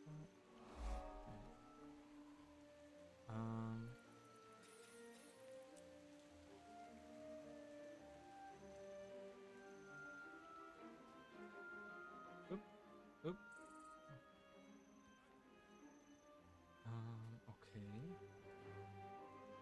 All right, so I'm gonna go back here. I'm gonna go to the other hearts that I haven't finished. I know that that's not a lot of experience, but it might be enough. Maybe there's an event that I can do at that point in time. I guess the Shadow Behemoth happened.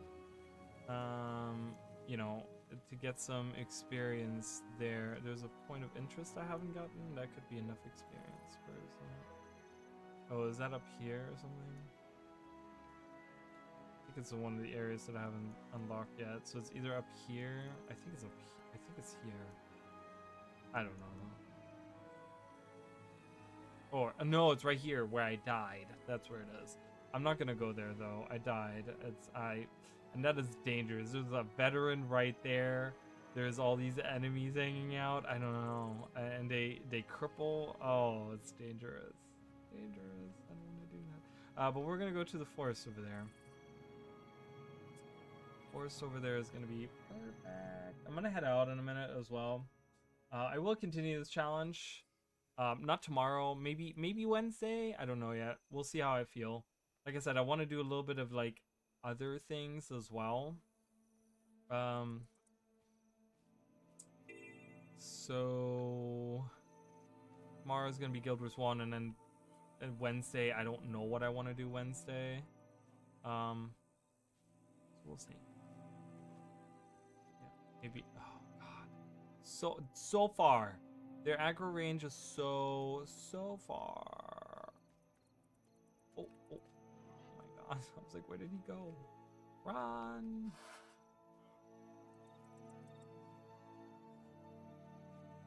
Run! But who? Trap. Widow trap. But yeah, I really enjoy this challenge. I think this challenge is gonna be really good.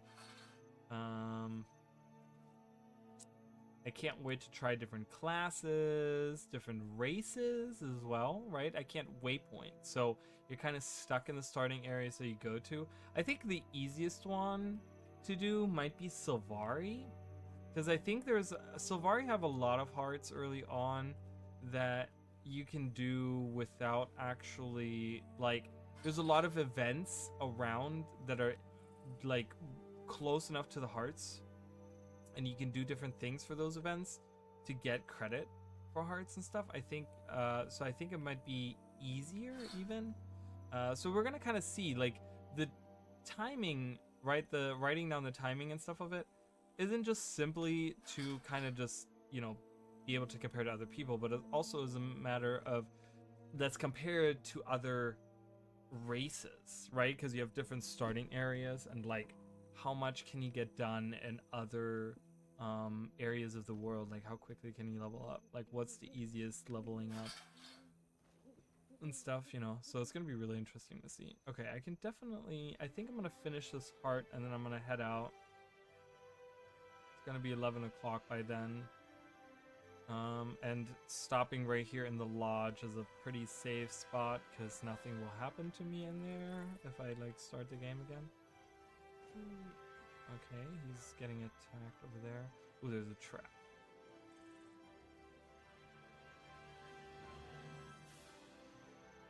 Oh, there's 2 traps. So if I need another one past...